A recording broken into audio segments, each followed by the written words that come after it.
back to the CDL. We're going to kick off the first matchup of the day between Paris and London, the European battle. Zero spawning in towards the back. Can they get it done here from the back dock spawn? Afro, though, going up the tower, looking for him as well. Trying to break through the door on the left-hand side. If he can pick up gravity inside the broken, there he goes with the snipe. Kemp has to look. Nasty's looking for him as well. He's found him. He's found 10 for the 1 versus 3. He's going to get taken down. They need to get something going here, but Afro already cuts one down. Sees Jimbo as well, so thank you very much for that two-piece. Gizmo flying out towards the top. It's going to be gravity versus Gizmo, and Gizmo gives him the beat down as both these two teams redraw the battle lines, and it will be Paris this time that have to go for it. They have to try. Yeah, Barn coming down in a second. If Jimbo can find this from behind, then that's huge. Oh my goodness me, Zero. And the Ravens will put them to bed. We have Seattle Surge taking on OpTic Texas. As Accuracy goes on a little spree himself, 5 in a row for the Iceman. One away from the glide bomb, and you can give it to him. It appears that they may be taking a page out of OpTic's book, but Scump says absolutely not. Absolutely not. Shotzzy finds one. Shotzzy finds a second. The timing's going to be so TJHaly with the shot and then some. Seattle, can they get here? Can somebody slip their way on in? And no, they will not. Minnesota Røkkr, the host of Major II versus Boston Breach, a team on the come up. But Methodz on the 5 stream, make it a 6. 21 and 6 out of him. Can he make it 7 in a row? Methodz, he's just stacking up. Well, the most engagement of the team before that huge flurry of kills come through, but now a nice trick for him. Pistol for the 10. He doesn't know where they are either. He's attached. 1v3. Priestahh, no, shuts it down. Where's the nades? Oh, Capsidal with the flank. Cap from behind. It's going to go down. It's still 1 versus 3, and somehow Boston win the attack. Hello and welcome to day 2 of week 2 in the Major II Qualifiers. Our first match of the day is actually going to be London Royal Ravens versus Atlanta FaZe. Unless Nasty top 3, it is GG. Nasty in the 1v4. This is an unbelievable performance out of FaZe. No prisoners. Pocket, stop it. That's because Cellium. He's over by B, doing his best Zero impression. Staying alive, regens up, gets the beat down. What is this from Simp? This is classic Priestahh as he is absolutely frying his way through these members of the Ravens. Atlanta FaZe. We got another banger for you guys, Paris versus New York.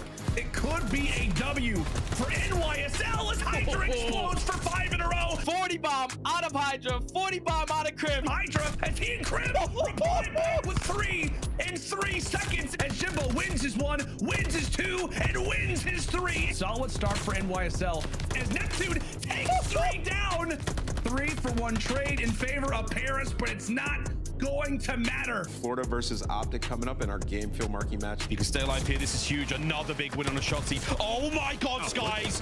How did that happen? He is just milking all this hill time. Double challenge coming through, but he stays alive. But Shotzzy still needs to win this first gunfight. He jumps out and gets it. Sniper taken care of, but now the pressure's coming from the back. Shotzzy. Awakening gets on point. 15.5 stops the clock. Here comes the aggression. Massive kills out of Awakening. A few more to be had. Dashy, you've got to save the day. You've got to find these kills. Dashy gets it. Oh my God, he wins the fight. I don't know how they do it, Miles. By the hair of their chinny chin chin. We have the Boston Breach versus the Toronto Ultra. Methodz does everything he can to try to break on in, relies on the pistol, but that may not be enough. Nero's here. Nero is here. Boston break on in. A 1v1, and Boston will bring it back up. Bocage. They're going WWE out here as Kleenex again. Is it going to be a nightmare type of situation again? Now for his 9th, can he make it double digits? Nero, give him 10 in a row. Having a series. Oh my God. 12. But is he going to run right into the line of sight? He will.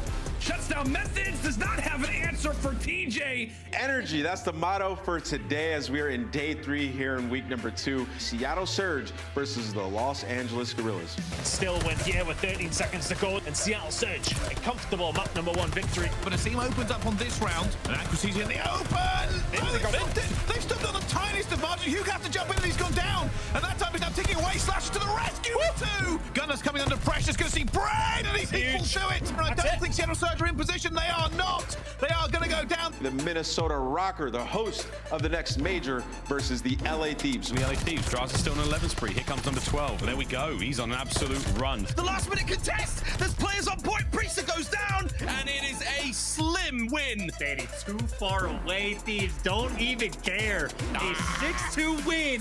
Standy with 2 more. And it is a massacre. Røkkr spring to life. Drazah, a little bit of magic. Finds himself 3. There's a couple couple more players to be had here. Pistols out, gets MajorManiak as well. Priestahh, what a legend!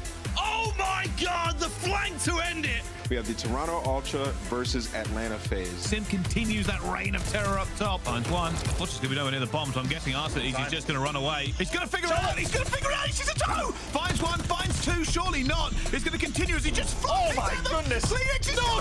Now the FaZe, though, should be able to hold this one against them, I would say that. But Tammy's now on a 6. Will be looking for the glide bomb and finds aBeZy as well. Simp, though, aBeZy flying indoors back. Does find CleanX and he finds Cammy. Simp takes him down, and it's only going to be Cammy left, and down he goes. And Atlanta FaZe get it done in 5. Finally done with the Sunday. We had some epic matches. You can see where everybody is standing right now. Major 2 is right around the corner. We have one more week. Make sure you guys come back next Friday at 3 o'clock Eastern to watch more Call of Duty League action. So won't you go ahead and tell me when you had enough? I'll give you one more shot when the camera's up. But this one you gon' have to duck. Tell me about your lifestyle, really. We've been on the road to the tank go empty. I'ma keep going to the Lord, come give me. If you wanted me to stop, then you can't come with me. Thinking you the best, silly. We about to put it in your chest, really. And I don't think you really want problems. Think you know the outcome. When you come around, you thinking you kidding me? Is you kidding me? Ripping everything I need to get in the vicinity.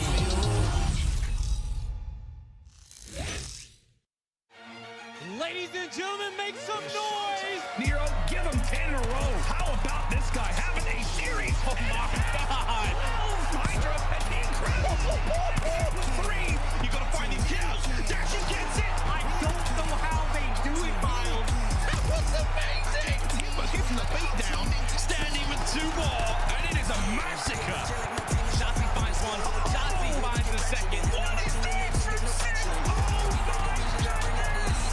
Atlanta FaZe. Oh my God, guys. How did that happen? That was disgusting. Finds 2, surely not. He just, oh my goodness. It's no shot. 1v1 and Boston will bring it back up a guys. Priestahh, what a legend. Let's get into the Call of Duty League. Let's go.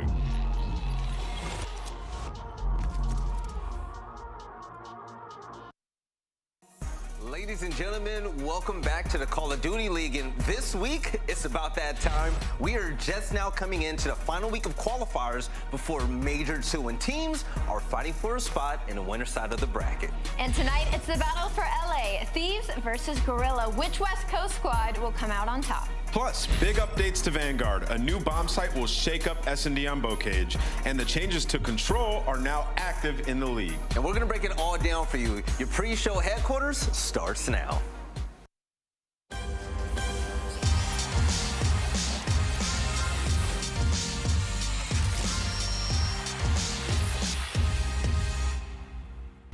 Ladies and gentlemen, good morning, good afternoon, good evening, wherever you are in the world, and welcome to the Call of Duty League. Me personally, I just got to say it outright. I miss you guys. I missed last week. I had the bubble guts that did not go away, but I'm feeling better this week. Oh, man. But joining me here on the desk, I got Nameless, I got my girl aLLeY, and I'm aLLeY. All right. Major 2 is coming up. This is our last week of qualifying games, okay? Do you feel the pressure building up right now? You did this to me earlier in rehearsal, and then you said that nasty line again, and once again, threw it right back on to me. So thank you for that. But Anytime. It's the last week heading into Major 2. Obviously, Yes. These are some of the biggest matches that we will have in Stage 2. Got that right. But also when it comes to Call of Duty, we got a lot of changes. A big update game to the game. And Nameless, when it comes to Control, okay, there's a lot of talk between pros here on the desk and also those of you at home about ticks versus kills. Finally. Right. And now we finally got what we want, man. Yeah, you know, it was announced quite a bit of time ago, but we finally have it, and it's going to change Control for the better. I know a lot of people were excited for it. You know, we've had it before, but basically on offense now, instead of going by kills to determine the round 5 defense, it'll go by ticks. So as you guys have noticed in the last, month or so in Control, teams are starting to just play their life on offense, not really try to play for the objective because they didn't want to give up too many kills because they want that defense at the very end because it's so strong in this game. Well, now the kills won't really matter that much. It'll just be basically for streaks. You won't want to feed that, but you'll see teams making more plays to try to win offenses now, especially on maps like Gavutu that can be so defensive sided. You're going to see teams actually go for the dub and go for those ticks. Yeah, a lot more aggressive pushes on the offensive side of things, but as well, we have a bomb site move, Billy. The A-bomb from inside of Bottom Grandma's is no longer bomb room. Sus. It's now put out onto the plat, which I don't know how I feel about this personally, Tess. Not just yet. It hasn't been played enough, and there's a lot of godheadies, right? So there's going to be no more really fast bomb plants going onto the side of bow cage, a map that's usually really mixy. Yeah, you know, it's going to change. You know, it's going to be tougher to get that bomb down on offense because you can see it from spawn now, and you can definitely see that cross from the back spawn. But if you do get that bomb down on offense, you are rewarded with some beautiful sight lines from top barn. You can even jump on the tank and see it. So we can pull up some of the stats from bow cage S&D to see how it's been playing out so far. But the A site has been heavily favored up until this point. Maybe we'll see a couple more B pushes and things like that. But yeah, it's going to change the dynamic of the map a lot. We're going to see it throughout this weekend, though. And hopefully we see that it even things out a little bit between both of the sites. And as the meta changes, we're going to see if teams can go ahead and adapt. And these teams, they're going to have to adapt fast. Yeah. Major II right around the corner. Let's go ahead and take a look at the standings right now, because today and this weekend is going to be so important for standings. At the top of the list, Boston Breach undefeated with OpTic Texas. That's what we love to see, baby. But looking at the bottom side, take a look at the last 4 teams right now. You got New York and Paris. Okay, that was expected from we saw Major 1, right, aLLeY? But also joining them, Seattle Surge and the LA Thieves. The LA Thieves got to be the most mind-blowing one for me. Seattle Surge has been kind of topsy-turvy on, you know, beating some of the top teams and falling to everybody under. But the Los Angeles Thieves was arguably in everybody's top 4 when it came to power rankings, not only in Major 1, but heading into Major 2 as well. So I think that's shocking across the board for everybody. Now, take a look at the LA Thieves right now. 0-3 here in Stage 2 going into Major 2. That's insane, right? Let's take a look at the schedule right now, because they will be playing in the second game of the day. But first things first, we're going to see Paris Legion, and we're going to see how this newer team is going to face off against Toronto Ultra. Yet another good test. But the Los Angeles Thieves versus the Los Angeles Guerrillas Big match. will really be a huge nameless. Tell us why, man. This is a huge match. If Thieves lose this, they are guaranteed losers bracket. I mean, potentially already there in losers bracket, but they have to win today, even just for confidence sakes. Like, LAG have been sort of on an upwards trend as well, getting better at modes like Search and Destroy and Control. So massive win for LA Thieves today. And also that Toronto match. Keep in mind, Toronto is 1-2 at this point. There's a world where Toronto and Thieves end up in the losers bracket at the Minnesota Major. That would be ridiculous. So these teams need to turn up today, though. If you told me a month ago that Toronto and LA Thieves will be in the losers bracket heading into Major 2, I would have said, you know, you're out of your mind off that Pine Park. But also, let's talk about the Battle of LA for a second, because the better team right now are the Los Angeles Guerrillas at 2-1. But the team that is defeated, not undefeated, but defeated right now, the LA Thieves, they've been struggling outright, aLLeY. I mean, me personally, heading into Major 1, I thought they were going to be kind of a championship contending team. Yeah, I think we all thought that. Their hardpoint was looking literally undefeatable, but it's their Search and Destroy that they have been seriously struggling with. I mean, listen to this. Octane has a 1.64 in S&D for Stage 2 so far. Ooh. But they're 0-3. They're 0-3 in this series, and they're still struggling in Search and Destroy. What's that telling me is they're getting those opening first bloods on the backs of Octane, and they're not capitalizing on it. We saw a little bit of a closer Search and Destroy up against the Minnesota Røkkr, which is arguably one of the best Search and Destroy teams in the game, but this is not the Los Angeles Thieves we were hoping to see. Octane said, hey, I got my kills, and take a look at the stats right now. All right, Call of Duty, as far back as it goes, everyone says S&D wins championships. From the look of it, the Thieves look like they don't want to win it at all. Dead last when it comes to overall KD, first blood conversion, and also neutral retake. They're going to have to pick that up in a big way, because S&D has been something we have been watching since this year started. But on the side of Los Angeles Guerrillas, there's a bright spot, nameless. Yeah, they've been you know, getting a lot better, especially in Search and Destroy. You know, that was their weakest mode, but now they're sitting at 5-8 in the mode, so closing in on that 500 mark. Teams still continuously have been testing them on Berlin, where they seem to be one of the strongest Berlin teams in the game. Their strategies have gotten a lot better. You know, aLLeY likes to highlight how well aSimp plays over near this B bomb site, so you know, they're getting more comfortable. So this is an LAG team that definitely, you know, I favor when it comes to Search and Destroy versus LA Thieves.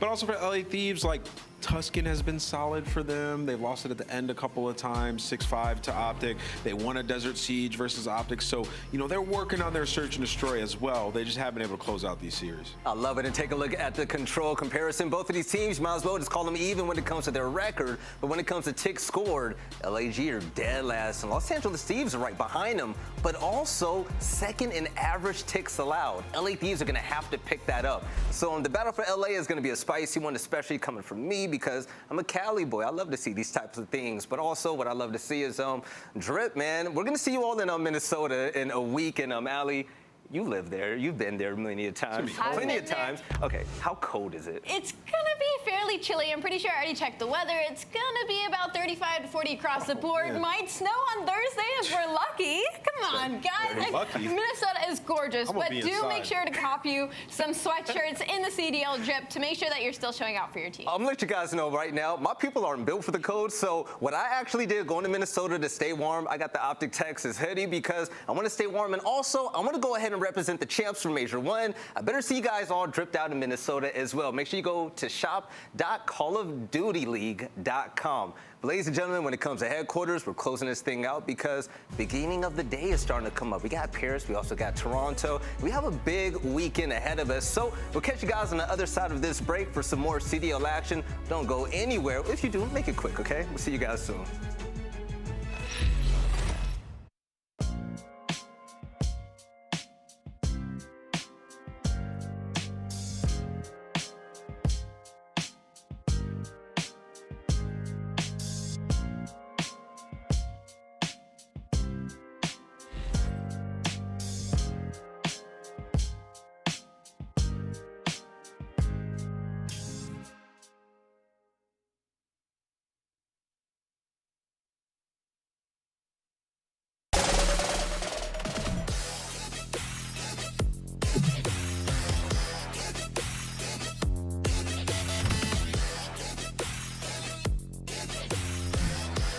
Octane.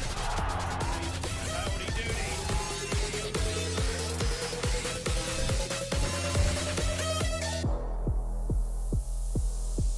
When you compete as long as I have, you learn a thing or two. You learn success isn't something you're given, it's something earned. Visit zenny.com/CDL to get a pair of Røkkr Zennies or any of your other favorite CDL teams today. Welcome to Call of Duty League Resurgence, Rebirth Island.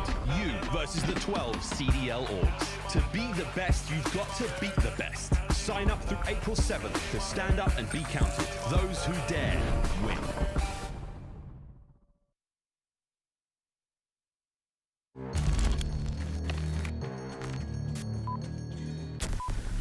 Haters talking to me, tell them pipe down.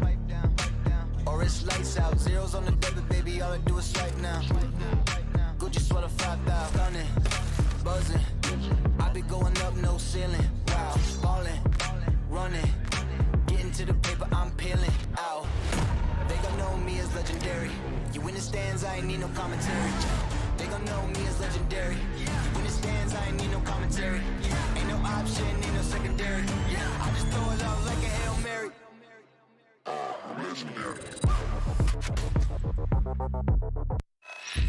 All right, ladies and gentlemen, welcome back to the Analyst Desk. And Toronto Ultra's intro music always gives me hype. I don't know the words, but I sing along to it. It's a banger. I just hear legendary. Right, when band starts doing the thing, I start gigging with them. All right, so ladies and gentlemen, the first matchup of the day is going to be a little funny one, right? It's kind of like a paradox effect, okay? We have basically two European teams. We have Paris Legion, which is a team full of Americans, and a North American team in Toronto Ultra that's full of Europeans. Now, this matchup is going to be a very important one for many reasons, right? But let's go ahead and break things down when it comes to Toronto Ultra first. And aLLeY, when it comes to this team, I mean, they're starting to find their groove. Search and destroy, but they still have to get better at hardpoint. I want to see them dominate control. This team can be so well-rounded. Where other teams take a mile, Toronto Ultra seemingly only goes up by taking inches at a time. And, you know, that hardpoint loss on Bocage versus the Breach last time we saw them was heartbreaking. Toronto Ultra had looked so much better, and then it was a couple mistakes that changed into them losing the map. But I'm hopefully seeing a turnaround from them today. Right, and when it comes to the game field keys of victory, and I miss saying that, man, what do Toronto have to do to pull out that dub? You know, I'm going to preface the keys with, like, Toronto, they've been getting a lot better. I think they identified their play style. We heard Rambo talking about it on the flank, how each map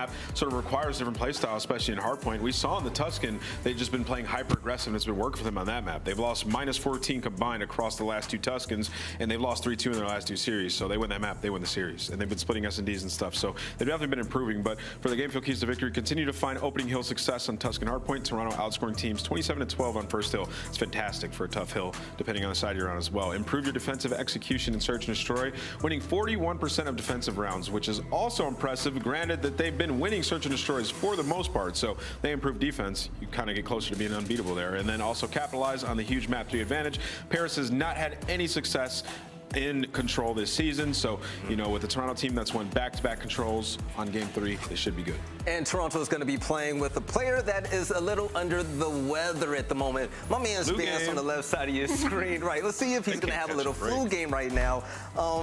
Yeah, so let's see if Toronto can go ahead and come up with the win. We've seen them play or face adversity in the past and brought in Hixie. The core values of this team is always Trace, so I think Toronto is going to be just fine. But the team that will have to capitalize on this one, they have to capitalize in a big way. The Paris Legion, let's go ahead and bring them up and talk about it because Nameless, when it comes to this roster, okay, they have team changes, they have one big win, and there's still a lot more to be desired about this roster. But yeah, there's been some. I do love Temp, though. Yeah, I do love Temp. Temp has been playing out of his mind for this squad. Like, really, like, he's an all-star Paris Legion. We've seen some maps out of John.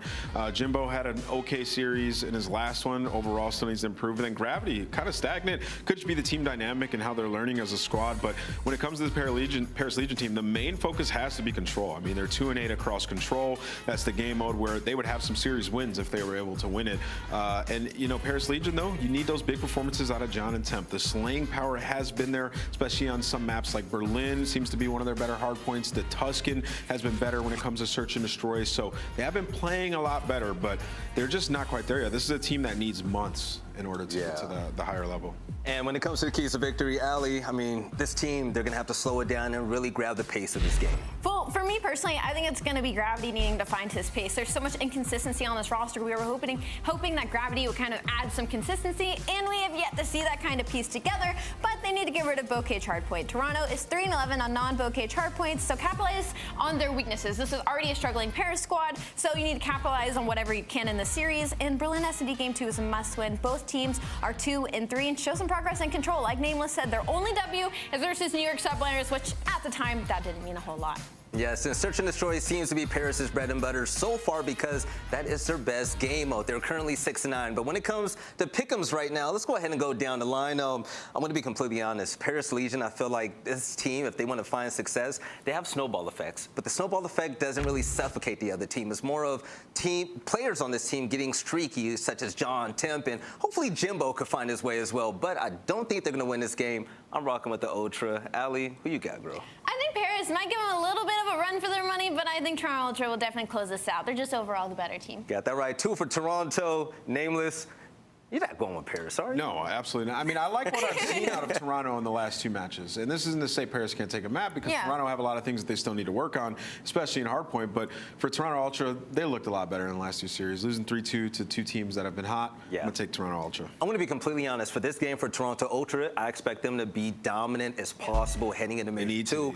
They really need to show. By the way, this is like, for you guys, this is a must-win for Toronto. If they lose this, they're probably in loser's bracket. So, like, yes, they need a statement game. I 100% agree with that. Let's see if they go ahead and make a statement. Ladies and gentlemen, we have Paris Legion and also Toronto Ultra. And Miles and Chance, good morning, good afternoon. How you fellas doing today? Feeling fantastic, Valley. We've had our coffee, we've had our game fuel, and now we're ready to rock and roll. You look fantastic on the desk. Good to see you back, brother. It's been a long time, but myself and Chance, we're ready to go, man. A big game for Toronto Ultra. And we can state as well, Bance is feeling a little sick right now. Your boy's got the vid. Will he have the flu game? It could be historic for him. I just feel bad for Toronto. Like, they genuinely cannot catch a break. But, I mean, Kleenex did pretty well when he had the vid, so maybe Bance will be able to deliver. But certainly an interesting matchup. I think the main thing for me is exactly what Name has brought up towards the end. I mean, Paris are 0-4. They're going to end up starting the losers bracket. Toronto, this is the game to decide it potentially for them. If they lose this one or if their next series against New York, I mean, it's not a certainty. I know tie breaks can get wild, but it's much easier to just say, gotta win it just to be safe. It's a terrifying prospect as well, because not only have we got Ultra in a sort of weakened state, but now we've got major changes to the game. Big changes across the board, across control, various bomb sites being moved around. This is a really interesting moment for these teams. For Paris as well, an opportunity to steal a win, put Toronto in the low bracket, and get yourself in a little bit of better form going into the major. There is a lot that could go wrong and right for both these teams in this series. This is sure to be an absolute banger, mate. But hey, dude, I just can't wait. Next week, we're in Minnesota. Can't believe it. Cannot believe it. And I'm excited. Yeah, dude, the best part is we finally have Tix in control. Oh, happy day. We finally have an incentive to play the objective on offense. So that is going to be a wonderful thing. I think the other noteworthy thing about this series is Tuscan Hardpoint. like I've experienced this, and I assume you have too, Miles, in like rank play, the P3 spawns getting changed. I don't know what that's gonna look like on the mini map, but like prepare yourself for chaos. You know, buckle in your seatbelts, whatever you gotta do. But if we get to the map 4, that's what I'm gonna be focused on. For of course, Tuscan Hardpoint, Røkkr, Search and Destroy. If we have to go to the game 5, we get to see that brand new bomb site. The first time we're seeing it here in the CDL. But yeah, Tuscan control is going to be cool. Again, ticks have come through. We'll see just how that rocks up. But up first, ladies and gentlemen, it is time for a bit of Røkkr. Map number 1 between Paris Legion and Toronto Ultra. We should go to start the series off with a bang. I'm excited to see it. Chance again, Ultra certainly in an interesting state right now. I think for Paris, though, this could be a big day for them. They come out swinging, take a couple of good maps right off the rip. Ultra traveling in their bloody seats. They're not even ready to go. Vance is playing from home. Everyone else is doing the best they can. Like, it's going to be an interesting day, mate. Chance, how do you, like, speaking of the like keys to victory and everything, like, do you think Paris have really got a decent shot today? I absolutely do. I mean, I think you're looking at Toronto, who like are weak in the hard points, and you get a map like Røkkr first, and I mean that's very much the case. If Paris can bring it together, you might be last placed in almost every single statistical category for hard point, but Toronto are barely above them. And again, on a map like Røkkr, you can just go on a tear. One player can pop off, sort of take over the game. So I think that's always sort of like the mixy map where I think there's always sort of that upset potential. I mean, that being said, of course, it's also one of Toronto's better maps in this series. But I think as far as the map set goes, fairly interesting. There's a chance for Paris to get the win.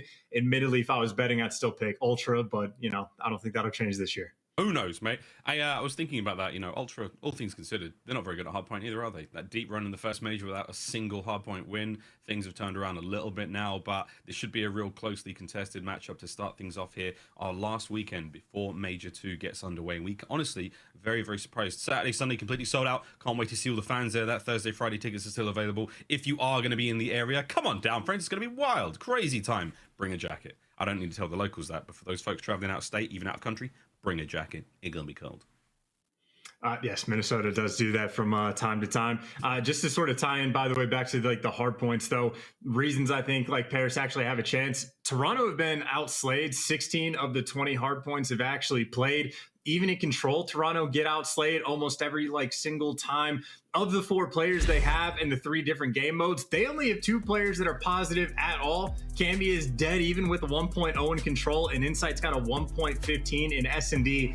Outside of that, everybody is negative. So maybe to tie that into the control, the switch is going to be a positive thing for Toronto. They're actually great at like getting ticks, especially on a map like Tuscan, but never getting that round 5 because of the slang. So maybe for control, we'll get a little bump, but for hardpoint, it will just be the perennial problem, right? If you are having slang issues, that is one of the more difficult problems to solve. We'll see. A lot of time spent, obviously, these teams with the qualifiers, so practice every single day. They've all been scrimming. They've all been managing to get themselves, you know, time in the lab. We'll see if they're ready to rock and roll when it comes to the hard point. But it should be a nice contest to start things off. Paris, not the greatest record when it comes to Røkkr. A couple of, you know, storied victories and losses on the map mode. We'll see as it gets ready to go. There was a slight issue with the lobby there, friends, but we may all be ready to go in a brief moment. Thank you for your patience. Hope you're enjoying yourselves today. This glorious Friday, wherever you are in the world. Call of Duty action coming your way. And a long weekend of fun as well, not to mention the major next week. Seriously, can't believe it, Chance. I know we have a tiny bit of a break after this one, but man, it has been non-stop banging the drum, friends. We hope you love the COD, because there is a ton of it. But mate, we're almost ready to go. That first map's on its way. And again, let's imagine a world where Toronto do drop to the lower bracket right off the rip in the major. Let's just imagine that. That's an ugly sight for a lot of teams. I mean, it seems like everybody in the losers bracket is going to be killers. Like there's, I mean, honestly, it might just be Paris of sort of like the lowest expectations, but even they're starting to go to game 5s. They're starting to make improvements. So there truly are no weak teams that are going to be starting in losers from start to finish. So it's going to be a bloodbath of a tournament. And one thing I'm very excited about for the Minnesota event as well is just the fact that we get to find out who our teams going to the Pro-Am are going to be. I miss the old school Call of Duty events. I miss like the opportunity for like players potentially that we haven't heard of before or seen on the main stage having the opportunity to go against the best of the best. So I am very much looking forward to this event just because of how it ties in for the rest of the year. Well, ladies and gentlemen, we do have a slight lobby issue. While we're going to fix that one up for you, we're going to throw it a very quick commercial break. Take a look, though. See if you can get down to Mystic Lake and be part of that Major 2 Thursday, Friday tickets still available. Saturday, Sunday, all sold out. We'll be right back after this quick commercial break. How we doing here? How we doing, man? Vibing.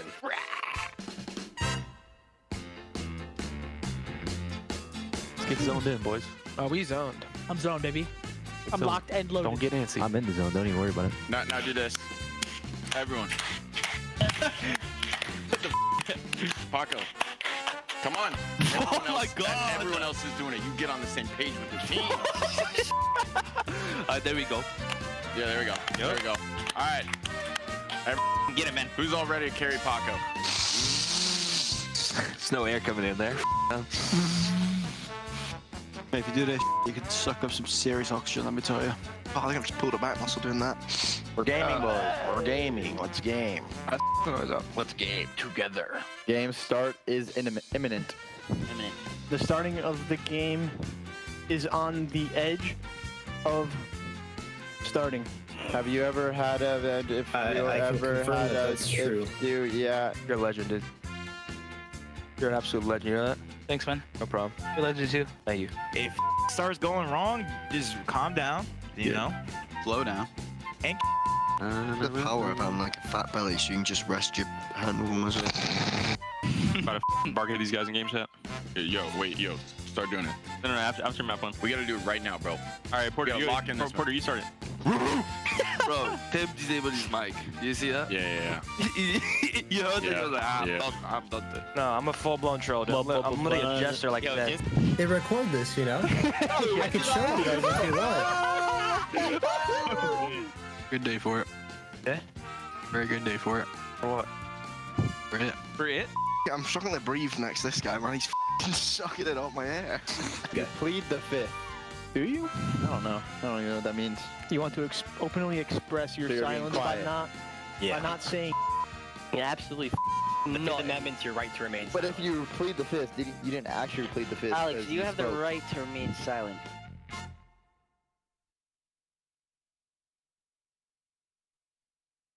Finds one, finds two, surely not. It's going to continue as he just... Oh my goodness!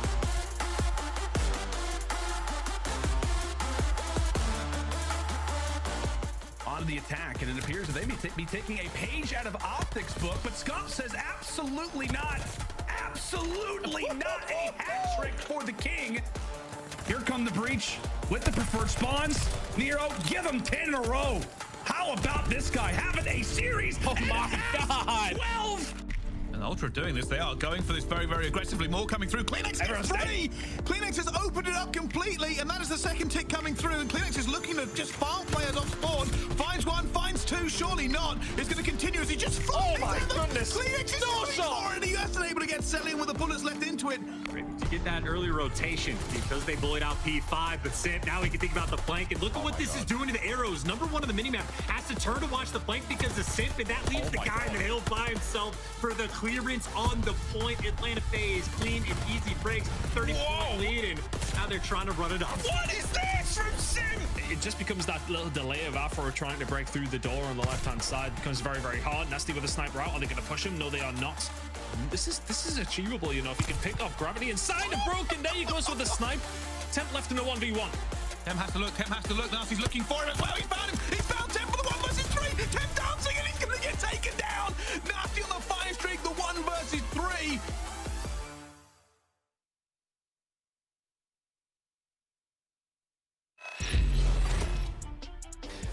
Here we go, friends. We're almost ready to rock and roll. The match is almost upon us. I was in chat just enjoying folks. I mean, I don't know.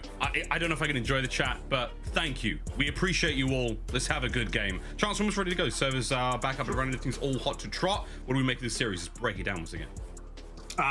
As far as like the maps and modes goes, as far as like the hard point, obviously Toronto is not particularly good, but Paris is a little bit worse. That's why a map like Bocage getting through is interesting because, hey, that's just the slay heavy map, like streamed other kills, and at least for Toronto, one of their finer ones. They're 3-3 on it compared to Paris's 1-5. So obviously good news, I'd say, for the Toronto camp. Tuscan Hardpoint, always going to be an interesting one, especially if we have new spawns on P3. Like, I don't know who the first team like is going to be to sort of figure it out, how to manipulate it properly, how to actually like start to force people to spawn out. But I mean, I'm glad we just get a look at it in our first series. Tuscan Control is a very interesting one as well, because a team like Toronto, who have not had that slamming power, now that we actually get the adjustment to make the round 5 defense get decided by ticks, they should be in a good spot, because like they're a very objective-minded team. I think they're like 3rd or 4th overall in the game for actually capturing ticks. So it very well might be the case that they actually get benefited from this change,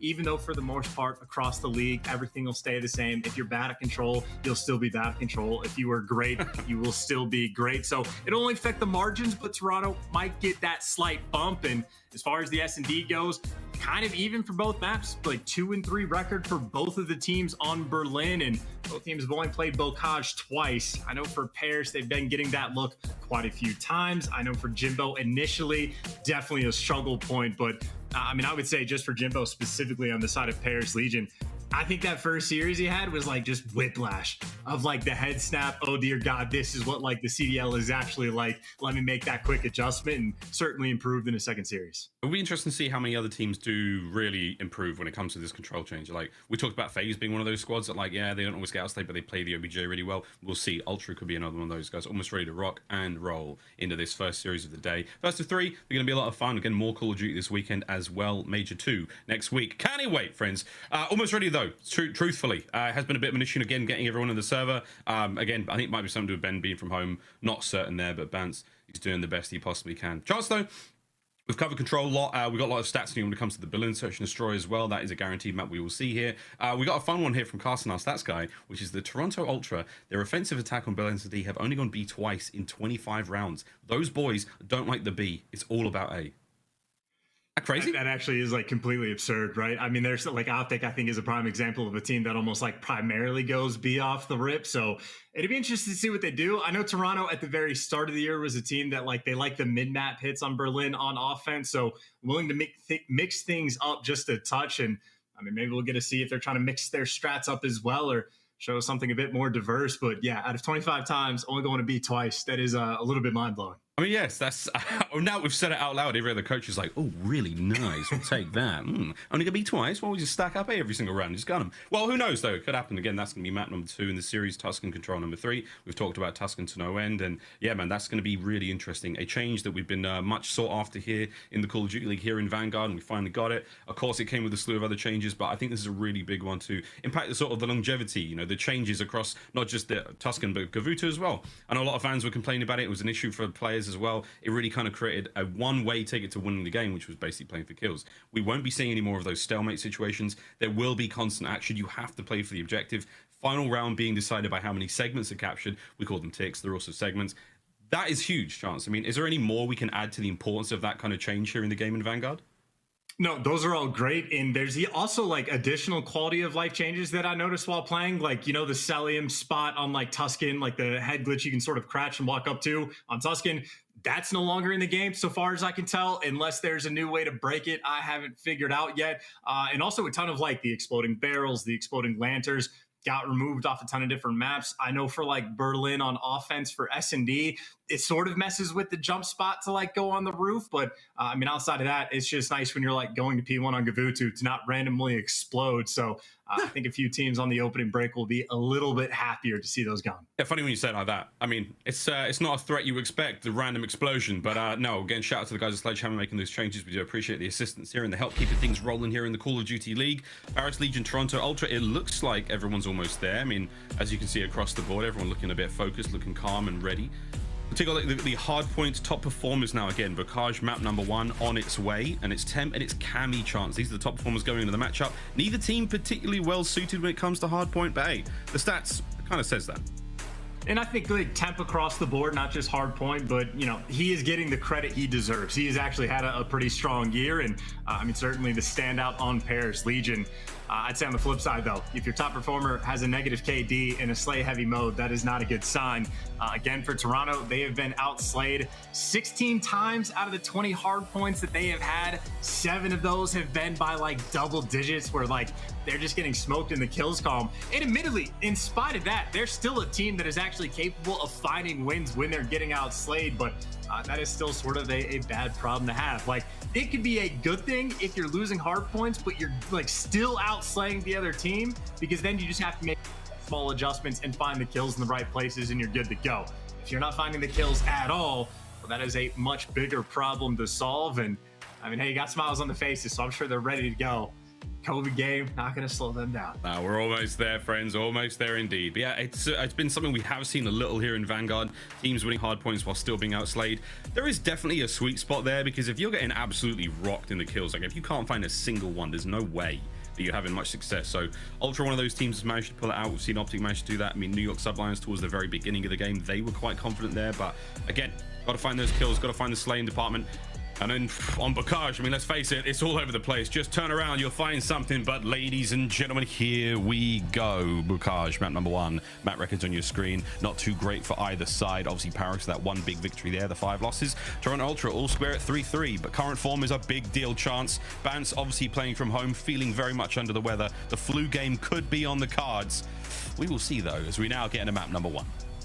And you see right there, probably the most important thing to highlight is Paris not great at holding the hills when they actually win that rotation, and not good at breaking the hills when they don't. So certainly advantage towards Ultra. Admittedly, that 3-3 record, I know 2 of Toronto's games have been like down to the wire. They have a 1-point victory on this map. I think they also have like a 5-point victory. So a couple of those wins are certainly close games, but on Bocage, that's almost the expectation. Starting things off again on P1 as we do over towards the gate side of the map. Ultra, the slow and steady approach. Nice 2-man hit there from Cammy and Insight.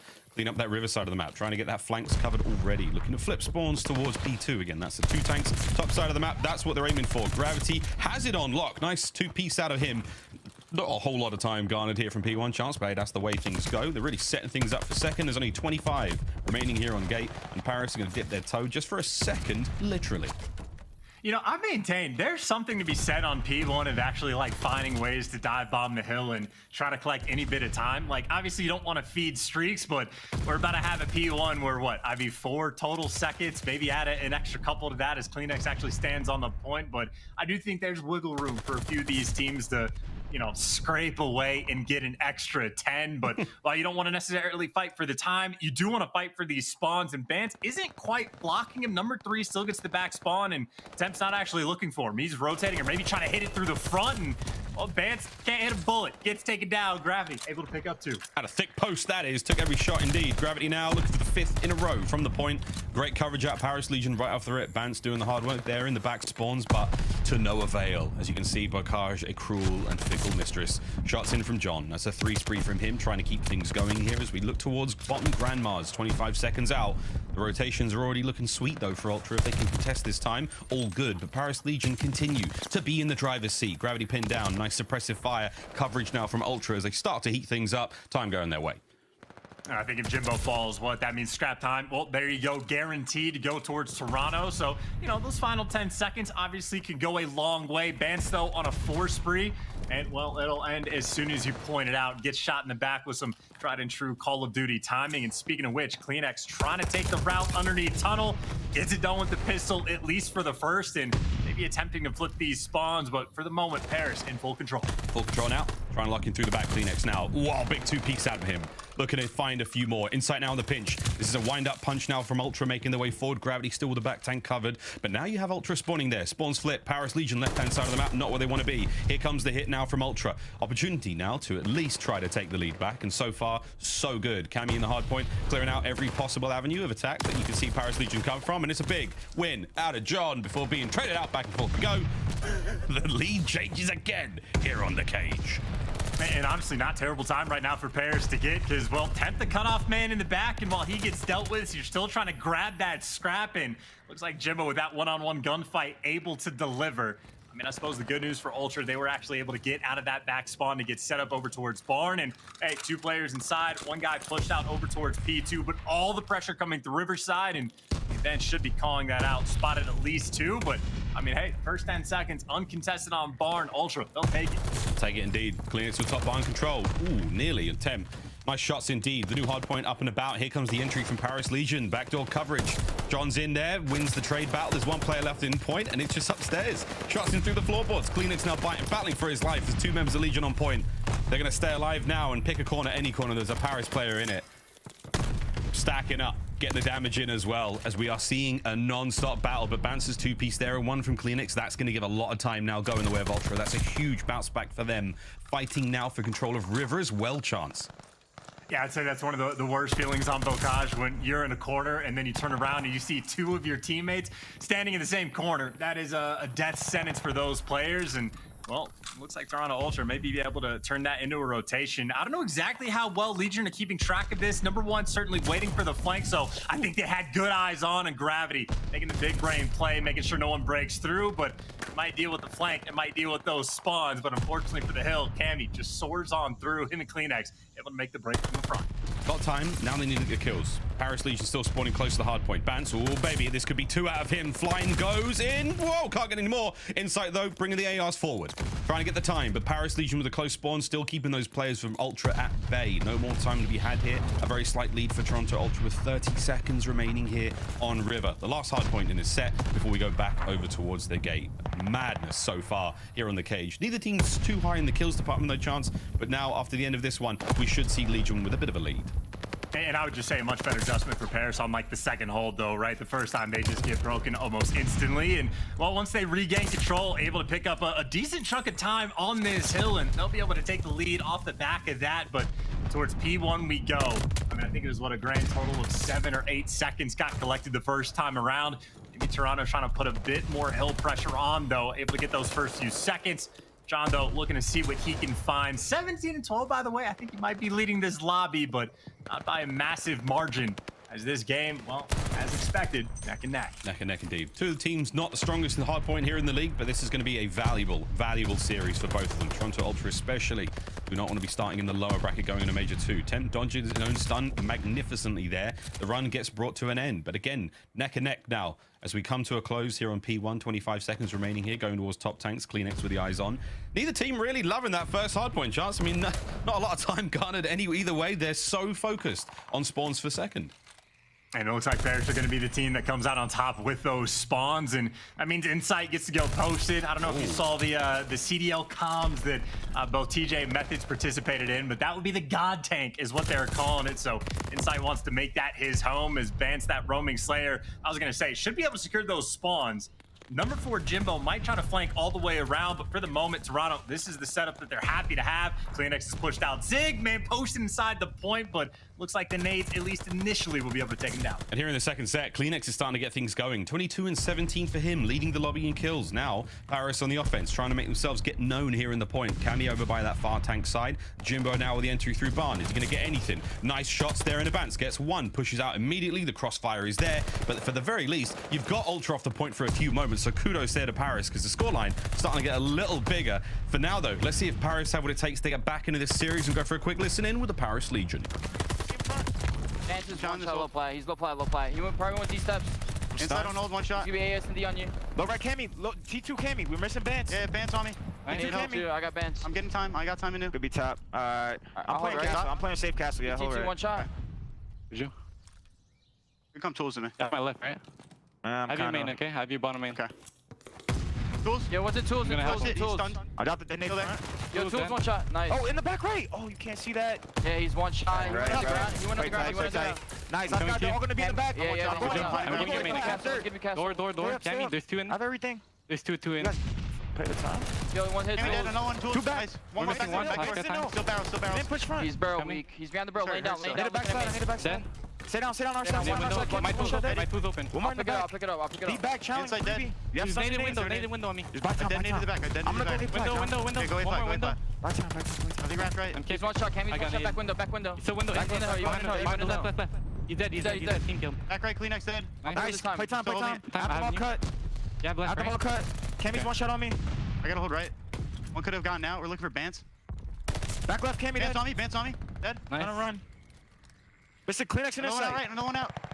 I got Cleanix out. Back up. Dead. I'm backing up river. just in case. Look at Coop. Coop, back. I don't see anyone else in Coop. We're missing Insight. Insight. I killed him first. First on man. He's right on me, Cammy. Cammy fence cut. Yeah, he's top stack. Okay, top stack and fence cut. Oh, he got Cammy in the back. Tools in top stack. The door. Inside, yeah, there's 20 Bance, big door, he's big door, Bance. And one shot. Tree door channeling you out, T1. Yeah, one more big T1 on you. You in the back, door. immediately stone.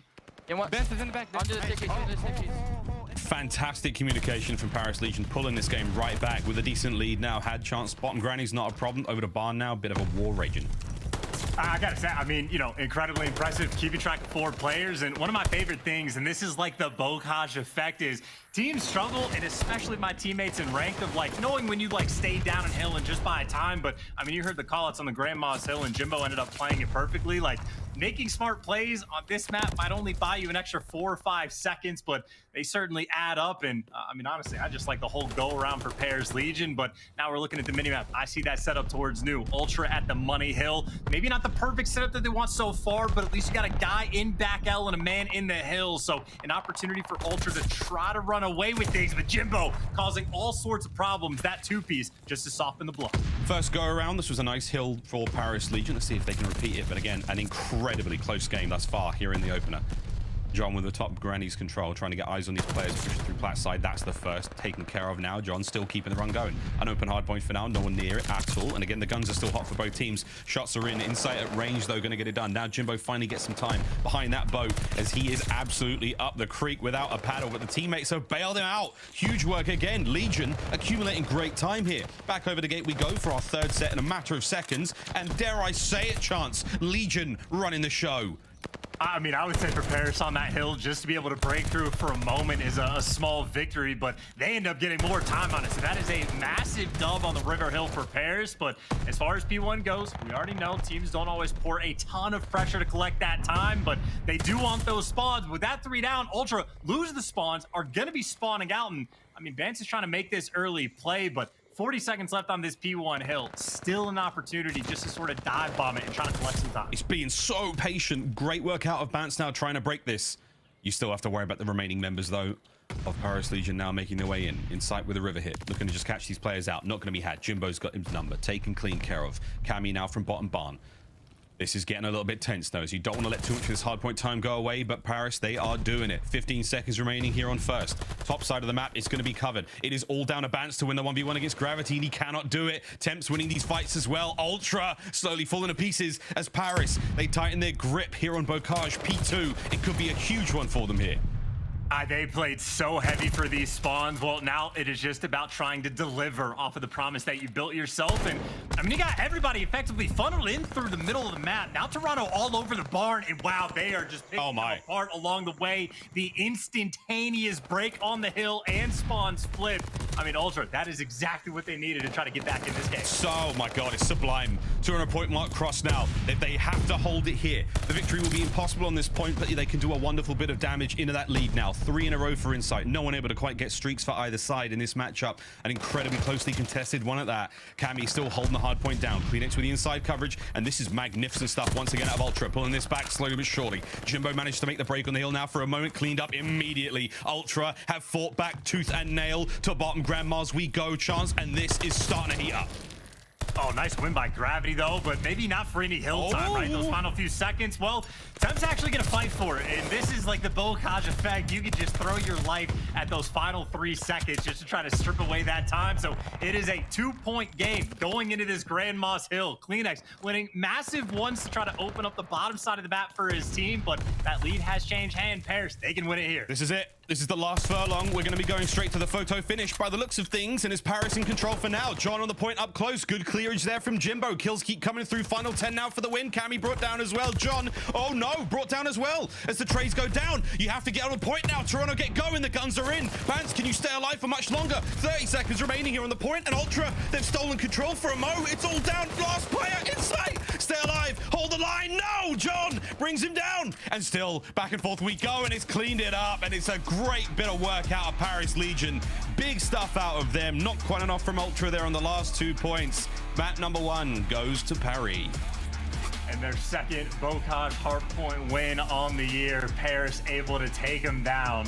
I mean, honestly, potentially an early dagger for Ultra. Maybe not the case, but certainly not a fun one to experience. But I mean, good work from Pairs through and through. I think the communication had to have been a massive factor in why they're able to take away that win. Had a lot of success on the Grandma's Hill. I think the River Hill is probably where they set themselves apart, right? First go round, they got that early setup, and even though they got broken, still got the final 20-25 seconds. And the next go around, when Ultra got there first, well, Pairs broke through just about instantly. Looking at the slaying category, once again, it's just a typical case for Toronto Ultra. They get outslayed. I think that means 17 times out of the 21 hard points that they have played, they have gotten outslayed. And for this one, that is in that double-digit margin. Big one as well. 36-38 out of Bance, the flu game. Maybe not this time, friend, but Temp went wild there. The big 36 out of him. Looking across the highlights here from nap number 1. Charles, what do you think it was, man? I mean, I think it was very, very close for most of it. The last 2 points, though, I feel like on P1, the final set, Ultra sort of played a little too slow, a little too pensive, desperately trying to find control there on the second set, on the second hard point, but like they just kind of gave away a lot of time in P1, which we hadn't seen happen for quite some time. I mean, when you define a ton of time, what do you mean? It's like, on like a typical hard point hill? Like 8 not seconds. at all. Yeah, on P1, maybe. I'm convinced as far as like the meta of this map. I mean, we even saw it towards the end. Like everybody put such a heavy emphasis on those like P2 spawns. Like Pairs were back there for like 45 seconds in. Yeah. And had someone post up in 10, and they get broken on P2 instantly. Like in my mind, because of how mixy this map is, and don't get me wrong, if you're a CDL team, never listen to my advice. And if you know how like strong your P2 rotations are going to be, like by all means go for it. But I do think there is a decent chunk of time that just gets wasted at P1 just for fighting for spawns that might not make a difference in the end. But I mean, that's sort of like an overarching opinion I have. As far as this map goes, though, I do think Grandma's Hill maybe gave Paris Legion a decent little bump, but I think River is really where they run this game. Yeah, River was certainly where they managed it. They were panning for gold out there, mate, and they certainly found it. 250-231, the final score here in map number 1, and there we go. Put that one in the books. It's cleaned up. Berlin Search and Destroy on its way in just a moment. But if there's anything to take away from Røkkr Hardpoint, get in the bloody hill and grab every single possible second you can, because you never know when it comes to those final moments at the end of the game how different the scoreline could be. You may have just won it moments before, those death-defying, terrifying, tense, butt-clenching, squeaky bum time moments as we have all dealt with thus Vanguard so far. Although changes now as we go to Berlin Search and Destroy. This should be a lot of fun chance. Again, a lot slower. No major changes to Berlin this patch, so this should be a standard affair. The one thing we can definitely look out for is where Ultra would like to go now on offense, because ain't no love. Ain't no love to one of those sites. Hey, 2 times to beat. That truly is like a mind-blowing stat, just because of how like easy it is to defend if you actually get that bomb down. So I mean, that might be the case if Toronto were going to go into this stage and be like, all right, we have one thing that we have done tried and true, we know what we like. If we can start to develop that B push, maybe that'd be an interesting thing to have in the back pocket. Or maybe they'll stick to Old Faithful. Whatever the case may be, I think the only change to this map, it really comes down to those exploding barrels. Obviously, a couple are actually at that B site. So maybe that'd be the thing for Toronto. They just hate the exploding barrels at B. Now that they're gone, that'll be their new home. Who knows? Again, big changes for these teams. Probably big changes. Maybe not. We'll find out. But it should be an interesting one indeed. Our top performance again when it comes to Search and Destroy. Both teams pretty solid at the game mode chance. Like nothing too crazy for Toronto Ultra. But again, it's the talk of this team right now is they've been going through so many ups and downs in the season so far, between Linux getting sick, Vance now being sick, Cammy was sick for a spell. I mean, Insight, clearly your boy's got something. He's got something in the blood that's keeping him safe and sound, but it's been a tough run for them. Let's see if they can't pull things back and get it going. But this is a look at their offensive attack record here on Berlin Search and Destroy, mate.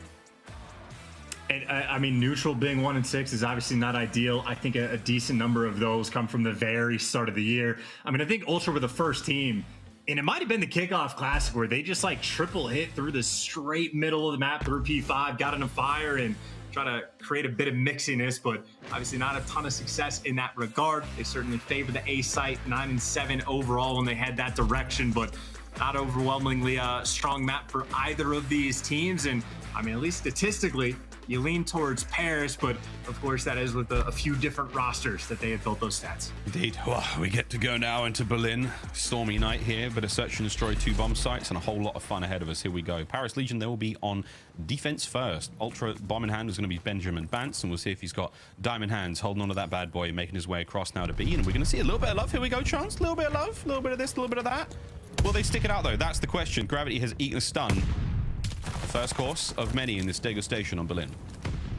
And I think right now, Temp, the man with the most pressure on him, none of his teammates are actually watching over. He's by himself in sight, but I mean, he plays a corner that is so difficult to predict, so you will get that first blood. Oh my God, Temp. It's the second. And Temp literally doing it all. At least gets the next one. By the time he dies, the reinforcements are in, but John doesn't shoot back, so we got a 2v2.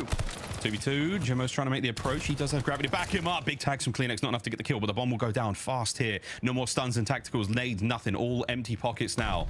The bomb will be planted. 2v2 retake. Ultra maybe able to salvage this one, and the helm of Cammy. An in and out kill he gets. The second player tagged up. Here goes Gravity. 1v2. This is not going to be easy.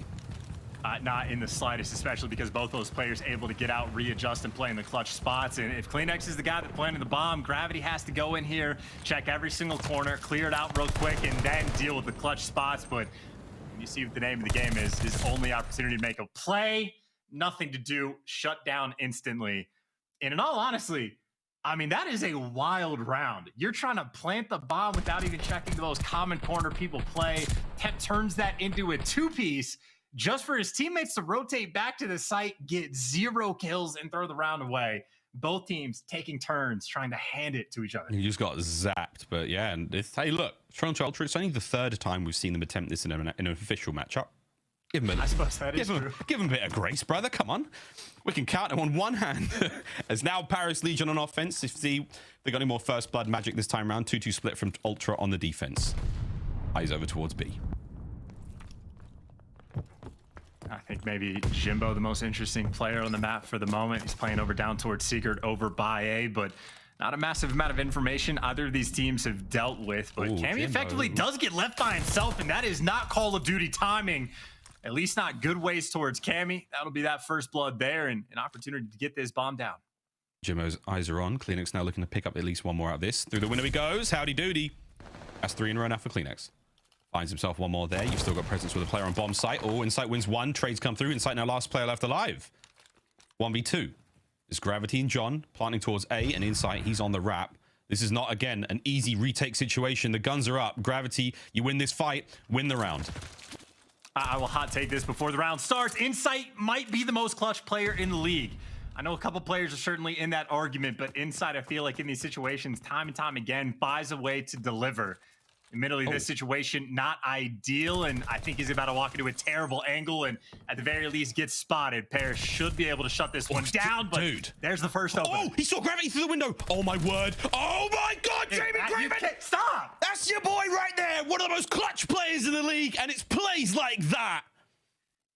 Oh, my gentle Insight. What a round. Look, the reason I brought it up is because, like, I know Accuracy is obviously a player in the mix, but I feel like Accuracy gets a lot of, like, the common clutches where he's the last one alive, has to make the play to shoot the guy off bomb sort of thing. Insight gets left in dagger situations and finds a way. He gets spotted in P5. Neither one of those Paris Legion players needed to take a gunfight. They can both set their controllers down, hide in a corner, and play off the fact that there is 20 seconds left, but I mean, Insight simply finds a way in the wild situations. Wow. He should never be allowed to do that, but always does. Well, there you go. That's how you deal with Insight. Once the pressure is off, he's like jelly. Temp has his way with him. First blood once again going to Temp. Parisian defensive rounds have been pretty sweet so far. Temp's trying to find another one. Will lightning strike twice. Bance. They exchange tags. Pressure now once again. He will get in here. I think he saw John on the cross just through that little bit of a crack in the window. So Bance is going to wait for coverage. A bit of teammates to come forward to help him out here, surely. And Temp, once again, an absolute killing machine. Wow, nearly got Bance as well. And he's able to plant for the clutch spot again. So you have actually Cammy should be able to watch the cross from P5. There's an extra man they have to deal with, but it is a very similar situation. Bance able to slide out and get away with his life. He is being hunted though, and John too quick to take him down. Oh, they get pressure on the site. Cammy trying to make the play, but now he's on the wrong side, and that is going to be a free defuse for Paris. The extra man came into effect and able to bully out the site. That is quick play calls from the Legion, making sure no funny business is able to come to play. And I think, honestly, just another big round from Temp, constantly on defense. He is 2 for 2, delivering 2 pieces, able to get Insight for that first blood. And gets the next one as well. Temp's had an outstanding couple of weeks when it comes to Vanguard. I mean, since the Cold War season, he's really turned things around. Brilliant looks from him. Can he keep it going here in the Berlin Search and Destroy? 5-3 so far. Man on your screen right now. So that automaton put to work now as he eyes on the players on the cross. Might have spotted one or two. Definitely sees Cammy jumping up and about, and this is going to adjust the way that Paris now take this offensive round. Surely bomb goes towards B. And Bance did make a bit of noise, so they have to be a little bit concerned about it. But in the meantime, Temp, again, able to find that first blood. And hey, Jimbo aggressive with the automaton in the middle of the map, able to find the next one. And I think now Jimbo maybe wants to go hunting. They know Bance is towards the outer docks, and well, Bance is going to be the last one. They are just picking them apart. And I think Bance might have had the intel on Jimbo, but he should have been spotted on the cross. And whether or not that's the case, still a 1 versus 4. Bance is going to fall. A perfect round coming out of Paris Legion. First blood for Temp. Jimbo left by himself over to the A site, makes the play, finds the next pick. Quick play calls from Paris, get that bomb wrapped back, and no funny business that time. Unbelievable. Jimbo, nice run out of him. All it's interesting to see is whole setup there. We saw his head move away, a bit of a mirror behind him. No cats and shot today though for Jimbo. Strictly business. He's bringing things round. Paris Legion, another good round for them now. Squared up 2-2. Offensive starts now from Toronto Ultra. Let's see how we go. And it looks like we're going to see some A love here on the defense at the very least from Legion. The B, it's not a strong committal. They're definitely able to back out here, but here we go. Over towards the A bomb site we go for Ultra. And Ultra, we're watching the cross. They know at minimum 2 players are going to be over towards this A site, so got to take it slow, and looks like might be setting up a bit of the old bait and switch. Bance makes the move. Jimbo's going to spot him. CleanX checking corners, and they got a little bit of pressure on this site, and Cammy gets that first blood. Nice shots as well. Holding the line well. John definitely got spotted on the crosses, no doubt about it. Higgs the coverage from CleanX. He's trying to find an opening. Wow, manages to get it done. In he goes now. This could get ugly real quick. John, protect the toesies. Gravity now in. Takes care of the bomb plant. That's huge. 2v2 now. CleanX tags in. Not enough to get the kills, though. Here comes the coverage as John backs on up, watching the flank. 2v2 situation now as Ultra got to recover the bomb. They've got 30 seconds to do so. And they're waiting for Insight to make the play. He's going on that full flank, and for the moment, Paris haven't turned their heads at all. Might just be free kills, but he makes the move. He actually shoots, and both those players are able to get out of dodge. And now they're reflanking him. He makes the read, but I don't know what the timing's going to be like. The stun connects. And that at least forces the players down. So Insight, again, just finds a way. He finds a way to somehow get away with it. You're going to see CleanX plant the bomb. They're not necessarily in a great spot to cover it. Here comes Gravity and John scratching their heads, trying to get involved. No, Insight. He's got himself another one. Gravity now, though. Pressure is on. 1v1 now situation. Is CleanX going to hold it? He will. He's just going to play this one safe. Oh, the Hunter. No. Potentially clueless. CleanX has lost him. I think CleanX got Spectator. I think he actually had one of his teammates call that he saw him stone, but whatever the case may be, he's been roaming out, or he's been just trusting the fact that Gravity will not hop this bomb. And for CleanX, that seems to be the right call. 10 seconds left. You finally break that door, but no hope of clutching that round, and CleanX there to take him down. Nice round for Ultra to get. They've been able to get these sort of clutch situations to go their way, and they're not just getting bullied out in the round. And I mean, Insight again is the man that's able to be that playmaker. Honestly, striking fear into their hearts. I thought John and Gravity were going to fly through fire and kill him, but one stun grenade was all it took to not want them to chow Insight at all. And the 2v2 simply outplayed Ultra. Another one on board. A little bit of luck, a little bit of this, a little bit of that, but hey, all magic in the end. Temp, eyes on, possibly saw both of them. Jimbo now trying to be as sneaky as he possibly can. This little secret door has been a gateway to plays for many players here. Hello! CleanX! Jimbo caught him there in his hands. That was a bizarre little moment to be had. I'm sure he got a bit of a jump scare there, but cool under pressure, finds the kill. That's a first blood that none of us are going to forget for a while. You will take the gift from above. And, well, speaking of above, Gravity up top, John down low, and there's the perfect trade. John doing that with the pistol. I bet he got caught wide, but he'll take that next kill. And once again, either Ultra are clutching these, close situations, or they are getting absolutely picked apart. Another perfect round for Paris Legion. As again, the first blood was a gift, but every single player able to deliver. And I mean, Jimbo, once again, he's sort of that interesting player over towards the A site, and got that piece of candy. fall right into your lap. I was watching his face as well. He barely reacted. He's really good at watching scary movies. That's how we wrote it down. That was the play call. Yeah, Cleanix is going to drop at the bottom of the stairwell. I'm in position.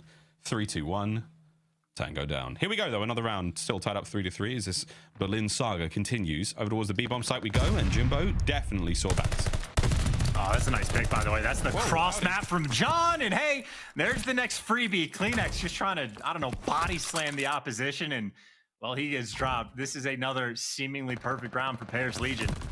4 versus 2. Bance gets caught sprinting forward. And Cammy in a 1 versus 4. I don't even know what you could try to do. Die is the only option. Again, perfection from Paris. It's all smiles from Paris. I mean, John is always strictly business, but Gravity and Temp certainly enjoying themselves so far.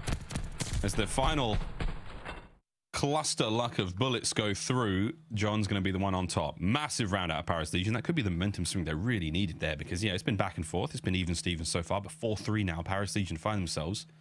Ultra, time to bounce back. And I just like the play from John, right? He just squares up over by Stone, knows someone's going to be watching that cross, and just simply guns them down. Temp now the player watching the cross. I think the last time he might have actually missed the player, so this time he does it a little bit slower. Knows for a fact you had won. I think that means you want to play this slow. If you're thinking 3 players potentially over by B, Paris right now working with very little information. See how they respond to it. Again, it's going to come down to a little bit of sweet improvisation and some gun skill to get themselves out of this spot. Bance is sound as a pound right now. Temp's first blood once again, man. Every time. He's been so good here on Berlin. The Bance for the 1 and 7. The timing here could be exceptional. Let's see if he does it quietly. The assassin strikes, finds himself 1.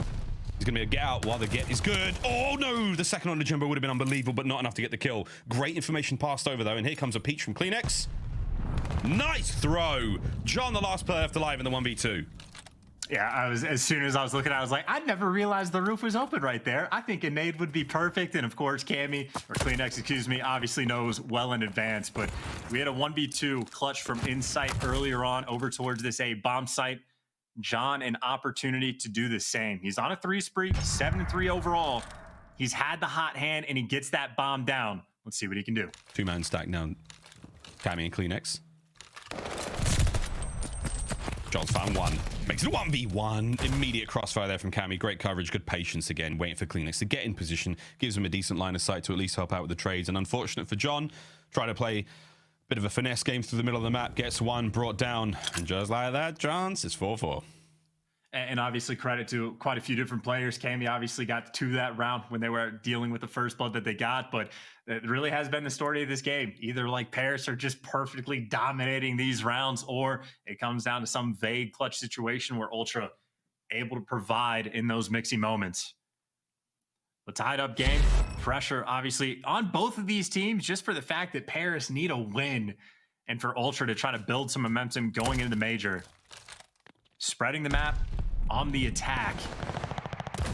And look at Gravity, able to find those players towards Secret. Jimbo does it enough that you know Paris are ready for any secret pushes. Yeah, it's not such a secret, is it? 3v3 though. Bomb teetering over by the edge of the B-bomb site. Cammy trying to find something through mid. The Watchman in the center of the map. Cleanix now on the furthest extremes over towards A. This trident hit now from Toronto Ultra. Cleanix. Oh, Jimbo! Oh, dear. Oh, no. That's a huge win. Numbers now for Legion.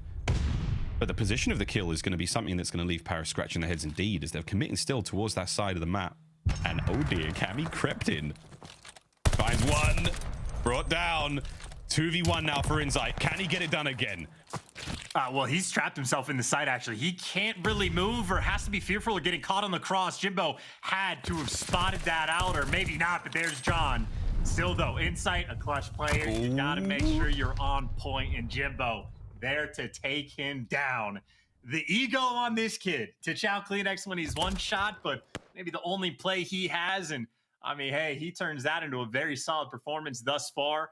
9-4 for the young rookie. Unbelievable. What a bounce back, man. We were making jokes about Jimbo's Bocage performance in Search and Destroy, about how lightning fast and somewhat, let's say brain dead he was. Now, clutching up against some of the finest.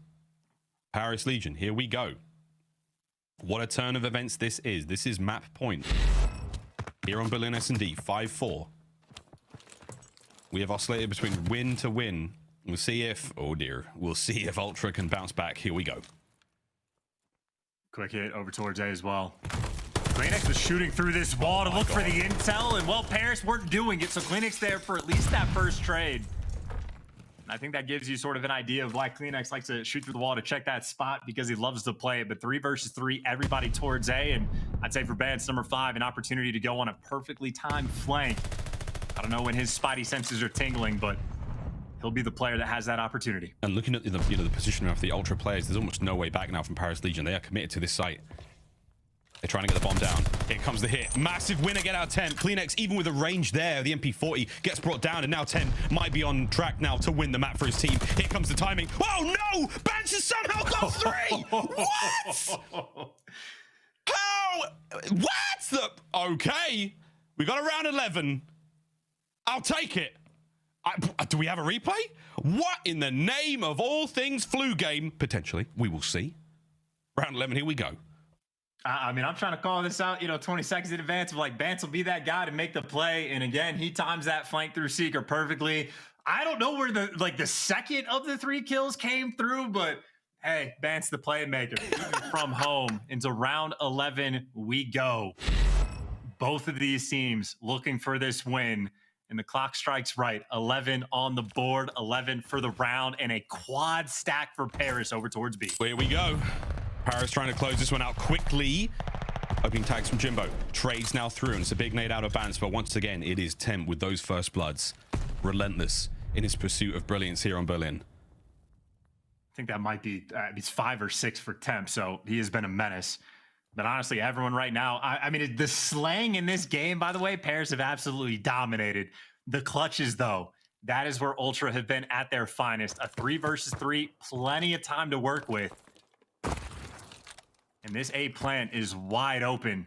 Toronto going to get this down for Paris, still stagnant over towards B. We'll see what the game plan is for the retake if they try to flank. Well, Insight, the man they have to deal with first. Insight could time this so well. Bance has got train side covered. You got the deep coverage there from Cammy, last ditch attempt. But honestly, it could all come down to Insight. Has he seen anyone yet? I don't think so. He's doing laps all around the place now. And Bance, here we go. Oh no! Oh wow! Oh, he's crept on through, but Insight does find at least one. Bance gets his kills as well. Oh my God, it's falling apart in round 11. Jimbo. 10 and 5 on the map. This has been a sensational run, but the run is over. Toronto Ultra, what sensational composure. Unreal stuff out of them. What a slobber knocker that Berlin Search and Destroy was. Back and forth we go, and now we're tied up 1-1 in the series. And in spite of those first bloods, I mean, like, cataclysmically, I didn't even pronounce the word right. Doesn't matter. Paris basically got every single first blood. It just didn't make a difference. I think Ultra genuinely might have been confused towards the end while they were, like, giving that bomb plant completely for free with no pressure. And then Paris trying to retake through that side. Obviously, got to take care of the players in the clutch spots. But, I mean, Insight's basically playing a prime game of hide and seek. And he's just in the warehouse and too many things to check and too little time on the clock. But slang category, be damned. Good performances from so many players on Paris, be damned. Doesn't matter if it's a 6-0 or a round 11, an L is an L. And Ultra right back in this series. All about the dub, no matter what happens. Unbelievable there in Berlin. Huge props to Temp and Jimbo, both of them playing out their skin, man. Like, massive effort from them there in the kills department, clutching up indeed. But too icy there from Ultra. They just managed to pull out the dub, and we've seen them lose some absolutely heartbreaking round 11s here already. And oh baby, we're gonna have a quick look at our scuff play of the game now. It is gonna go to Insight with that ridiculous 2v1 clutch. Your boy should never have been able to get this one off chance. Also, I completely butchered this call. I should have just said, yo, Insight, one of the most clutch players in the league, and then just kept my mouth shut. But it genuinely turned into a situation where he had no right to win it. He got spotted in P5. He basically was like putting himself into a pinch. But I mean, Paris Legion players, instead of hiding in a corner, instead of getting out of dodge, end up taking the gunfight, end up getting caught. And just another one for Insight, a feather in his cap, if you will. I mean, his umpteenth clutch of the year. Many, many more, I'm sure, to come, but we'll find out if we can get any more of those big old clutches. We're going to throw to a very quick commercial break. On our return, though, we're going to Tuscan Control, and we're playing with segments, deciding games round 5. Hey, cannot wait. Let's get it. Let's get it. Let's get it.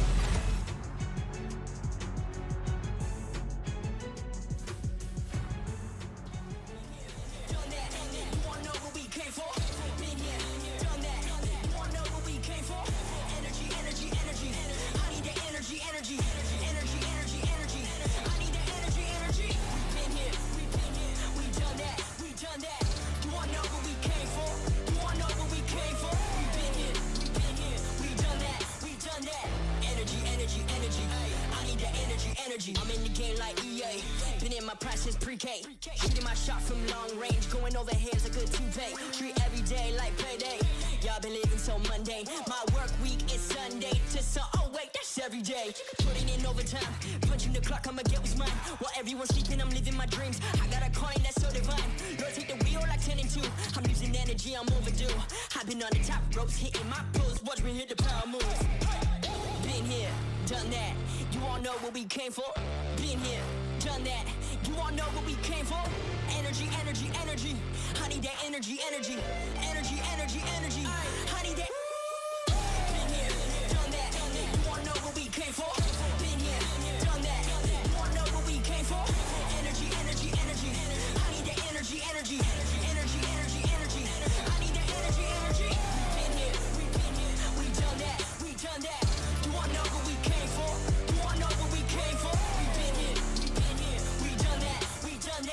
Energy, energy, energy. I need that energy, energy. Done that. You wanna know what we came for? Energy, energy, energy, energy, energy. I need that energy, energy.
The Call of Duty League is brought to you by Game Fuel.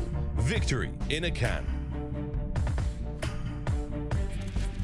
Off of your series now, friends, as we're looking forward to a nice bit of control. Before that, though, don't forget you can dive in and grab yourself team packs. Everyone's there. Boston Breach, top right-hand corner. Look as drippy as your favorite teams here in the CDL. Head over to the franchise store in-game on Vanguard or Warzone and grab a pack or two. You get a little bit of everything. You get 2 skins. You get the weapon camo. You get yourself some attachments, some cards, a little bit of that, a little bit of stickers, a bit of an emblem. You name it, baby. You're going to be dripping all over the competition here in the Call of Duty world. But we wish you the best of choice, again, whoever your team may be.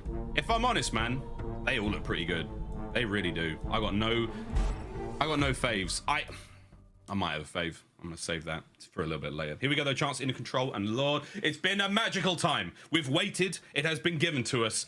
Now we get to see what the game looks like with control, with progression ticks being the absolute name of the game. Got to play the OBJ, friends. Let's get it. Here we go. A very interesting look for both teams. Again, it's kind of a new mode, you know? It's sort of like a new beginning here in the CDL. Okay, I think that's a little bit too extreme. I think extreme. it'll affect teams at the margin. I think it is a quality of life that like the teams that were good at control still going to be good at control sort of thing. But now we just eliminate the situation where you need to turtle up. Or you just don't have to play the objective. Like, we are finally set free. So I'm excited for this. And again, I still think for the most part, things will sort of remain the same for teams that are good and bad. But I think 2 teams I'm most looking at are actually Toronto and Boston, that I think might love the fact that this gets switched over to Tix. And I mean, obviously already in control. You see Ultra's record not too shabby, but you give them more freedom. Those 2 teams are like the very best, especially on this map, of actually capturing Tix. So I think Ultra will be a fun team to watch. Obviously, as far as this game stands for the moment, I don't even have to talk about the slang. Who cares? Look at that map control for the Ultra. All up in their business on A. You love to see. And they are not letting that segment get captured. Paris were incredibly close to the first, but not able to get it done. Cleanix now, a little bit of parkour, able to get behind these players. 3, 2, 1. High gravity taken care of. Oh, sees the next. Reach out. That's Cleanix, baby. That's a force spree. And your boy's starting to heat things up. Chance we did get a crazy stat from that search and destroy. We'll bring that up a little bit later on, but unreal stuff out of both teams. Still, for now, though, over to B we go for Paris. Well, oh, sorry. Yeah, well, one of the reasons, by the way, I think for Ultra to be a benefit, obviously, if they're one of the better teams at actually capturing ticks on offense and control, that's better for like those round 5s to get defense. And well, they're the second best at it, and Ultra have had 8 games that go to round 5. So if it's consistent that it's going to be a little bit balanced, still getting that defense is important. But now it's by the OBJ, and Paris right now, plenty of pressure both in the spawn and over towards B. You see inside up top gets spotted, so Jimbo maybe has a freebie, or maybe inside from the top rope there to take him down. 0 ticks right now for Paris Legion. They did have pressure on A, but now you stop the clock just under the 20 seconds remaining. Temp trying to stay over the back lines, brought down. Over towards A we go. First segment gone. There it is. A historic moment here in Call of Duty history in Vanguard. The first segment has been captured on the new patch. Vance slowly but surely making this work out. Second segment now, A gone as well. We're going to say goodbye potentially to their A zone. In fact, we will. A's gone. An additional minute to play with here. 1 minute 15 now on the clock to work with for Paris Legion. 16 lives of the defense, and it's 12 for Paris to see what they get it done. Again, you can just afford to now dive bomb the hill, or the point rather, to actually play for the OBJ, but that does not make it any easier to actually break through over towards B. So Paris, still a similar situation. You got to take your time. You got to look for sort of that perfect break, and it's double flank coming through, but Insight already finds that sort of first blood on this engagement. So Paris, their job will be that much more difficult. Vance locking it down from the back. Whoa, he got 2 there. MP40. With an MP40, your boy's on fire. 4 down a row for Insight, looking to get 1 more out of this. He has been roaming very, very well indeed. Vance trying to stay alive, keeping the back line completely safe and secure, seemingly alone. Insight's getting taken care of in mid-map. The nades go through. Temp wins the fight. He stands tall. Shots are in. Great work on the Cleanix as well. Now you get a teammate on point. There's the clock stop at 25.8. Pressure now on. Paris. Ooh, it was starting to get so hot. And Cammy. Oh my word. Somehow gets 2 of them. 5 lives remaining now for Paris, but they've still got a little bit of pressure. Oh no, it's last lives. Last ditch attempt. 15 seconds. Here we go. Well, now the lives matter just because that's a new way you can actually, well, not a new way, an old way, but a way to lose the round. Down to 3, and obviously no time on the clock. And I mean, hey, fly forward, try to play for these final few kills. What does the difference make? It's only for stats. Let's go. First round with the ticks on board, and crazy enough, I didn't even pay attention to it because I'm not used to it. Did they get a tick on B at all? No. Clean B. Okay, so we got A gone. 3 then. Yeah, 3 to yeah. I'm so not used to having to keep track of that. I didn't even pay attention. Brother, I'll tell you what, it's a lot easier than counting kills with, you know, like team kills and suicides to be taken into account. But here we go, though. The first round now complete. Ultra will walk away with a win, but of course, segments, that's incredibly important to look for here. 3-man hit towards the middle of the map now, toward the A side here for Ultra. You can see a bit of pressure there, and it's the lone man Kleenex over towards B. So far, though, the defense holds. Paris Legion, 2 clean kills going their way. Over to A we go, and it's a lone insight. He's a dangerous player. We'll see if he can hold it down now. Mid-map, Kleenex, all his. Swept clean. Paris Legion. Oh, boy, Jimbo managed to win one more in the middle there. So, with that kill going through, first segment A down for Toronto. And you make it nice and clean as well, right? You got number 6, Cammy, just keeping that mid-map control. Insight knows he only has to look one direction, and, well, he might be getting just, you know, pestered by these nades, but still, he's on a fantastic head glitch. He's got the gun for the job, and I think John knows that. Nothing he can really do. Chalk this point up. That'll be tied on segments, but obviously, Ultra, we've talked about their sort of offensive prowess. One of the best teams in the game on this map of trying to actually have an approach to capture B. Yep, they do indeed. First segment, well, A's now clean gone. You got over 2 minutes to work with, plenty of lives either side. We're in the 20s for that one. Gravity slow hit towards the back. B's being captured now again as Ultra looking extremely clean here on offense. Oh my god, Inside was in on a big fight. John's in. Picks up at least one. We get another segment down. Jimbo now on the flank, picking up the others. Kills keep going through. Still, though, Ultra remain on point. It looks like they finally get cleared out, though. Gravity eventually able to get that final man, but still not a bad effort. You at least get that 1 tick, so already a small advantage in this game towards the Ultra. And honestly, with 2 minutes, this is plenty of time to work with to try to get the nice little setup. Looks like Cammy by himself might be working through the field side. Everyone else coming through P5. Nades abound. Cammy gets picked, but 3 players here towards P5 looking for that open. Stacking it up. Not a lot of lethals or tactical still to play with. It's going to be straight gunfights from here on out. And Insight, good thing he brought his automaton. Ripping his way through. Kleenex now cleans point. One member of Paris still in position to contest. Jimbo, what a fight that was. Kleenex does win it, keeps his team going for now. Now, to be the tip of the spear, to drive his teammates forward, push the front line there. It's time purchased, but he will be dropped. Nice nade out of Gravity. Paris, they sweep the point clean for now. Bance got a lot of work to do alone. So close to that second tick, though, but the contest is going to be in, and yeah, just the instant shutdown. The Inside up top needs to play for as many kills as he can, but the trades are instant. Pair secure on defense. Minute 15 to go. Still a little bit of time, maybe for 2 clean pushes from Ultra, but not easy to coordinate at all. Looks like everybody coming in through the Church of Green side of the map. Here we go. Gravity, maybe able to find one. Jimbo Platt side. Here come the nades. Oh, he's hurt. That's the stairs now taken care of. Here comes the pressure from Ultra. Step by step, they go. No one quite on point yet. Cleanups now coming through. There's Kleenex somehow getting himself 2 out of this one. Oh, gets the 3rd. The 4th is there as well. Oh, Kleenex. The damage, but no kill. It's going to be 3, but that's enough to get his teammates on point. Here comes the pressure. Paris trying to answer back. Jimbo now sliding on through. Kills going his way. Over to Insight. Nice shots out of him, but you still have to get the players on point. Here's the contest. Bounce has got to go big. Does indeed. No lives left for Paris. We could see the second segment come through, and yes, we will. This might be a situation where you want to get the segment capture, not necessarily get all the lives, right? So obviously you get the kills, but maybe leave someone alive and try to capture the point. But obviously for Paris, you're just going to force it through. But maybe something like at some point this year, it'll be a very specific situation where that occurs, where you don't want to actually get the final kills. You want the segment instead. But obviously if John's just going to force that issue, Ultra have to do it based on lives. But that'd be the work, and this is what kicked it off. Number 1 for Kleenex, 2 players pushed up Dak L, and honestly, at least the first couple easy work. And poor Teb, he's probably flying to a gunfight expecting Kleenex to be one shot, but no one shot Kleenex at all. Big 3-piece to set themselves apart. Ultra 2-0 lead. Great stuff from them, and again, they have a 2-tick advantage now if we have to go to that final round. Here comes Kleenex. Damn, man. If he gets in there, it is curtains for all 3 of those members of Legion. That would have been a tough fight to win. Cammy's going to mid-map covered. And here comes the bounce back from Paris Legion. Pressure towards A. First segment gone. Looking to get themselves back into this one as fast as possible because a 3-0 here in Tuscan, not a good look. Contest now coming through. Insight cleaned up immediately. Kleenex is up next. And John, nice shots, nice teamwork. Paris Legion should capture A. You can afford to put that pressure on defense, though. You can fly forward because throwing away lives does not matter. Love this. I mean, throwing away lives definitely does matter, but I'm saying not in the same way, you know? Don't want to get too far ahead of ourselves, but either way, similar situation, what we saw a couple rounds prior. Plenty of time for pairs to work with to try to set up this B break. If Just needs someone to make that big CleanX style play. Dare I say it, there's only one man for the job, but we'll see though. Legion trying to fight back now. Slowly but surely, nice patience out of Temp. It pays off. He rips Cammy. John now, unable to take the fight and bounce, but again, the teamwork is there. Jimbo's on it. Big numbers now from Legion. They do lose a few, but they've still got pressure. Here we go. Big fight now from Temp's. Got to take care of the 2 ARs now of Ultra, and it's in the hands of Insight, holding them down. Cammy now watching that L side, watching the alley side of the flank. Here comes Jimbo sliding in. Big win out of Jimbo. You should be able to get players on point now if you can only deal with CleanX, and they can. There we go. Chance it could be a 2-man stack.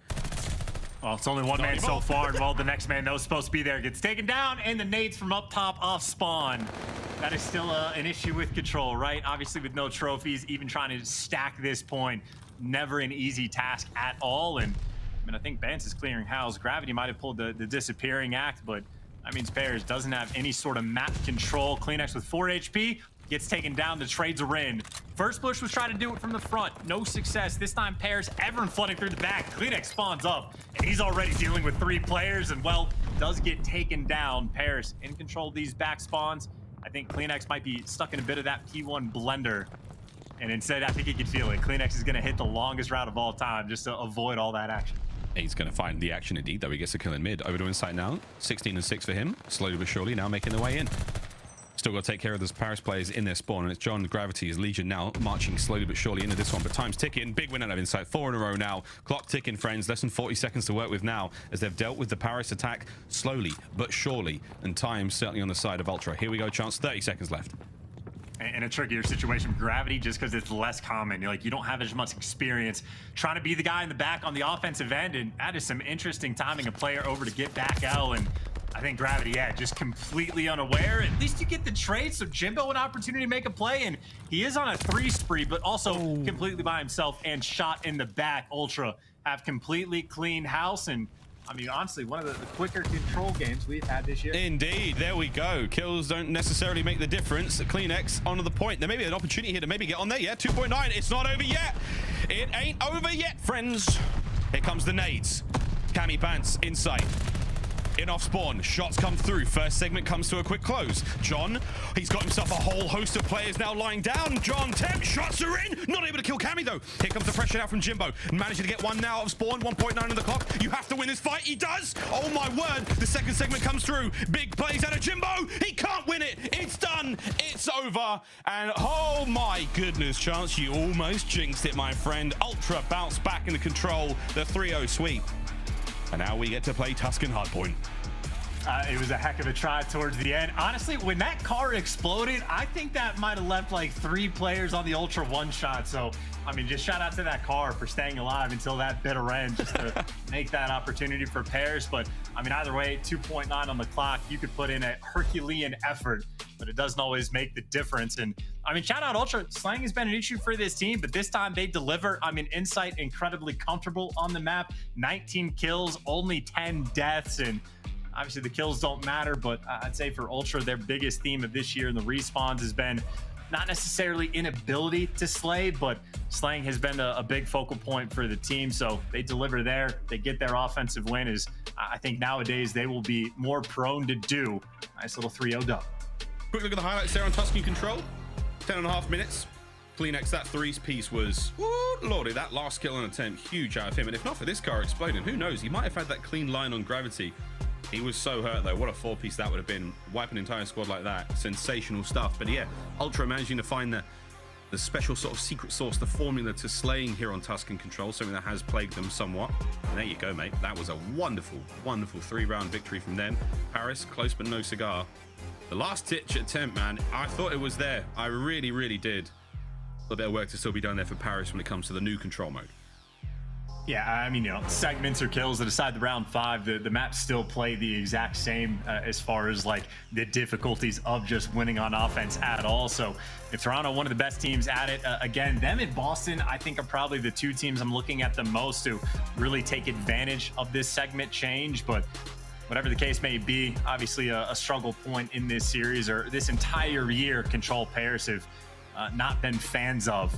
So Ultra take advantage, get the 2-1 lead in the series. And again, going into that Tuscan Hardpoint, I'm going to be laser focused on just trying to see what the P3 spawns look like from a mini-map perspective, because I gotta say, playing it feels wild. Yeah, we're in for a fun one. Tuscan Hardpoint coming up next. Current lead though for Toronto Ultra, 2-1. We'll see if we can get a toot, you know, because it's got a little fleur-de-lis, kind of looks like a T. The two Ultra things look like O's. We get a toot. Who knows, mate? We'll see. We've seen other words being created across the maps and modes screen here in the season. You know exactly what I'm talking about. For instance, Boston and Ultra go up against each other. Let's just say map 1 and 4 usually go the way of Boston. Hey, it's those hard points. Am I right, friends? Here we go, though. Here we go, though, Chance, into the Tuscan Hardpoint. And again, as far as like two teams go, not particularly adept at Hardpoint. Tuscan, obviously, a different beast of the cage.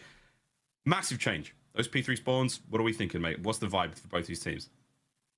Well, I mean, specifically for the P3, again, at least to me feels chaotic. I know Ultra are probably one of the better teams in the game of having the teamwork to deal with those like mixing moments. So I might be stealing quite a few strats from their book to see where the pressure is going to be. But you just have players now spawning in like the dead center of the map, front fire. So they just have a 2-second route to get to the hill. And then the other team will be spawning like back roof. And they also have a 2-second route to go to the hill. So at least in my experience, it is a bloodbath of just hyper aggressive to flood your way through the hill. I mean, nades are going to be a big factor. If any team is able to like lock and secure a setup, it'd be fun to see how they do it. But at least in my, like, I'm expecting craziness is the short version. I like craziness. I mean, we get a fair share of that here in Vanguard already. It's a speedy game, friends. It's got to be said. But Tuscan coming up in just a moment. We'll see where they go. Map number 4 here in the series. And yeah, if craziness is what, you know, you're expecting, Chance, I have no doubt that these teams will deliver. A close game, hopefully. Again, neither team too hot when it comes to Hardpoint, but we'll see how it goes when we do get into this one. Tuscan coming up in a brief moment again. Very different kind of map to Bocage. A little bit more rotation heavy, a bit more comeback heavy. You know, you can lock teams out. You can find decent time. We've seen teams now managing to find the success on P5, that command center. It's happening, man. Everyone's starting to get to grips with the way the map should be played. And Insight, something's going on with Insight, but the rest of the squad have been pulling things back very, very well indeed. That Tuscan was a wonderful regain from them. After the search and destroy, they get 2 straight in a row. So we'll see how the team can find themselves going now into this Tuscan. For Paris, I think, I mean, this is a must-win, obviously, but I think for them, if they could force their game 5, we could have one hell of a series in our hands here, mate, because this is huge for Ultra, not starting in the lower bracket in the Major 2. I would say like the Paris, it's like a must-win for momentum sort of thing. Like just to finally get a victory, it's like you can go into the major with more confidence, a little bit of wind in your sails, so to speak. But I think without question, they're 0-4 right now. I would have to imagine guaranteed to start in losers bracket for Ultra. Quite a bit more pressure on, still an opportunity to make it in winners. I think if they win this series, they still have to battle New York, and you definitely do not want a 2-3 finish. Also, by the way, good news for Ultra as far as tie breaks go, though. I know 2 of their losses were like game 5s. So as far as like the map count goes, you know, losing in a game 5 is good for the map count in a tie break as far as like losses go. So in a decent spot as long as they start pulling away with these victories for their final series. So pressure still on, and maybe even long term in this hardpoint game mode. I'd say for the Ultra last year, it's not like they were phenomenal on it. They were obviously a solid team. Pretty much any team in the game, they could take at least one hardpoint win in a series. And I think that's really all they've ever needed. Like as long as they're going 50-50 and finding one hardpoint victory, I mean, this team will be right back towards the top of the league. And I mean, it really is just scarily impressive how good they were in an entire major where they did not win a single hardpoint. Imagine if they can just get one. I'm trying to think back to it. I need the stats in front of me. Were they even close to winning a hardpoint back at the first major? I don't know. I don't think it was particularly strong, but here we go. New looks here on Tuscan. First point up. Over towards that big old field. They call it Monument. We call it Nade Central. Into the point we go. Bance may have that first blood, but it's Legion with the time. And wow, Jimbo just got eviscerated. Something I forgot to touch on, by the way. The spawns have also been adjusted on Tuscan for controlling S&D, and the team on defense spawns up way closer. Not the same case for Hardpoint, though. So Paris, at least in theory, off the rip, should be able to get to hill a little bit quicker, but seemingly that hasn't made too much of a difference because Cammy 2-0, able to get towards this head glitch and, well, gets dropped straight away. Bounces in through the defensive line. He cracks only a little bit of it before it solids right up again. three players now alive for Paris, trying to get the pressure onto the point, but it's all Ultra so far. Final 15 seconds, rotation's already down. That's Ultra's side of the map now, friends. That far right-hand side is where they were spawning. They've got themselves set up there for the big old column right in the center of that little square. We see it's the B zone, rather, on control. Will now be the site of one hell of a battle. Here's this hard point. It's opened up, and here come Legion, the 2-2 split, trying to make their way through the map. And Bance is just ready for pressure that was never going to come. And well, now for John, maybe trying to go back through pillars. Similar to like the control, Paris want to just bully out the back. And well, you take down Insight, you get those back spawns. And now it's just about flooding towards that point. A couple players getting caught along the way, or actually Candy seemingly catching everybody. And John had to win that one, or else this would have been dire and almost, potentially a full 60 on this hill. But he's created the opening. He's got his teammates behind him. The next push is here. Ooh, timing from Bance just that little bit better as he manages to win that fight. 25 remaining on this point. It's not quite a full 60 yet. They've jumped off it for a brief spell, so it's going to be damn good still from Ultra. Paris unable to get the breaks here. Still another shot at it. Kills come through. There's only so many gunfights Ultra can win from these positions, and finally, a little bit of love now from Paris here on P2, and Jimbo unfortunately leaves that one to his teammate, but hey, John's got him covered. Big wins again, nice shots, big sprint now across map chance. P3, the fountain, the dreaded fountain at that. And I'm just excited to see how this looks. And I think Insight already posted in the D back of the map. Bance the first one in the hill. And for the moment, they are prepared for this roof pressure. But number 3 out towards P1, he gets red, but either way, he gets the kill. So now you're fighting a 2-front war. Instant break. Spawns don't matter. Pairs break through in what, 10 seconds it took. Great break. Again, if you don't manage to get yourself into the hard point first and win the rotation, you may as well just smash through the front door. That's one way to do it. But now Ultra doing their very best impression of Legion now on the offense again. Paris, though, holding the line. Insight with the kills coming through. And finally, the 3 remaining members there of Paris. Oh, Cammy winning one. But again, trades abound. CleanX, he's able to get it. No one's able to get too much time here. And finally, Bance slides onto the point. Great moves now out of Ultra. They've got themselves in there. 15 seconds remaining. No time to be had. What a wild hard point this has been. You're in fire, they're in fire, I'm in fire, everybody's there over towards the hill. And well, not a full 60 by either team by any stretch of the imagination. As far as that rotation goes, though, Ultra at least in the back first. Jimbo, though, from up top, guns 2 players down, and you take all that time to rotate just to take the gunning like that. Pairs Legion, first team inside Church, but not just with the back spawns. Ultra will be quick to try to make this break, and Cammy, the first one to strike. Oh, Gravity now bounces right back into this one, keeping the kills afloat for his team. Ultra, though, still with a lot of numbers on point, keeping the time ticking in their favor. Oh, I think Gravity may have been spotted there, but he's in. He's found at least 1 kill out of this, and just like that, almost, yes, indeed, Paris with a bit of control. Nice shots from Insight from the outside, keeping the contest from a difference. CleanX, though, knock, who's there? It's me. It's 7 and 12, but these kills are important for now. Ultra still retain full control of the point. Massive shots out of everyone, as Tuscan certainly got a little bit more pacey after the update. And the players inside the hill, Bance able to take both of them down, so pacey indeed, and nice clutch gunfight wins by Bance to make sure he secured that final bit of scrap, and decent little lead. Ultra have built themselves, and Cammy on this rotation, first one here, first one gone. Jimbo again on rotations, winning these intro gunfights, but obviously, getting that initial time is great, but it's about being able to hold 3 players coming in through the roof side of things. Jimbo, first man to deal with. See how long Paris can hold this one down. Not an easy hill whatsoever get points on. Cammy CleanX now with the entry through roof side. Cammy's in. Table for cover is all he's got for now, as the attack from Paris is mostly going to come from downstairs for the time being. But again, time ticks very fast here on Tuscan. Nice shots out of CleanX. The reposition. Oh my, he could hold this spot. Nice moves. Great shots. Damage in a Jimbo. Here comes Insight from outside. That is non-stop. Great work again from Ultra, winning these close range engagements, and the teamwork from them so far sensational as they're managing to pull this one away in a tremendous fashion. 20 seconds remaining here on the 5th. Big tags again as Paris back on point. And look, this is a hill where it's not like I have great insight or recommendations, but that is a hill where Paris, they win the rotation and still end up getting bullied out. And even for those final 8 seconds of scrap, it is time like that that adds up time and time again. Somewhat of a bocage effect can apply to Tuscan as well, but Toronto right now, wheeling and dealing, built themselves a 70-point lead. Yep, coming into the second set of hard points now. Paris will have the time, but Ultra with the lead. Let's go for a quick listen in with Toronto Ultra. He's top broken, by the way, top broken. I've had to weak them. I'm just staying like...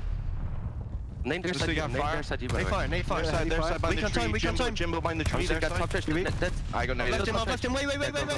Fuck. One's of the pillar, one's of the pillar. Yeah, last guy mid, he's gonna be their side, you. Yeah, Church, dead. Nice. Laying down. I'm seeing you push. I'm trying to pick up mid, quick. Mid, Jimbo. Fire! Gravity mid, gravity middle, gravity middle, absolute. Gravity middle, absolute. How's the other side, I think? Yeah, church here. Nice. On the 15, I'll pick up left. Okay. We can know Jamie hit one, didn't he? It could be church, yeah. You looking for? I got low. Looking for theory. Gravy's an ult. Okay, yeah. They could be in church, could be in church. Two front, 2P5. John's absolute, he's not going to push it. Yeah. You just seen him, Toby, worst time? Fuck's sake. Absolute plat. I'll kill this guy. I need it, careful. Good. I'm watching church ramp. Back. He's in the back, man. I'm absolute. There's two. Weak church ramp. He's in church. In church. Mochi church. Jimbo church dead. Don't try and push me. He's pushing you out. L dead. One more. John L. Fucking smoke him. Nice. One more. Weak top part. Nice dead. One on ramp. Absolute ramp. He's on top green. Top green. I'm wrapping over. Ramp, you're in the back. Yeah, ramp. Good ramp. I'm in P5. Nice. Slow us down. Wait, he didn't hit me? Grab me in the back. Top church. Absolute top church. Absolute top church. He's gone mid. He's already gone mid. Could be out. Last guy knew they flip. I'm going through mid. Yeah. Gravity dead. I'm just being annoying. Yeah, I'm coming left on you. I'm going top. Where is he? Jimbo dead. Nice. I'm going top. Gonna be behind you. I'm named God Heady. He's behind me, church. He's gone you. Okay. Listen, he's in useless. Okay. Wants to be mid-alley. The characteristic clean comms there of Toronto Ultra Chance. There's Academy with a smoke him. Absolutely love that. You definitely take the passion, but back towards P3 we go. Paris, they got here first, but again, you're just going to be dealing with those sort of roof spawns, and they're actually taking the route through fire and maybe sort of flip the map on its head, and that is a bold strategic out, and we will see how that pays off for him, because now, well, you sort of get the setup. You get insight posted up towards that God Heady. You've opened up the roof spawns for Ultra. Interesting timing on the flank, but CleanX there to deal with it. Paris inside the hill for the moment. Inside still posting the back. It should not be for long, or maybe it'll just be trades on trades in trades. As, oh dear God, everybody is dying in the point, but I mean, Paris, they have it for a moment. They pulled it back as well. I mean, 170 to the 130 now, climbing for Paris Legion. We're going to see the hardpoint rotation come down. Over towards to church we go, and this should be a big one. Paris Legion, they're in here first, but the rotational kills coming down now. Paris, Jimbo, Temp, finding them indeed. They still have to contend with CleanX, who's just popped dead silence, but nothing quiet about it. Jimbo sniffs him out. Bant's taken care of there as well. So only a one-hit attack now through the front line. That's going to be from Insight. Pistol in hand, in a little bit of trouble, waiting for the squad to show up, but he gave his teammates enough time. Paris have got to shuffle now on the defense and get those players back in a point to defend. Oh, Paris actually doing such a nice job of like swinging out towards the bottom side of the main map, and that is a clean 4-man feed that they are able to get. John and Gravity deliver. I mean, they just spread out the pressure so much, and well, that is exactly where Ultra kept trying to push from. Try to go through P5, they get dealt with. Try to hit from every angle, get dealt with, and now inside the point, Jimbo, there's the first free B. Insight gets the trades, but they're still in this time. I mean, this Churchill is where they have set themselves apart. John again picking up 2, and just like that, one good hill is all it takes. Paris Legion right back in this game. They take the lead, and they've got themselves over towards P5. It is all on Temp. 23 and 18 for him now, winning his first battle, the first of many. He's got a couple more to go, gets 2 before being brought down. Wasn't that enough to get his teammates a little bit closer? Cammy with the courage over by the green side, and the tags from Jimbo a little too strong. John from downstairs cuts him down. It's another clean 3. 1 player left alive in his pants, and John's going for him. They've got him again. Another wipe.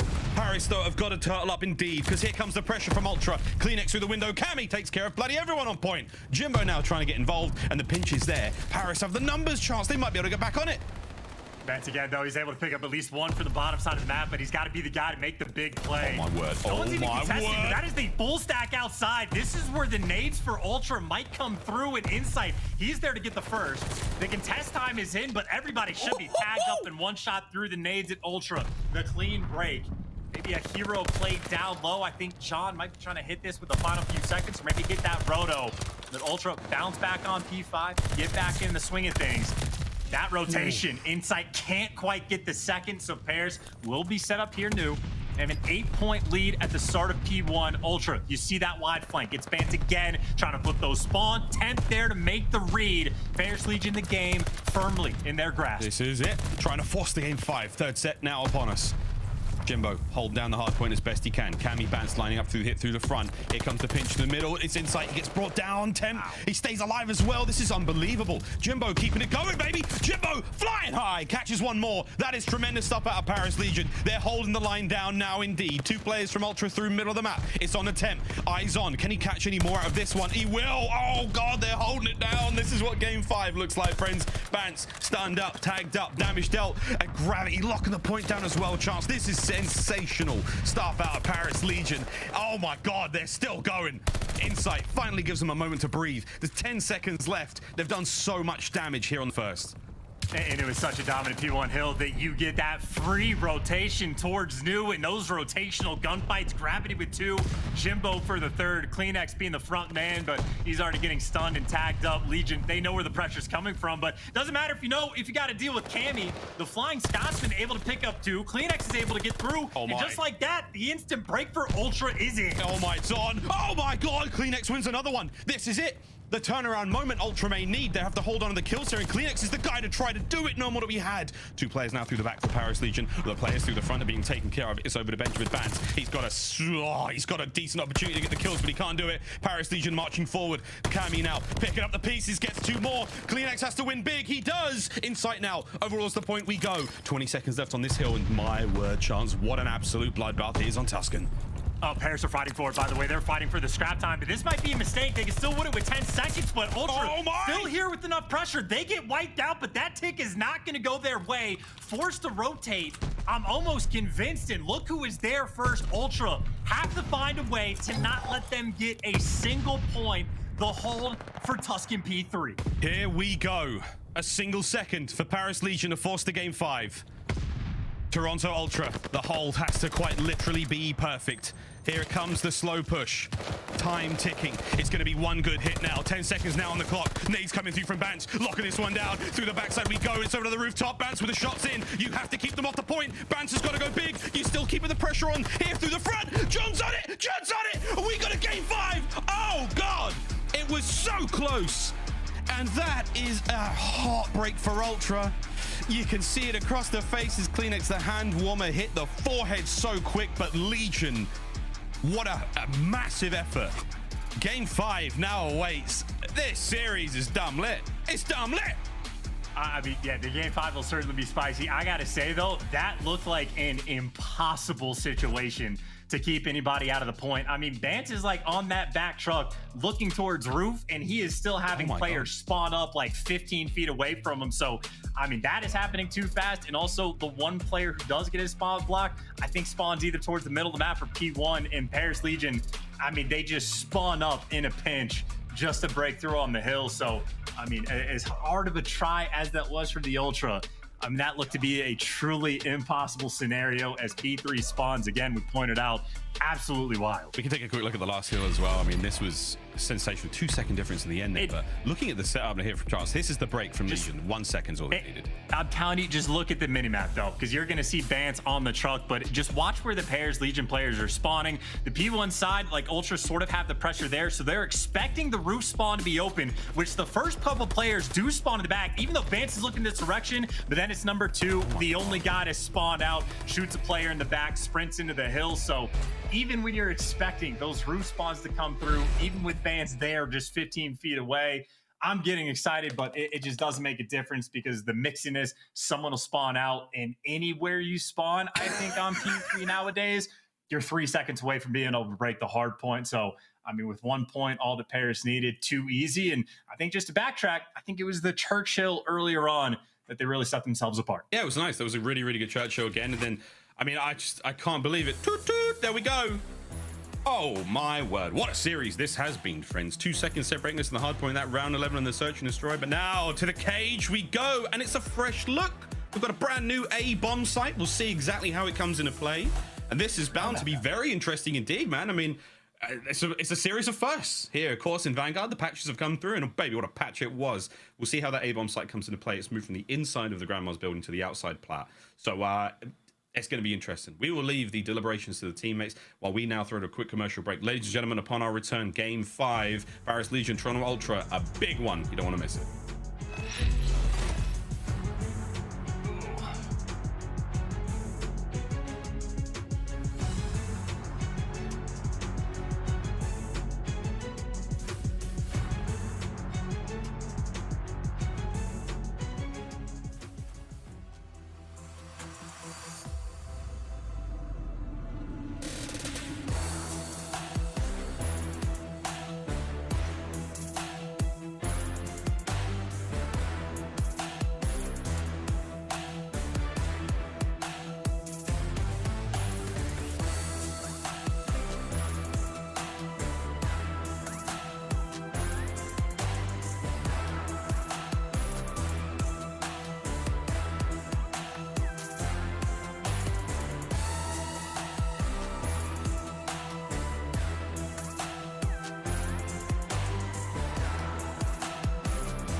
Call of Duty League is brought to you by Mountain Dew. And here we go, game 5, friends. Now we say farewell to the old bomb site here on Bocage, and we say how diddly doodly neighborino to the brand new bomb site. It must have grown legs and just opened that door all by itself and just crept on out, and overnight, oh my, the map may look so very different. We will see, though, as the first time now the new bomb site makes its debut here in the CDL, as this is going to be an interesting one indeed. And can I just say, production, I love the black and white over that image there. Hey, that was such a nice touch. It was so good. We poured one out for the old bomb site because, hey, man, it had its fair share of crazy moments in the start of Vanguard, but now we're saying hello to a new one, and this could be very cool, Chance. Big change does, open up a lot of lines of sight towards that A bomb, and hey, who knows? It might make B that bit more attractive. I don't know. No, I think actually the opposite almost. I think it would make A more attractive just because, like, in the post-plant setup, like, if you plant for the offensive side spawn on the plat, you can now watch it from top barn, back spawn, to back rafters. You can go, like, in top grandmas and, like, see it out the side window. So I think A will more than likely be slightly more common. But honestly, the map might not play out any differently. Like, you still have options. It's still Bocage. You still just, like, you need those intro kills, and wherever you get them, make the adjustments after that. And I'd say on the defensive side, I'm going to guess more players will be playing on that back tank, like in the back spawn, to actually look over on that bomb site. But it'll be fun to see. Also, it's early on enough that I think different teams will have completely different ideas how to play. Maybe some teams will just go B just so it'll be, like, normal and you can avoid it. But I'm going to guess that it would be slightly more preferred. First blood bands. Trades. Massive work from Jimbo. Nice shots out of Jimbo. What a two-piece that was. He's got a couple more players to deal with. Good work again as Toronto managed to stop the bleeding. 2v1 now. Temp, last player left up in mid-map. Bomb down outside of the front of Granny's. No one's home. Temp's going to play this slow. Oh my God, the timing. Sensational timing. Here comes the final tag zone. No way he gets away with this one. Ultra take the first round. And chance to go back to the Berlin search and destroy again. Ultra managed to win it in round 11. 10 out of those 11 rounds, Paris got first blood. In the 5 offenses, they planted the bomb and they lost all of them. So that could be a symptom of Berlin for Paris, but I just don't know, mate. The last time we saw Paris play this map, it was a tough one for them as well. Or just from Paris completely unable to clutch or, like, make the adjustments in, like, key scenario. I mean, again, even that round 11 from Paris did not like the way they played it at all. That being said, though, 10 out of 11 first bloods, that is as crazy gets, but another sort of, like, clutch situational round where Ultra, whether or not their stun grenades are on point, they do come out on top. And for the moment, that bomb leaning towards A, but with 0 map control, is honestly, Temp has put himself in a pretty nice spot. And Temp was almost able to spot the peeking head of Benjamin Bantz there for a brief moment, but for now, it's going to be a little quiet as the nades now ring out. Doesn't land anything, so Kleenex still going in, seemingly unaware. Check your corners, though, son. Legion players are everywhere. Bantz will click slide. Oh, this could be huge. Jimbo gets out with his life. Oh, my word, wins the gunfight as well. That is tremendous out of Jimbo. Kleenex surely with a trade. Yes, indeed. Here comes John getting involved as well. Over to the other bomb site, though. Inside a tip of the tank. Manages to nail it. 2v2 now. Temp trying to make it that bit more fair, but the bomb once again down outside front grandmas. That's great. If Temp gets that kill, I mean, that's basically a free win for this round, but now Temp is going to be forced to make some sort of adjustment. Now Gravity sort of pinched in between the 2 Ultra players, but maybe not with too much fear in his heart. 18 seconds left. That bomb's still down. Gravity in an SMG corner, but in an AR's world, he at least takes down 1. 12 seconds to go. Bomb has not been picked up, and there is Donnie Temp for the cleanup kill in the end. Ultra not able to make moves on the map realistically at all, and meanwhile, Paris, they found that open lane. Temp gets through, and he might not get the initial freebie, but there for the final kill in the end. Paris Legion on the board. Tied up game. Maybe, Miles, just maybe. A round 11 on the horizon. We'll see. Twice in a series. Doesn't happen too often, but when it does, oh boy, we talk about him for a while. Temp, nice patient round out of him. Gets himself into the game. About at 1-1. 3-man hit through mid. Bantz is getting that opening kill, and that's a nice way to start things off. Jimbo does get in the grandma, so now he's making noise, baby. Big slide. Oh my God, another great 2-piece out of Jimbo. Yep. One of the big criticisms we had of his gameplay before was he needed to slow things down a little bit, and that boy has managed to find a sweet spot right then and there. Great work out of him. Over by the bomb site, though, inside top grannies. Another spot you got to watch now. Stops the plant going through. 1v3 technically here for Insight. And it was mentioned before. I mean, in my opinion, he is the most clutch player in the league for these situations. But bomb down, and again, there is a bevy of new spots that you have to clear out when the bomb goes down on this A side. He's trying it. One tank at a time, creeping forward. Has to check a corner or two. Gravity peeks out, gets the kill. Insight. Not today. Paris will take the lead. Yeah, an incredibly loud reload. I think Gravity just heard that straight away. And there for the free kill. Not a fun situation because, again, it's corners like that that you have to check. It's many things. And I think, Jimbo, there's a lot of players I want to see in a game where there's a dolphin dive, not a slide. But that is a perfect example of the slide mechanic. You just get underneath that pre-aim. And especially on this map, you will be able to torch players constantly. Just hit them with that movement. We saw that on LAN as well. Players sliding directly at their opponents. Try to quite literally get in the soft spots and nail it there. Sun's come through. Two players there, Granny's side. Bance slowly but surely creeping his way out of barn now. Makes himself a little hidey hole to get through. Our time going. John trying to bait out something here. Cracks the double doors of Grandma's. 10 with the first blood. And no one's actually on that back tank, which I guess in a sense makes sense because you never really want to plant for their side. And until you've cleared out Grandma's, not easy to get this bomb down. Players making moves, came in for the first, and trades do not come through. And they're just going to make that readjustment. So 3v4 potential here for the Ultra. And they dipped. I guess they're going to elect to swing this over towards B. They dipped quick. Insight clearing the back very, very methodically. And now it's Bance. Eyes on John. Backs on up. Stuns are in. And that bomb, hey, this is the cage, baby. They're going back to A, potentially. Yeah, they're gone. Bomb site's clear. You've pulled Paris one way. You pull them another. They're not that flexible, though. They've managed now to stop it. And they're like, uh-oh, B's clear. Oh, no, they've planted it. Oh, no. Yes, they have. Here we go. 3v3. Retake once again on A. And they put so much pressure on B. I mean, maybe they just don't trust their retakes as much. Or maybe you're going for the all stretch and nobody is there to even check it. Are you kidding me? The instant hop of the defuse, the Vanguard special, as that is like the only play everybody makes. I mean, in ranked, at the pro level, people just hop bombs.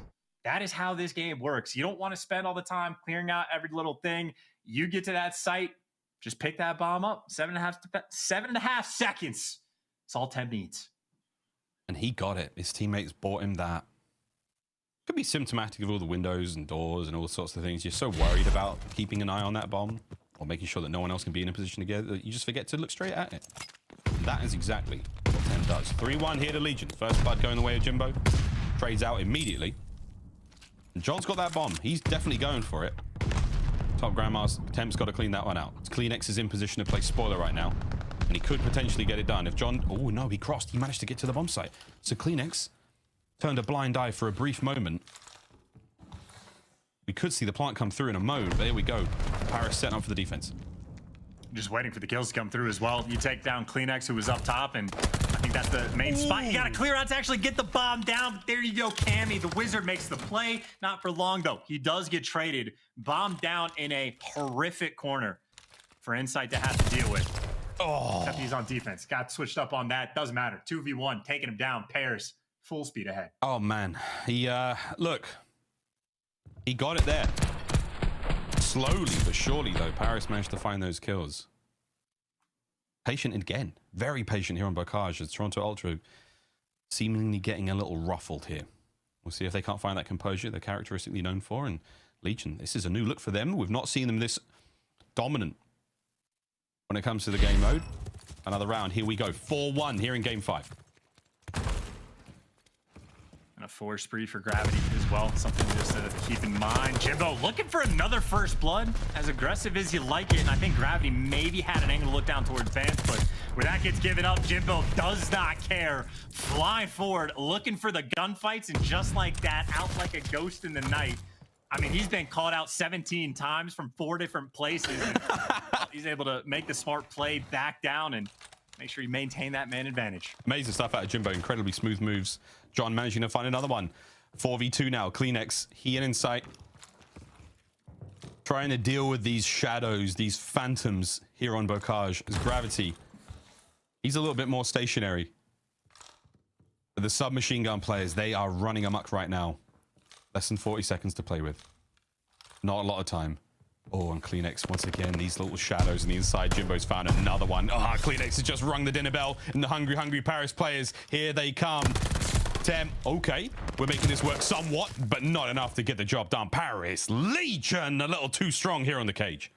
I mean, effectively dominant. And Jimbo, by the way, just constantly making plays. I mean, has, I think, 3 first bloods to his name, maybe more. And I know at least one of them has been traded out very quickly, but not that round. Gets the kill on Bance, flies straight into Barn, as aggressive as you like it, and gets back out of dodge. And I mean, to a certain extent, almost single-handedly winning his team that round, or at least putting themselves in a great spot. One more round for Paris to get their first online win. And really just, I mean, destroy the momentum of Ultra. And they're going to lose the bracket, mate, for Ultra. This is a stinger, a real stinger. Jimbo has been incredibly detrimental to Ultra's morale here in the match. Pass plant over by A. Under the safety of the brick wall there. Jimbo's got the coverage there. He and John, they're out. Here comes the counter-attack now from Ultra. It's a good old-fashioned 4v4 retake to keep themselves in this one. Here we go. This is a good old-fashioned nightmare of a retake, too. Bance tries to make the play. A couple players might be one-shot. CleanX there for the cleanup crew, and Insight finds the kill, and all of a sudden, it is Temp for the clutch spots. There's number 1 from the top. Rogue goes Cammy and takes him down. No funny business there. It takes a little bit of magic to make it happen, but Bance and CleanX to take care of those 2 players in the old A site.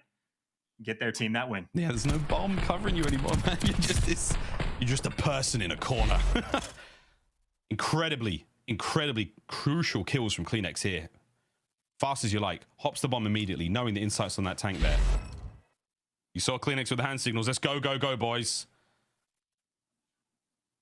Another round we go.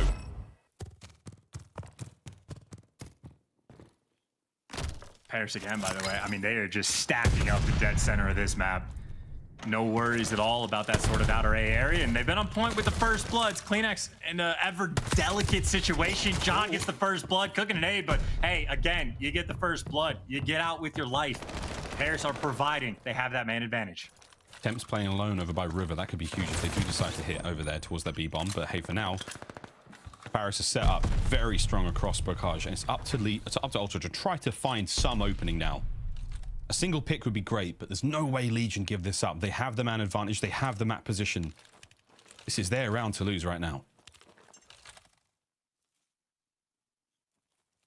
And he swings. He has the angle on Temp, but there you go. Temp just has to stay alive, and no freebies given. You try to plant that bomb. John is ready for it, but so is CleanX. 3v3. He gets out for a moment. Insight spots him up top, but actually Insight just wins a separate gunfight. Jimbo's trying to catch this player off bomb, and he does. Indeed, always with the slide. 1v2 for Cammy. Winner's bracket on the line. Oh, it's gone! It's gone! Paris Legion, they get it done! Elation across the faces of the players. What a victory that was. A game 5 against Toronto Ultra. You had an opportunity to steal at the stars align, and they brought the goods today. 3-2, the final score. Paris Legion, they get on the board in a big way. And that is a stinger for Ultra, mate. That is a very good... I think it's almost settled now. I will wait for the full confirmation from Legals, but I think they're in the lower bracket. That is an unbelievable turn coming now into the major. But wow, Jimbo, 10-5. The last time we gave him stick for not, necessarily the most impressive display on Røkkr, turned it around with something special there. What a bit of work from Jimbo on the cage. Well, for what it's worth, no, I think there's still a small possibility Ultra make it in towards winners. They have to win their next series and then have to hope for the tie breaks. They've lost 3 game 5, so technically that's good for the tie breaks, depending on who they tie with. But no, I mean, it's still a bad spot no matter what. They have to hope for some sort of craziness to make it out. And I mean, if you're losing to Paris, that's a dagger of a series anyway. Credit towards Paris, though. Jimbo played phenomenally well today, especially so in the search and destroys, even making big plays towards the end. But I think the biggest thing is they've made enough roster changes, and we have actually started to see a couple improvements for the team. Admittedly, just a single win counts as an improvement, but I mean, hey, they get the online win, maybe a little bit of momentum, wind in their sails to go into their major. And I mean, certainly for Paris, the best they have looked all year. Any win against the Ultra is always a welcome one. especially in a Game 5 fashion. I think another thing to take away from this as well for Paris, the composure and the communication is very, very clear. They seem like they're well in control of difficult situations on, whether it was on Tuscan in that 1 second they needed. Again, Spawns definitely gave them a bit of a helping hand there. The COD gods were on their side, but we heard some magnificent comebacks from them and a 6-2 victory there. Foot. 2 T's on the end. They close the series out. Brilliant stuff there from Paris Legion. An explosive start to the day, Chance. Quite a surprise indeed. The pick'em's well and truly up in the air for many. And again, commiserations to Ultra. Bant's not feeling very well there. They still put up one hell of a fight and a lot of practice. A lot of changes need to really happen if they want to come confident in the major. Desk, what do we think? A crazy start to today's games. Oh, this was the best start out there. What were you saying, Ed? I was just saying, Paris did it, man. Like, they look good. There we go. I'm going to tell you now, Paris looked good. Toronto looked really dry. But at the end of the day, it's going to be all about Paris getting that big upset win. And let me just express that once again. Everybody out there basically predicted Toronto Ultra to win this matchup. And the fact that Paris winning their second game ever this year, that was phenomenal. And they look way better. I mean, across those hard points, going into that series, these guys were 2-9 on Bocage and Tuscan combined in terms of hardpoint wins. And then also, that's the first time they won on Bocage S&D. And I thought they were the better team on that Berlin Search and Destroy as well, if it wasn't for those 2 crazy clutch rounds. Yeah. The Insight 1v2, where there's just probably a little bit of a breakdown in communication. And then also Bant's getting through small room and getting 3 kills. Yeah. Like, if it isn't for that, like, they're in a way better spot. They win 3-1. But to talk about their hardpoint a little bit, they look so good, so composed. Miles just talked about it in that listening on that Bocage. You heard Temp like, yo, we left inside, keeping track of players, and then it's like a conversation. Your Gravity then go, no, that was the first kill that I had, and then they're talking about their next move. The rotations are on point, the breaks are on point, and then Jimbo as well. Popping off in that Game 5 under pressure is a good sign headed into the major. For all of you out there, when Nameless said Jimbo was doing this thing as well, he had a big grin on his face because, aBeZy, when he was going on those sprees and actually ending this series 10-5 right there, that's the growth we love to see. And he did it in the first S&D as well. He ended 10-6 on that one. So now we're starting to see what Jimbo actually brings to this roster, why they moved him up in the first place now that he's getting comfortable. Yes, now, aLLeY, when it comes to this matchup in particular, okay, let's be real. Toronto, they're not looking good at all. They're looking bad stage 2, and this loss right here does not help their case when it comes to staying outside of that loser side of the bracket. It doesn't make me feel good. The first S&D that they won in the series, Cammy was the only one positive, which he was the player that needed to be able to translate his slaying and respawn to the search and destroy, and it's just rotations. Yep. It's rotations and hardpoint every single time. Paris was the one early on rotations. When it comes to Toronto Ultra, usually they focus 1, 3, and 5 hills when it comes to hardpoint, and Paris focuses more on the 4 to 5 side, 3 to 4 side. In Toronto, they kept losing 1. They kept losing P1. On the Bocage, you saw all that time that they could have focused on when it came to the last seconds of rotation, that they just gave up trying to get into P2 spawns, which you don't need on a map like Bocage. Yeah, I agree. To expand on that, like, we saw them for like 30 seconds trying to flank around the back to get P2 spawns over and over. Meanwhile, they're getting smoked on P1, or it's just like in between, nobody's getting time, the hill's just contested.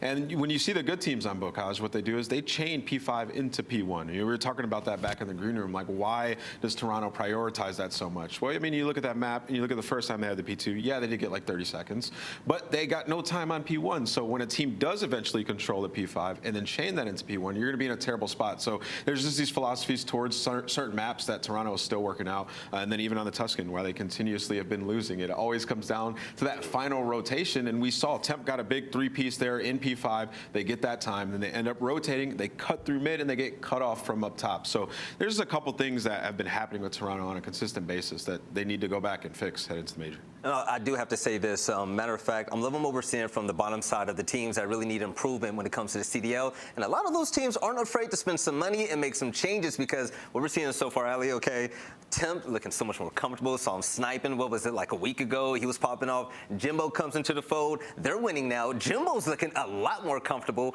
but also looking at Gravity, looking at John. You see the consistency there, and like Nameless was saying, when it comes to the communication, you're starting to see a lot of growth. You're starting to see a lot more maturity in this team. They're understanding how to close out these games now. Yeah, no, it's a lot more growth on the team chem side, right? We said in the listen in, it sounded more conversational. It sounded like they were on the same page and talking to each other, not just spitting out what was going on. Not only that, Gravity felt a lot more aggressive in this series. It looks like he's picked up his pace a little bit to try and keep up with the likes of John, with the likes of Temp, who are just going to continue to fly at these teams. Right now, ladies and gentlemen, it's about that time for the Game Fuel post-victory spotlight. My man's Temp. Let's get him on the screen. Temp, by the way, it took you way too long to follow me on Twitter, man. We got some beef, okay? But also, I want to say congrats on your big win. That was a huge upset over Toronto. I have to ask you, when you guys lost that first Search and Destroy, I mean, I felt like you guys could have won that. This series could have ended in 4 games, man. What went down in that map? That was one of those maps where, like, we went down 0-2, and I'm, like, kind of yelling, kind of not yelling at the team, like, yo, guys, come on, bro. Like, we just beat them first map.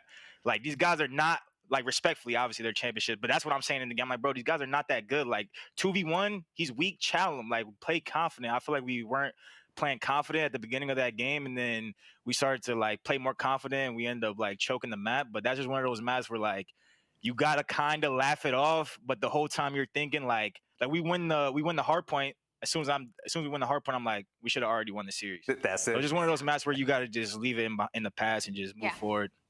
And Temp, we've seen what you've been able to do mentally for this team overall, and obviously our first look at Jimbo left a lot to be desired, and then second series, way better. This series, lights out, and I gotta ask, is there anything what you and the team did to kind of bring his confidence back and let him feel comfortable?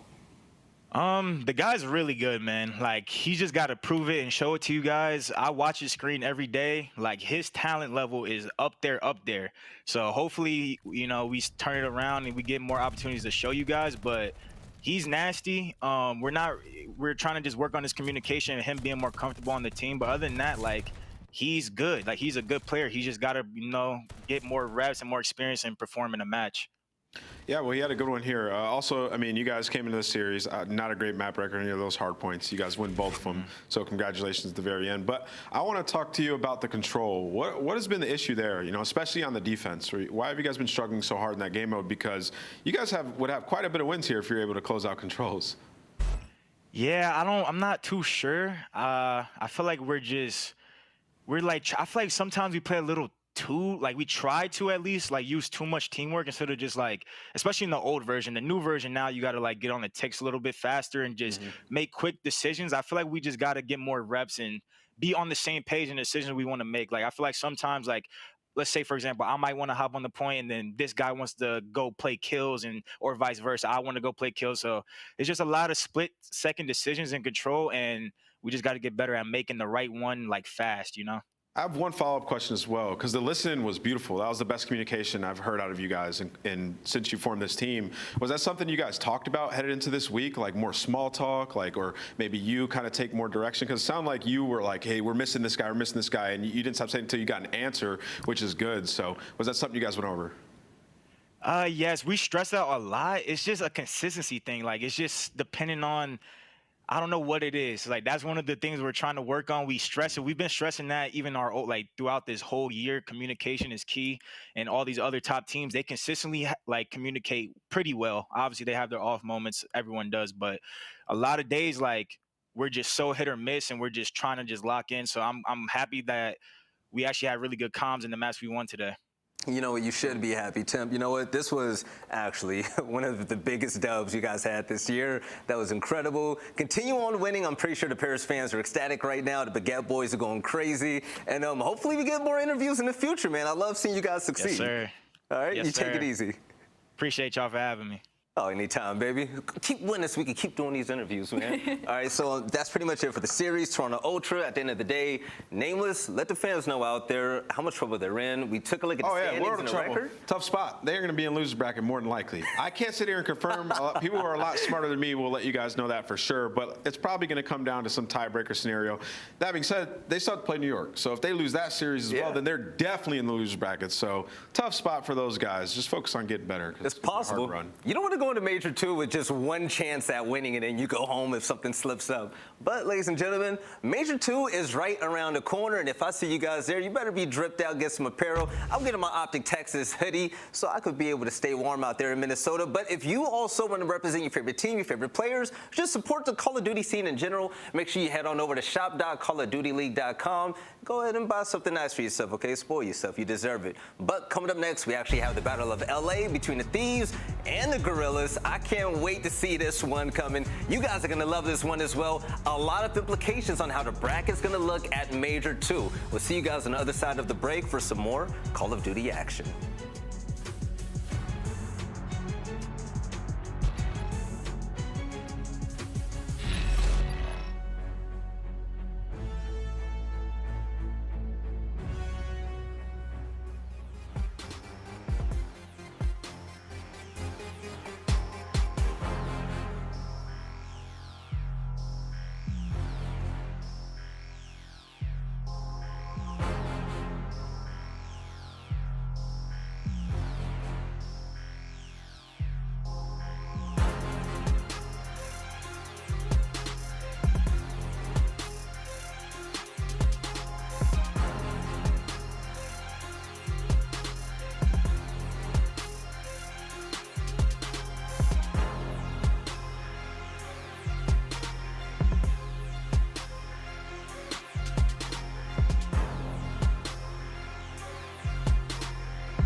The Call of Duty League sends out amazing emails before each major tournament, painstakingly crafted with love and care, and filled with nothing but premium content. Scan the QR code on screen and sign up today. You'll get incredible CDL updates and be entered for a chance to win a free in-game team pack of your choice. The Call of Duty League is brought to you by Zenni. Armor your eyes with Block's gaming glasses starting at $24 by visiting zenni.com/CDL. Upgrade your game with a Scuff, the official controller of the Call of Duty League.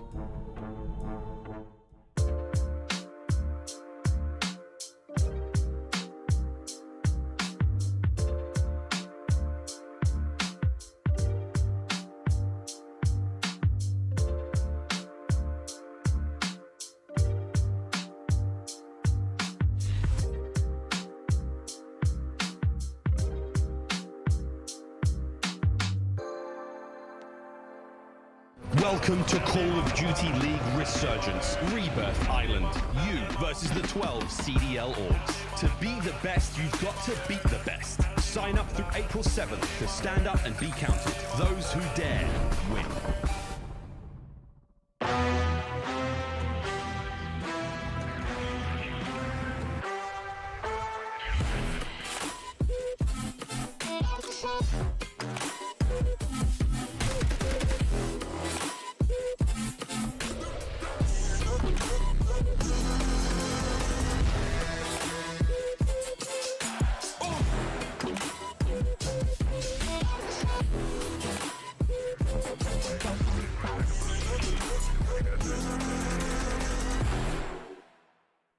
Ladies and gentlemen, welcome back to the hottest show on the planet right now. This is the Call of Duty League, and of course, my name is aBeZy, your host, and it's good to be back so far from what we've seen so far. I'm breaking down the games, though, with the smartest people on the desk. We got aLLeY and Nameless right here, and this game right here is Battle of LA, and as a California fan, I'm going to absolutely love it. But first things first, let's break down the games, the teams, and we're going to start off with LAG. Now, speaking of LAG, okay, aLLeY, this is the best LA team so far, and this was totally unexpected. I mean, I don't know totally about unexpected. It's a lot of talent on this roster, but the giant question was would they mesh well together? And as of late, yeah, they have been. Slasher has made a huge turnaround. It feels like the Slasher of old. He has a 1.05 overall, and then of course you have Hook with a 1.41 in S&D for stage 2 right now, so he's starting to heat up as well. Right, and when it comes to the game field keys of victory, I'm going to be completely honest. LAG, I'm looking at them to really get streaky when it comes to that first hard point, but what else do they need, aLLeY? Well, they got to limit LA Thieves' dominance on P2 Berlin. These outscoring opponents 30-13 plus 17 on average, and find success on the second S&D map. 4-3 in Berlin, 1-5 on all other maps, so that's just going to come down to vetoes and opportunity in the control. Thieves is 9th in round win percentage and 1-5 on Tuscan this season, so capitalize on your weaknesses. Right, and take a look at LAG's stats. They're pretty well rounded when it comes to every single game type, but they're in the negatives when it comes to control and search and destroy. Yeah. They can happen to win that out. I feel like they can have a good chance against the LA Thieves.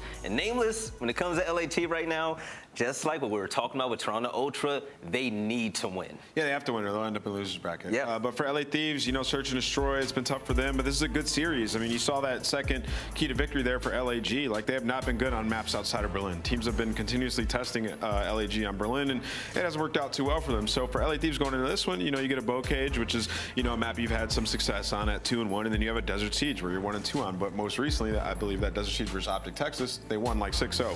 But let's get into the game fuel keys to victory for the Los Angeles Thieves. S&D is the path to contention.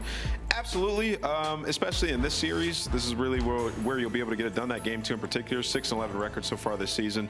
That's got to get better. And then play aggressive and together in 4v3 S&D situations. Last in man advantage round win percentage at 63%. We talked about this, you know, after the last match. At times you see Octane or Kenny get a first blood, and then Envoy will be out by his lonesome. If he ends up getting a following kill, they end up winning the round. If he dies, then in the 3v3 retake situation, they're not great. And then moving on to the last key, have a game plan for your retakes and search and destroy, which is kind of what I just touched on. Last and neutral retake win percentage. So it's just in the early round, the decision making is not great for the LA Thieves, and it's leading to losses for this team. And when it comes to LAT, they're going to have to play as a team and be a lot more consistent than what we've seen before. But ladies and gentlemen, for the Battle of LA, we're going to send this over to Bryson. This isn't a European team playing in this game right now. How do you guys feel about this? Very, very good. We're always here for good Call of Duty, and the Battle of A is shaping up to be exactly that.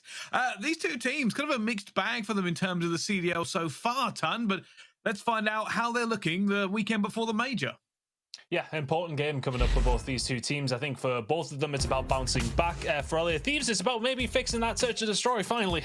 I'm not too sure if it's going to happen today, but look, I mean, this is going to be quite a difficult game for both two teams. There's basically, it's one of these for the side of Guerrillas. They try and force the search and destroys to see if you can get that map number 5, see if you can steal one of the respawns away, and see if you can then continue to punish Thieves in their worst game mode. I mean, that's going to be the thing for them, but I mean, realistically, their search and destroy is kind of being hit and miss as well. So it's a bit of a strange one. We looked at the maps beforehand as well, which we'll go through maybe after game number 1, and we kind of didn't like them. And Tuscan Hardpoint was one we didn't like for LAG, but the last time the Thieves played it, it didn't look good for them either. So it's a curious one. Let's see how LAG do.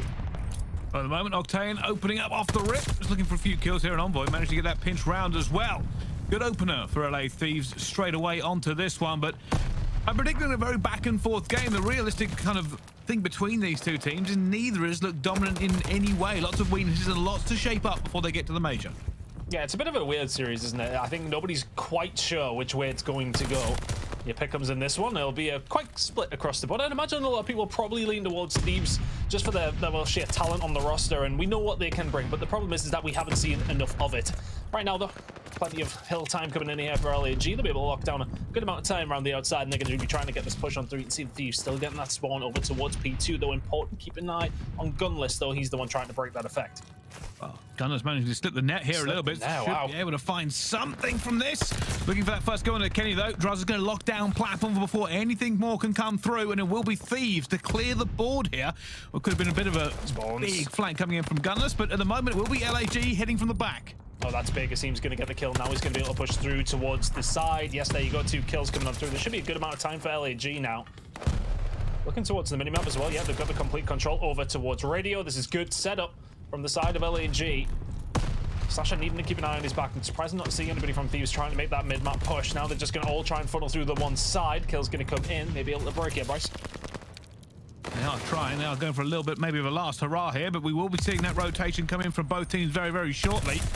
At the moment, Thieves got one last roll of the dice. Kenny will take it eventually, and they are going to spawn out towards Tile, so they will have this controlled here, of course.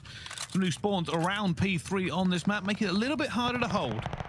Oh, we've seen that it goes huge there to find the second. Hook will actually trade it out as we get the rotational kills on the go. And yeah, I mean, that's a really good hold by Guerrillas, all things said. They weren't the first ones there by any stretch of the imagination. But look at this little bit of a split that's going on. Octane around the outside, but 3 dead momentarily. That's very, very quickly. They're going to fall down. All on Drazah to stay alive towards the back. Spawns in towards Tiles for Thieves. LAG got a bit of a hold on this here. LAG do have at the moment. Gunner's gunning that first player down who does challenge him as well. Looking for the next one. Not going to be able to get it. Envoy goes down. Hugh gets a second one at the same time. LA Thieves are towards the back, but they're not having the most opportunity to actually get time onto this. Slasher staying alive. Oh, wow. Looking for those players coming through at the same time. It may be they go for another hard push here, Tom. Yeah, Kenny had a flank on one of the players coming around the side of grass, and nearly would have worked out, but ultimately it actually doesn't matter. LA Thieves will clear this one out. We're still getting the spawns over towards back Tiles, and that's obviously always influential. We have seen the spawns maybe take some development for some of the teams to try and control a little bit better over towards P3, we'll put it that way. We'll see as the season goes on and teams start to get a little bit more control over it. They may be able to get a better understanding of how they work completely, because I think everyone's still trying to figure it out as the new spawns do come on through. But heading over towards Church is a good look in here for Guerrillas. Thieves only picked up around 30 or so over towards P3, so not necessarily the best start for the Thieves. Envoy will get a free kill there on the hook, though. Here comes the entry. It's just far too easy. Where's the comms there from LAG? It's complete control for Envoy over towards back Church, and that was just so... It was far too easy, to be honest with you, Bryce. It certainly was. Envoy manages to completely crack this one open, and it should, if they can hold the rest of this time, put LA Thieves into the lead. But look at the Guerrillas trying to stack this one up and hit side Church and back at the same time. Envoy trying to lock it down, but actually not being able to get any kills. His teammates do pick them up as the trades come through thick and fast in Church, and it will be Thieves who manage to walk away with it. Yeah, they're going to pick up this final bit of scrap there as well. Yeah, I mean, the questions have to be asked. There's good shots coming in from Kenny. When Envoy gets that kill, top Church, where else is he going to go from that situation? I mean, nobody watching side door whatsoever, and finds 3 and complete breaks the hill. But heading over towards the next hill, that's where we're going to concentrate our efforts now. Seam wants to get in there as best as he can. Drazah's actually going to make the push out. That's far too easy once again, but I'll play from Drazah. Seam now trying to get back inside. Well, both teams trying to hold this one down just at the moment. Obviously, a lot of tacticals, a lot of nades flying around for both teams. Hugh tries to make the play through the middle. I think that gets picked up by Asim. And now Slasher putting it through, but nades coming to the rescue again for Thieves. Gunners does get 2 and breaks this one open. Looks for the third on the Kenny. Says, thank you, we'll have our time if we can. And even the flank isn't going to shut down Guerrillas here. but it has been a mixy hardpoint. There is very little daylight between these two teams. It seems made a bit of a route over towards the back church here as well. May well get the spawns for his team for that side. Ultimately, yes, there is still a lot of time before we do head over towards P2, but it could be influential. He is going to survive. And let's see the setup here, though, for Thieves nonetheless. We'll have one rotation of hills. Looks like Gorilla is obviously picking up the final amount of scrap. It's all about fighting for these spawns, fighting for a little bit of control. Right now, Asim is in a really good spot to just be a pain. The rest of the team may well just push through mid, and Asim ready and waiting on the outside with the MP40 to head through. You can see this is a very, very practiced setup. They're going to try and break this one as well. Kenny, though, has managed to sit all the way back through to lock it down. Hugo and Asim both breaking it open, causing severe issues for Thieves. They try to go over the top. Hugo trying to do some acrobatics. It hasn't exactly worked out for them so far, but Guerrillas have got a great break there off the back of Asim. Asim still on a bit of a spree here. Finds two. He may well find the third. It's going to be who can manages to take it out, but Asim on the sixth spree. We know how influential these can be. Yeah, doesn't want to challenge them. Does have the pistol to help them along as well, but momentarily left all alone. Kenny with the good shots as well, and Thieves will break it back. But my goodness, I mean, for Asim there, he's the one that really helps the team find that initial break. Thieves have bounced back, but Guerrillas currently the ones with the P2 rotations. It certainly is. Well, the Thieves have got an awful lot to do here as they go for this next rotation. Let's find out how they're feeling, though, with the Los Angeles Thieves. Listen in. I'm going to play 5 minutes. I'm gonna go mess with that. Sam, okay, go for it. I'll go short. Yeah. Oh, bottom church. Bottom church. Bottom church weak. Asim. He's inside front door church. I'm looking for him. I can Nero Tom. I can Nero Tom. Down middle maps. Yeah, I'll mid. I'll see. Mid. Short Let's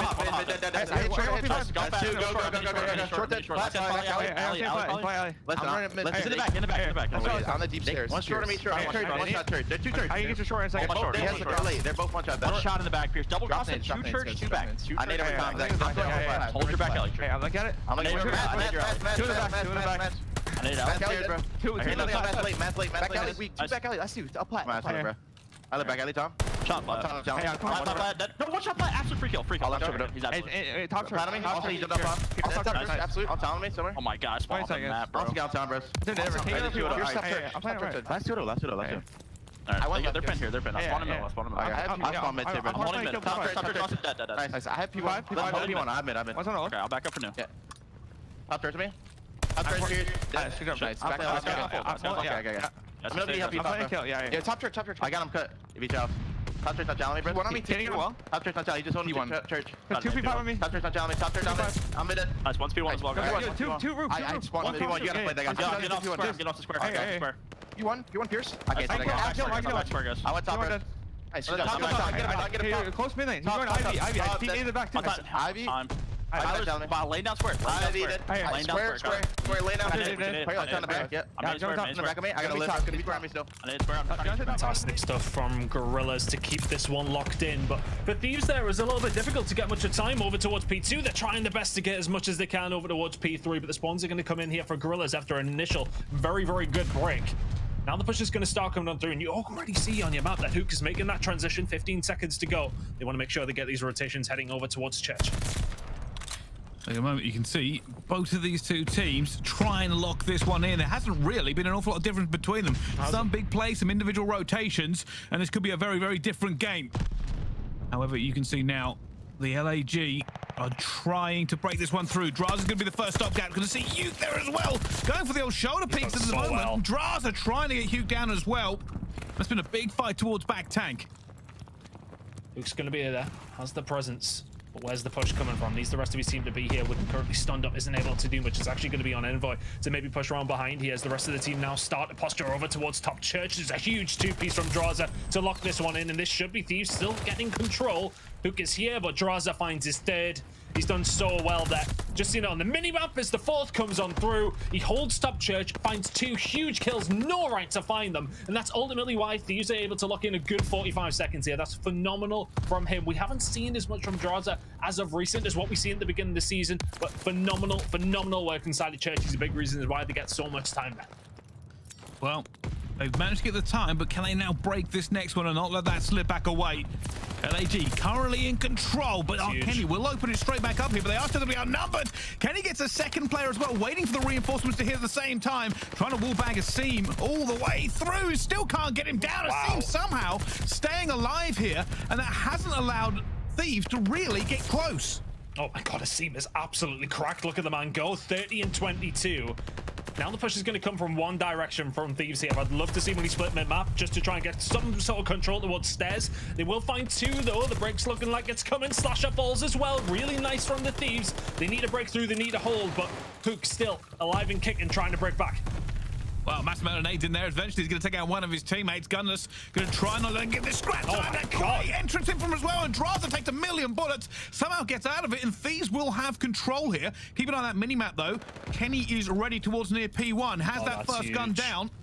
And he's looking to get away in for his teammates. Will be shut down now, but it's a big pinch coming in from Thieves. They have the rotation now. They have the advantage. And it will be Guerrillas who need to find a way back into this hill. Huge from Kenny and the rest of the team win their gunfights coming through mid as well.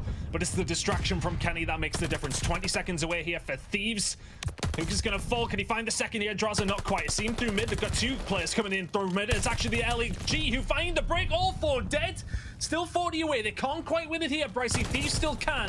Thieves have to try and find this breaking through, but it's hard when aSeam is doing this in the back of the map. That is outrageous, aSeam. Only get taken down by his teammate, but Hughes now trying to do the same thing. It's not going to be enough. Thieves are coming in force. They are moving with numbers to try and retake this back. They do not want to give away any points that they can. And aSeam will come back in and body them. And we are going to this next rotation. Currently, the Guerrillas have control. aSeam on absolute ice skates towards the back of church. That was insane. Slashing out with the angle. Just looking for the tippity top of the heads of the LA Thieves as they're going to start breaking on through. It's 8 points away here for Guerrillas. Not total control. The break from Drazah helps. This is tense now. The Thieves have to come in. They have to go. They need to find something somewhere, and a player jumps straight into it, but instantly taken back down. And the Guerrillas will take this one away. They had the rotation. They had the opportunity, but what they didn't have was any sort of control on aSeam, who just went mad and started farming.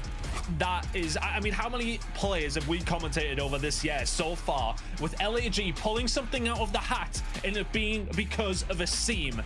That was absurd. How on earth has he? I mean, the couple of kills that he found in and around the little cove, okay, fair enough, but the third one was disgraceful. And the fact that he finds them as well in such an important area, breaks down the Thieves push, and also gives them spawns for P2 for the LAG.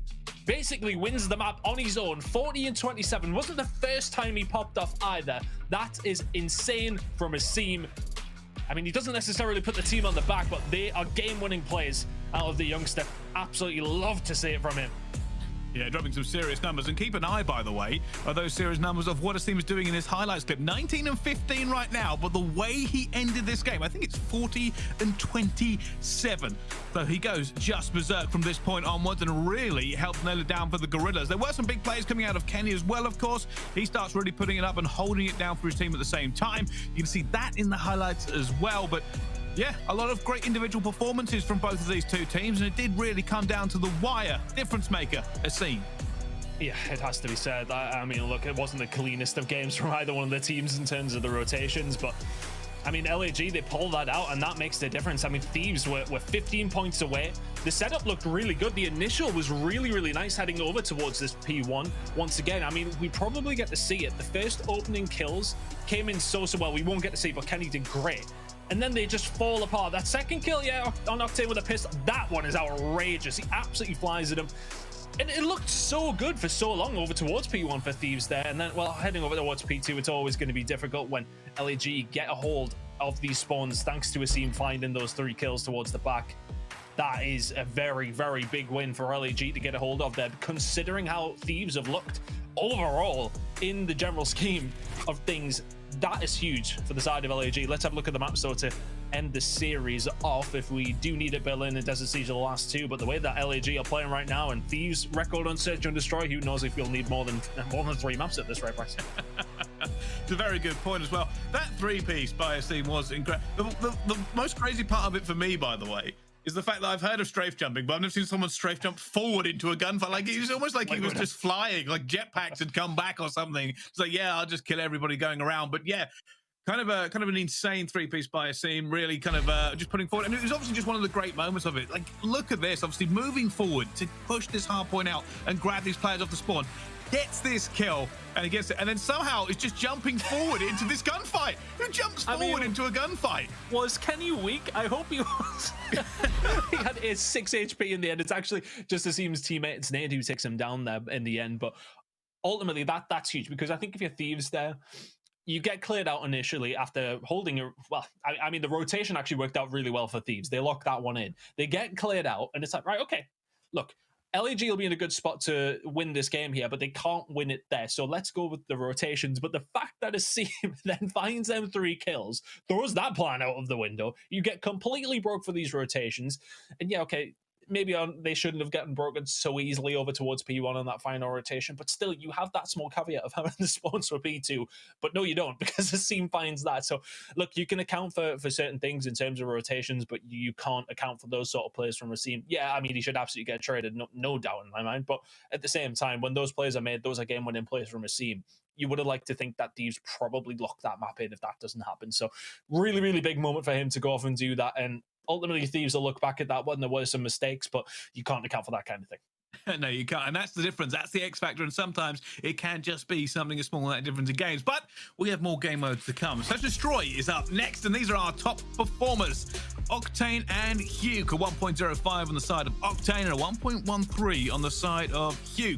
2 very famous players in Call of Duty history. Yeah, very, very strong S&D players and very, very strong S&D teams, you would think, looking at the rosters, but I mean, honestly, they haven't necessarily looked fantastic overall in general on any of the on any of the S&D maps, to be honest with you. And going into training method there from Octane, I was going to say, he's pre-flashbanged himself just to make sure that they don't affect him in game. Genius. I absolutely loved the the listening that we got, actually, if anybody caught Octane falling off the map during that. Keen ears. Anyway, nonetheless, look, we're heading into a Bocage here, and it's not a complete reset on the map, of course, but not really a huge collective from either one of these two teams. It's not very often played by either one of them, but of course, with the bomb site switch up, it's kind of a bit of a curveball from both teams in that sense. They sort of say, right, okay, we're happy to play it. Let's see how it's going to go. Some teams, you know, with the change completely, get rid of it. But I mean, with the change coming on through, both these two teams have a little bit of a new test against each other. Well, they will, of course. Thieves do hold the better record on this Search and Destroy, but a little bit of change to the bomb site. We'll see how these teams do eventually adapt. And Gunners will get first blood traded straight away here. And you've got to ask yourself, when the kind of the difference that comes through in the way that teams have got to set up onto this, you wonder what tactics have been found, what spots have been found. And really, the last week or so has got to be about these teams kind of mind gaming this. Oh, and Kenny just using the bomb as complete cover there. Fantastic work. Really hard to see the player through, but there's this around the back. I'm saying it's a seam around the back because usually that is the case, but a seam here now with the ornament and down the outside is surely going to get rushed by Envoy. Here he comes, and there's the round for Thieves. They do really well there. Kenny just staying alive, being a nuisance behind that bomb. I suppose you could think about the grenades. They should really be coming over in that sort of area, but I mean, the grenades have probably been saved for the player where you would think he would be, which is back tank. So behind the bomb is a good spot. Really good work by Kenny. And that ultimately just slows down the push that was coming in from LAG there, and it's just cleanup crew coming on through. After that, good work from the Thieves here. Maybe the change up of sight on Bocage is maybe going to give a change up to the S&D for 100 Thieves here, I wonder. Well, let's see in a moment. A little bit of a push actually coming straight through here. They're going to be looking towards gate and mid as already gunfights have kicked off from both teams. Double chow coming through, and it will work out for them. A trade that goes equal at the very worst. And now you can see they're trying to play around this bomb site, trying to figure out where they are. Gunless holding towards the back. That door's been slightly open, and Gunless has spotted it. But Envoy throwing out the shoulder. And nades come out, the stuns come out, and Kenny's managed to get Slasher as well. And Gunless now kind of trapped in a corner, and it's not going to be good enough. Kenny says thank you very much.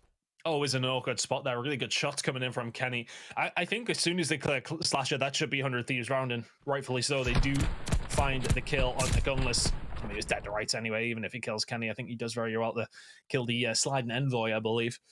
But I think that for Thieves, what their tactic is when going over towards that A site, it's still ground mine control, because then you can kind of clear out a couple of different spots that can launch that bomb and then ultimately transition over there quite quickly.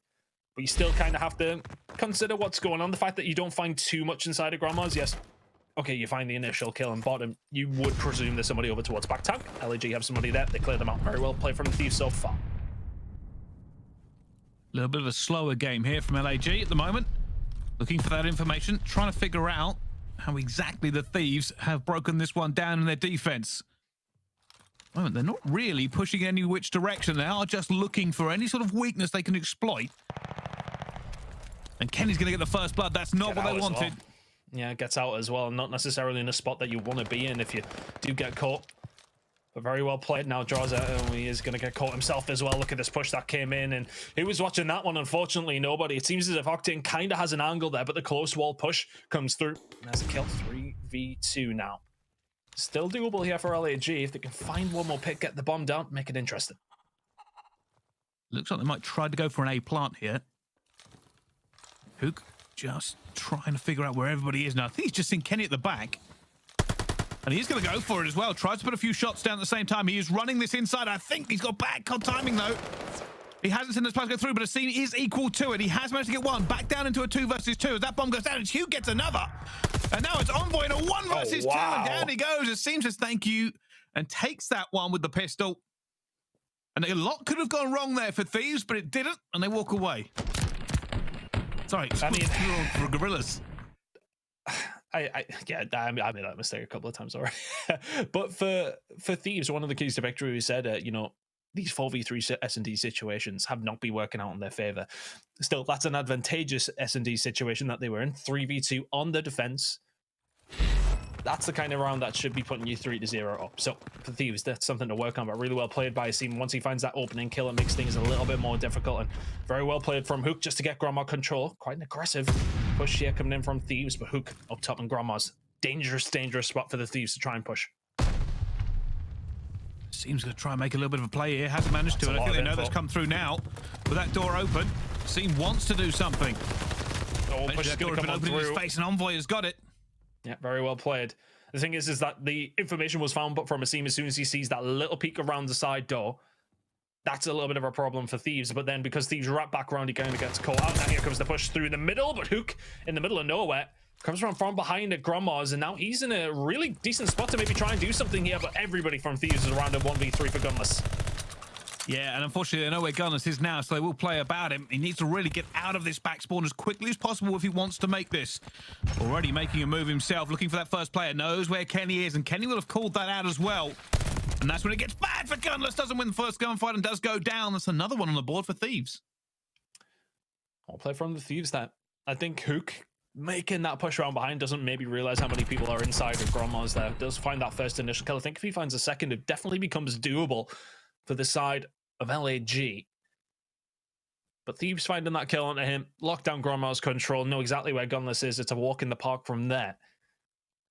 And I think it's curious to see how teams are going to adapt on this one, because you do see a couple of different situations coming on through. You do see a lot of control over towards the back tank and over towards in and around A, but then you see a lot of stacking in towards Grandma's, leaning over towards the B side and just hoping that you can kind of lull LAG into not pushing it, but they have pushed it this time around, so it's going to probably have to be a retake for Thieves here. Now, with that bomb going down, huge advantage with that first kill as well. Can he manage to get one back on the board here? And Drazah gets another, and suddenly Guerrillas are on the back foot. Having to defend this from the outside. They're looking for it as well, and Envoy has gone wide out towards P2 to get it. And now Slasher all alone to 1 versus 3. And he's going to be taken down as well. Envoy's just run rampant around Barn and cut their defense of this bomb to bits. Yeah, I think for LAG there in that scenario, you really need your guys around the bomb not to die. They push out towards the back immediately. They're not clearing it out initially. And I can't specifically remember who died straight away as soon as that bomb goes down, but Kenny's ready and waiting for the push to come on through. But you have this setup at Bard to watch the bomb. Do you really need to push that out with an SMG towards the back? I don't think you really do, to be honest with you. Grandma's control, Barn control would have been fine there for LAG. They maybe try and spread their wings a little bit too far and get them clipped. Well played from the LA Thieves. Just patient on that retake. Very well played. Clear those initial players out. You know exactly where they're going to be sort of chilling if you are the LAG. Can't get anything done, and 4-1 up. They're cruising at the minute, Bryce. Still, I don't know if that meant to go where it was, but it doesn't matter. Envoy is on a hot streak anyway. Already going for this push straight away. I like this from Asim. I like this from Asim. Yeah, he doesn't even show himself and just waits for that push to overextend. First blood to LAG.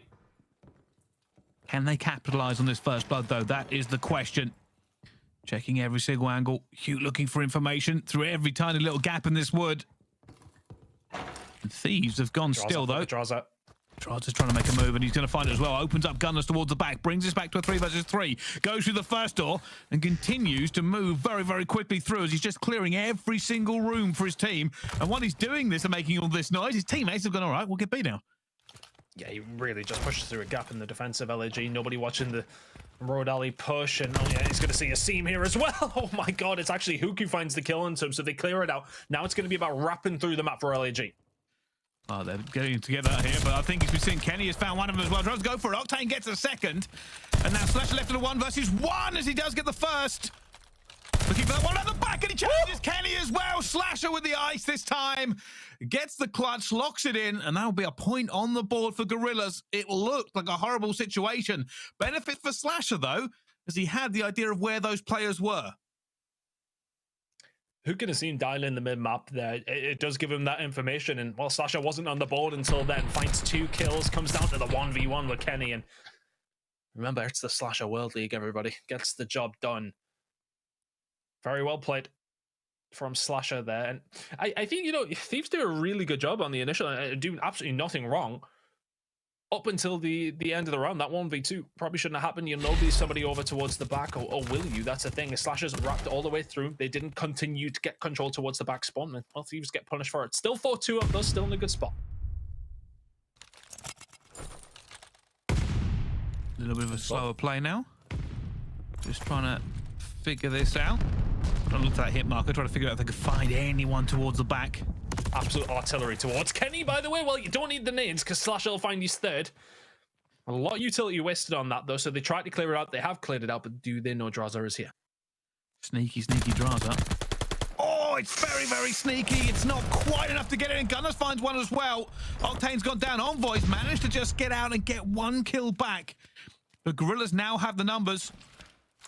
Envoy moving fast here. Is he going to try and kill this Bonfire? And he thinks he's probably here. He's going to find Slash from the tank. Slasher's more than ready. They know where Drazah is as well, and he will get the first. It will be a 1v3 if he can make it. He puts Hot Feet down, and Gunless cuts off the retreat. Guerrillas not going quietly on this S&D at all. Absolutely not. It was looking very one-sided on the initial few rounds, but I think there, as soon as Slasher opens that up, you know exactly what's going on for LAG. They're getting control of it in and around A, and, well, kind of just take it slow from there. Drazah's unfortunate not to find something. I think if he does, that opens things up, and he was just surviving, so LAG were maybe a little bit slow on that push, which kind of helped them. They were in a spot for then LA Thieves to try and retake that site. That slow push works out. Into the next round. That's 2 rounds in a row for LAG here. Look at this.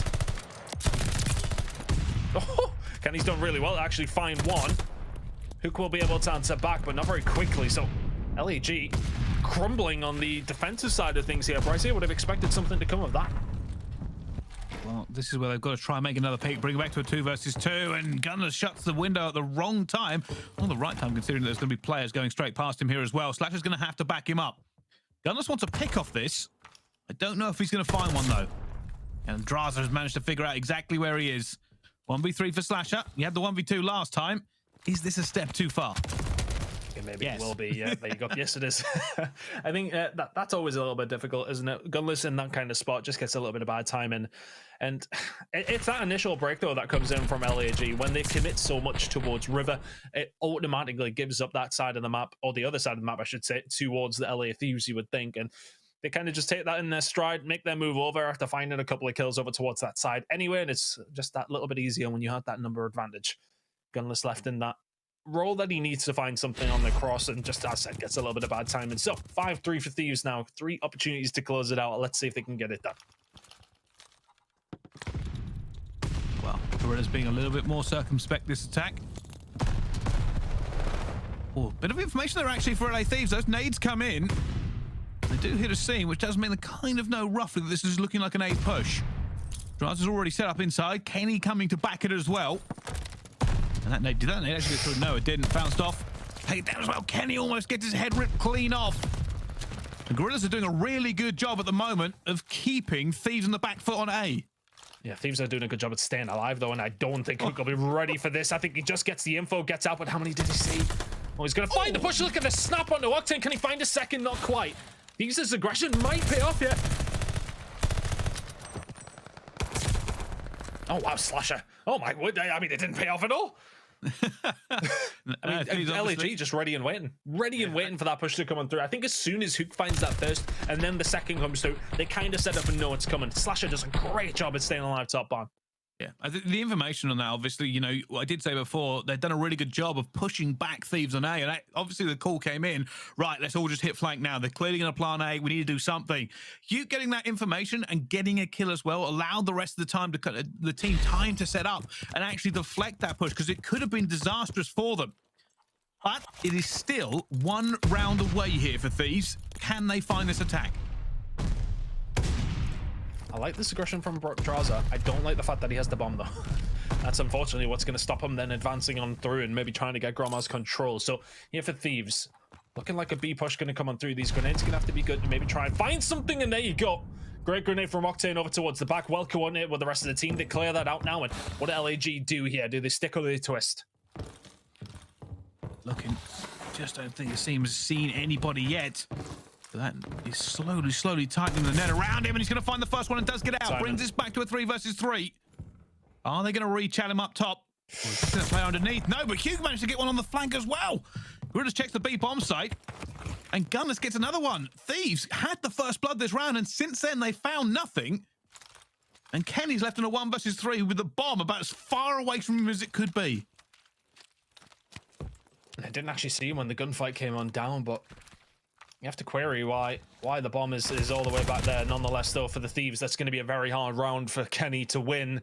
LAG, though, I mean, for a team kind of just patrolling that area, checks window, checks the broken wall, gets himself back down and just checks downstairs. That little bit timing that comes on through from there, that kind of works out and completely shuts down that push. But LA Thieves, this is getting quite difficult. LA Thieves actually controlling that side of the map quite well. When they initially clear out Slasher, you're in a good spot to make that push. You get a bit of road control, get a bit of Gromma's control, but the team shuts that down. 5-5, round 11. It was 4-1 at one point, Briss. Yeah, and that's the nervous thing now. Guerrillas again, probably going to be looking for a little bit of A control if they can start pushing Thieves back at the same time. But neither team wants to give up first blood here in this round 11. You can see Guerrillas just setting back. Slasher with the wide peak, looking for anybody. Desperate to try and find this first blood. So Thieves actually set up over towards B, but as soon as nothing's happening, they send somebody back over towards back tank. So Kenny's still there. You can hear the grenades popping off all over the place. But for the side of LAG, you got anything else to clear out the back? Don't think you will. This pushover is going to come on through his envoy. Going to check it. Did he get the timing? Did he see him? I think he might have done, you know, because you didn't see Drazah's made the push. I don't know if he has. But I'll tell you something. Guerrillas have played this one very, very slow. They are burning time to try and get this down. Eventually, they are going to have to call this one. Kenny is going to be the first one to figure it out. Did he see Gunless? I don't know if he did. He's just playing his life over and over again. Drazah's here to back it up. He's going to try and check it as well, but Hugh takes him down. Could only have seen him for a half a second and does get that first blood as well, though. Kenny gets one. That bomb has not gone down. Hugh was worried. Gunners goes to check it with a wide peek, and he does get it against him as well. Kenny gets a second one. Slasher at the back finds one at the same time. It's now a 1 versus 1. Envoy versus Slasher. That bomb is not down. He's looking. He's going to check it. Oh, he doesn't get it. Thieves walk away with the win. It was a collapse from Guerrillas in the end. Huge plays out of Kenny. But that round was a mess, and it all kicked off at about 4.5 seconds. Wow. I mean, it was just bubbling and bubbling, and finally we get an absolute explosion over towards the A site. And for LAG there, they do well to wrap around to find that first kill, but there's nobody in bottom Grandma's, and from that spot, it's so difficult to control that site. You've got somebody at the back in Kenny who's done so well, then you have to jump back into the bomb, but the info is there for Thieves. There's nobody in Grandma's, and Thieves come bursting out and stop that bomb from going down. Ultimately, it came down to that 1 versus 1, but Envoy always in the better situation, especially the fact that he's 12-5. Slasher can die. I mean, he does a great job to try and track it down, but it's always a hard gunfight.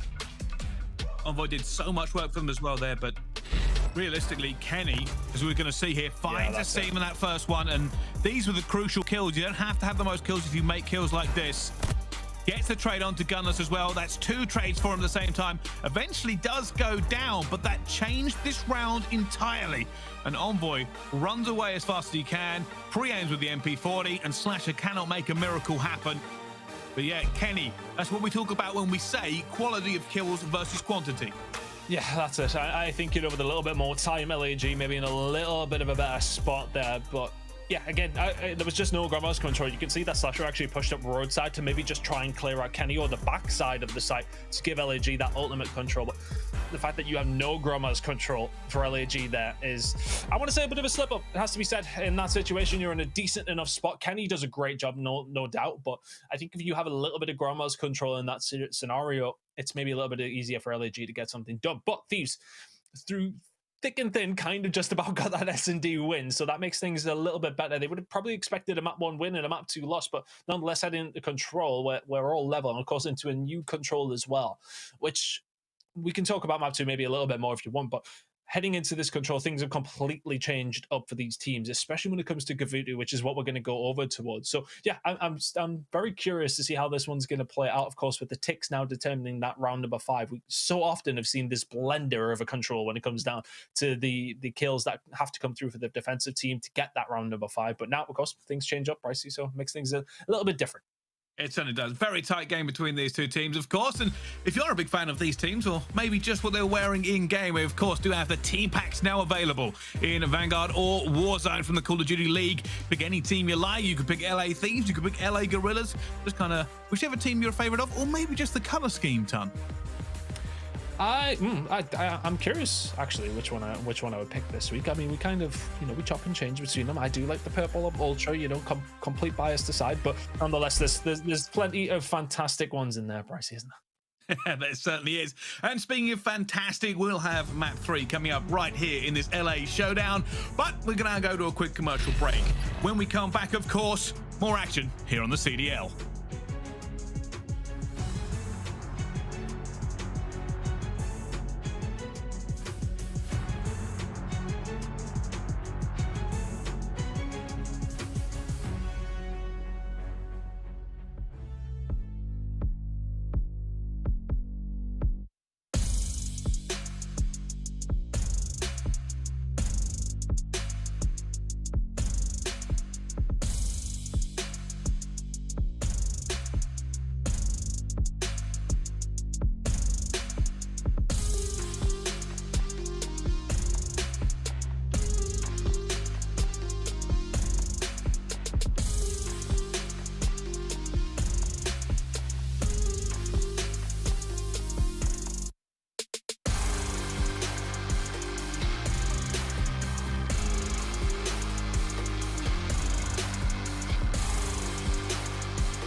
The Call of Duty League is brought to you by Mountain Dew.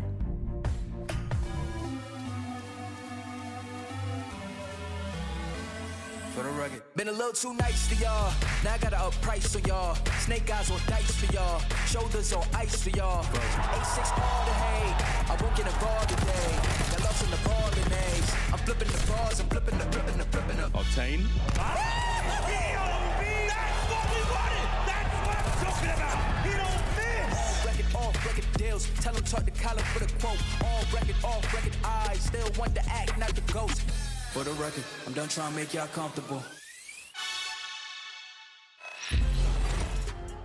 Ladies and gentlemen, welcome back to the Call of Duty League, and we are live with the Battle of LA, and it has been a pretty spicy one so far.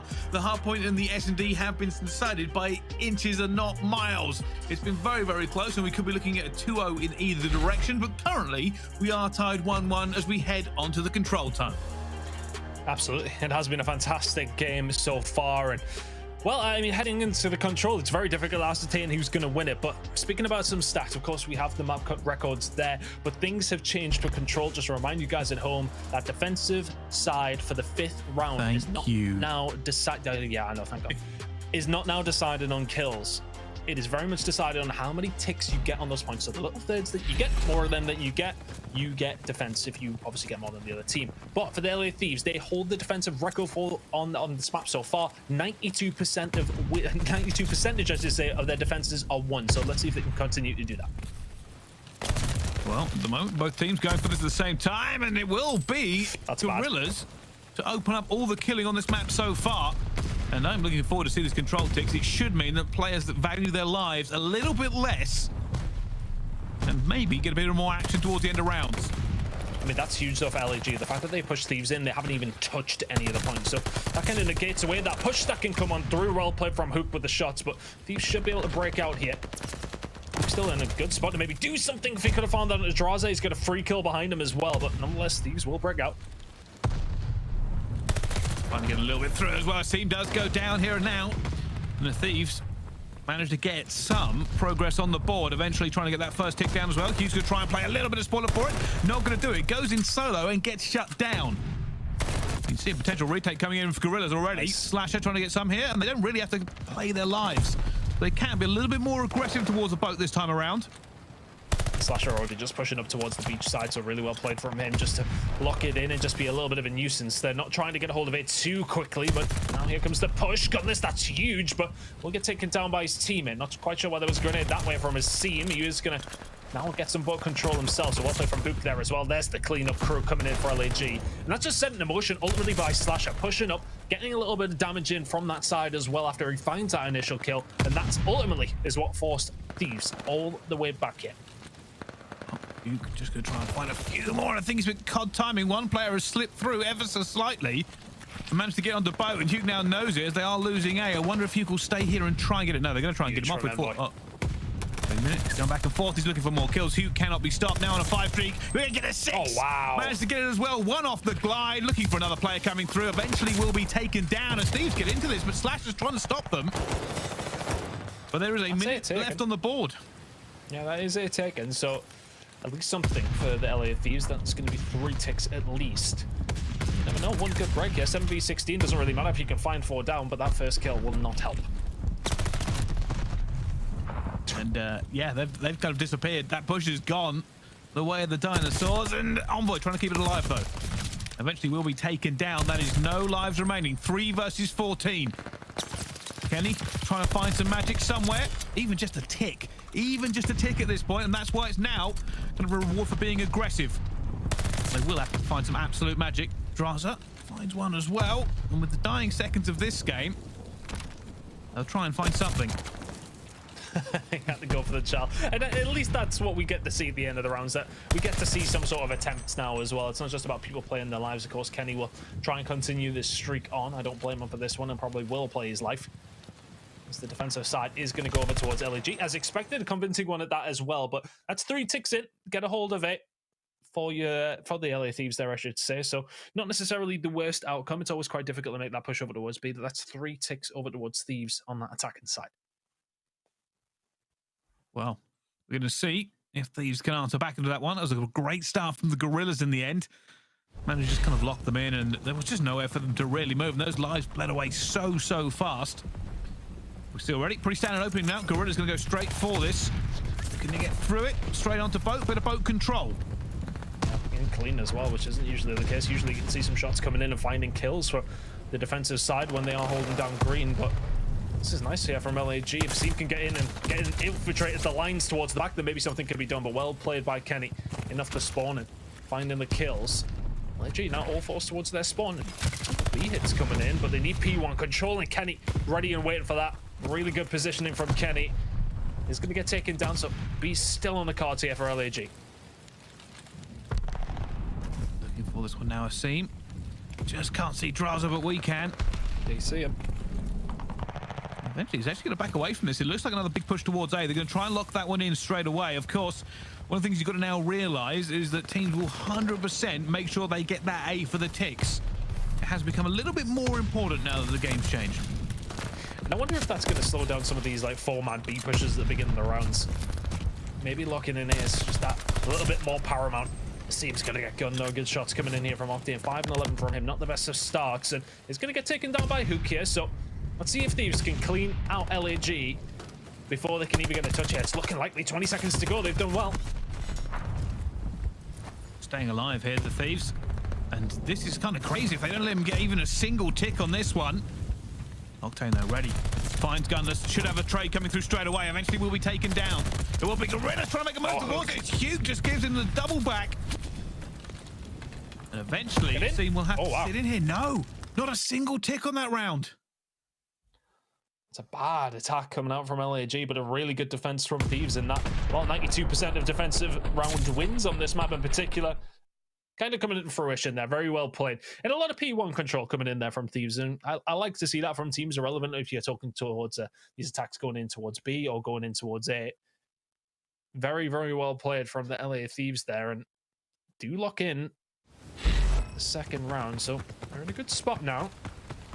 Can they keep things rolling here? Can they get another decent attack underneath their belts to maybe guarantee that round 5 if we get there? That's the thing here, realistically. Thieves know that they have the advantage when it comes to defense. They are the #1 defensive team on this map. So every tick they get now just plays into their favor. If it does go all defenses. Drazah making a push towards green. Has managed to get that kill as well. There's a player on the flank as well, and it will be aBeZy who eventually does go down. And that is looking pretty locked tight right now.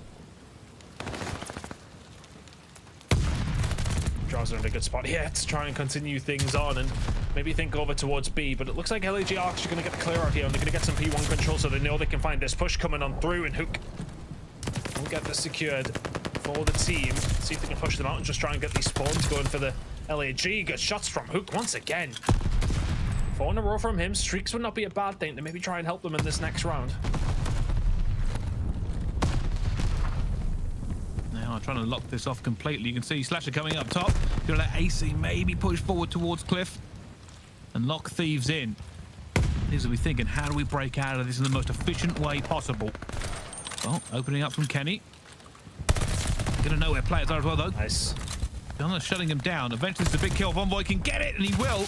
Opens up top ring. aBeZy gonna try and lock that door by going around into their spawn. They'll be looking for him now, and he's gonna see Octane's legs before Octane can do anything. Need a big round here if the LAG don't want to let them get a hold of anything over towards A. Maybe make something happen for you in that final round. But look at this clock being stopped over towards the B side by Envoy. He's immediately going to get taken out. But currently it's only 1 tick in for the LA Thieves. aBeZy is still going off. And that should now be the round. Thieves, I mean, there's no point even trying to get it. Let's see if you can stop the streak of aBeZy. Not quite. That will continue into the next round. But a good hold there by LAG. Thieves now with 4 ticks and heading over towards their second defense. LAG, well, indeed, the 4 or 5 to guarantee that defensive side, and then I think it might go over towards kill zone. Not sure. If they tie it up, I believe it defaults back to kills, but yeah, you would presume so. An awful lot of control still to play on this one. We'll have to find out eventually how it does go down, but Hugh had a huge streak there as well. You can see him bouncing around. Absurd kill, that 4th one. Well, let's see. This is going to be a B hit by the look of it. They're going for that B dominance. There's going to be a few players here to kind of go for them against Thieves, and somehow Hugh gets around the back, finds the first one as well. Fight going up to the ring. It will be Envoy. Envoy's still up there, and Hugh now has to try and watch two directions. His teammates down there as well. Envoy takes down Gunless. Hugh all alone. Envoy takes him down. And what was a big B push coming in from the Guerrillas has been completely shut down by one player. I mean, I was busy. I was about to reel up and say what a great job Envoy did to just stay alive over towards P1, but he wipes them all out on top of that as well. Fantastic stuff there. Ultimately, just going to completely shut the push down on his own. Gunless eventually is going to fall to Kenny. That was brave from LAG, but they know they need ticks here to find that defensive round over towards round number 5. Right now, though, they're staring down the barrel of having to have another attack. Still 45 seconds to go. Still a lot of Call of Duty to be played, but they're forced back into this one here. Drazah eventually going to go down here, but you are right. They are trying to lock this completely on off, though. Esteem can... Oh! Somehow it's time to double back. And now looking for it, trying to get these ticks onto the board. Envoy still up top, takes down Hugh. Esteem going to go looking. And unfortunately, those two have passed like shit to the night. He doesn't know where this player has gone. Drazah eventually goes for it. Esteem the better player that time.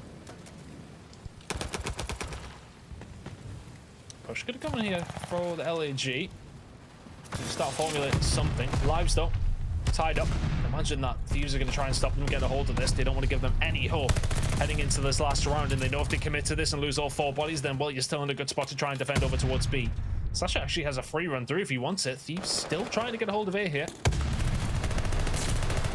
Guerrillas just managing to get that second tick slowly but surely. Eventually going to get it. Somehow Kenny doesn't take down Hugh down there. I have no idea how that worked. Hugh's throwing bullets from the auto through. Eventually his teammates will get it. Nade coming in at the same time. Second tick done. Whereas we looking for that extension. I wonder if he's going to go B here and just stop the clock. Oh my goodness! Christ! Was he weak? Slasher! That's a little bit more like it from him. 20 and 14. I think he is probably going to get taken down from his left-hand side here. Look, the push is going to start coming through. Surely gets traded. Yes, he will. That was nearly a tick into B. Did they get in? They didn't get in. They cleared them out. Had they not, surely they should be back inside. Now, Hook left in a 1v1 with Kenny. That should be the round. Surely it's the round. One more player in here from LAG. That's going to be Gunless. He's going to get taken down. You got to sprint if you're the LAG. Slasher, get inside. Clear them out. Oh, he's got the gunny as well. Where's everybody else from LAG? They are done, and Thieves will eventually hold that round. And that was not enough ticks in from LAG to force that defensive round in their favor. That's going to be a Thieves defense in round number 5. Well, considering how these defenses have gone so far, that is not the position you want to be in. I think Slasher did an awful lot of work to try and have it happen for his team, but just not quite enough, those hero plays, and now they're staring down the barrel of another map loss. Can they figure this out, though? 4 defenses for both teams in this, and an attack could make the difference. Thieves, though, looking for ring control once again. Shots in from top green from Drazah.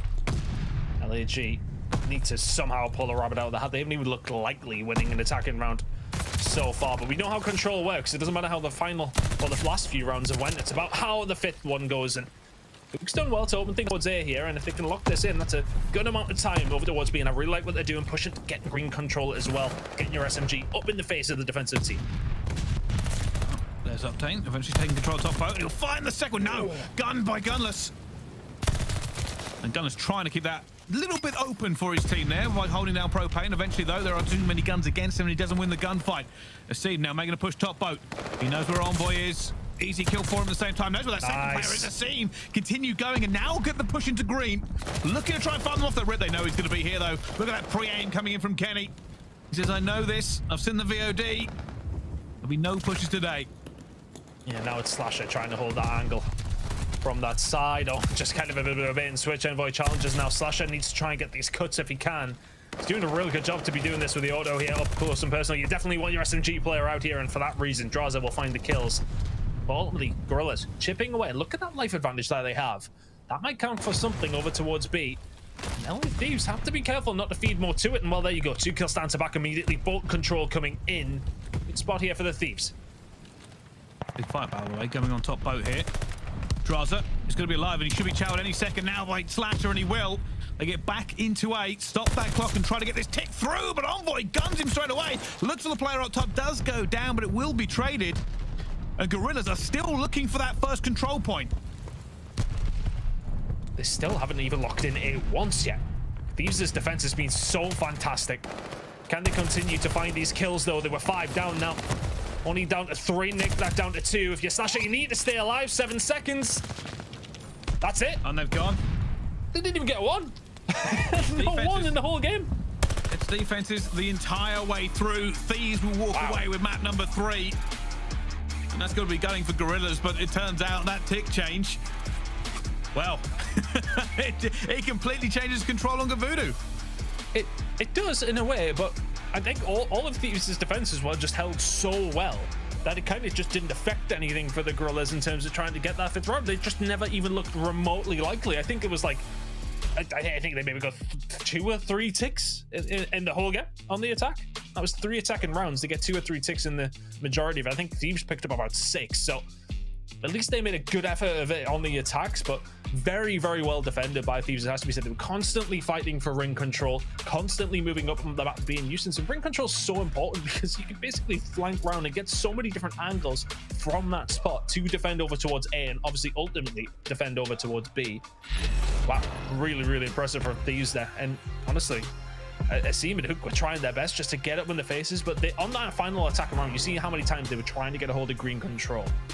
They weren't allowed it for more than 10 seconds at any single point. He was just clearing them out so well. Ultimately, because they get that ring control, they can flank around behind. So really, really nicely done from the sides of LAT. Get the job done. The defenses like we thought they probably would.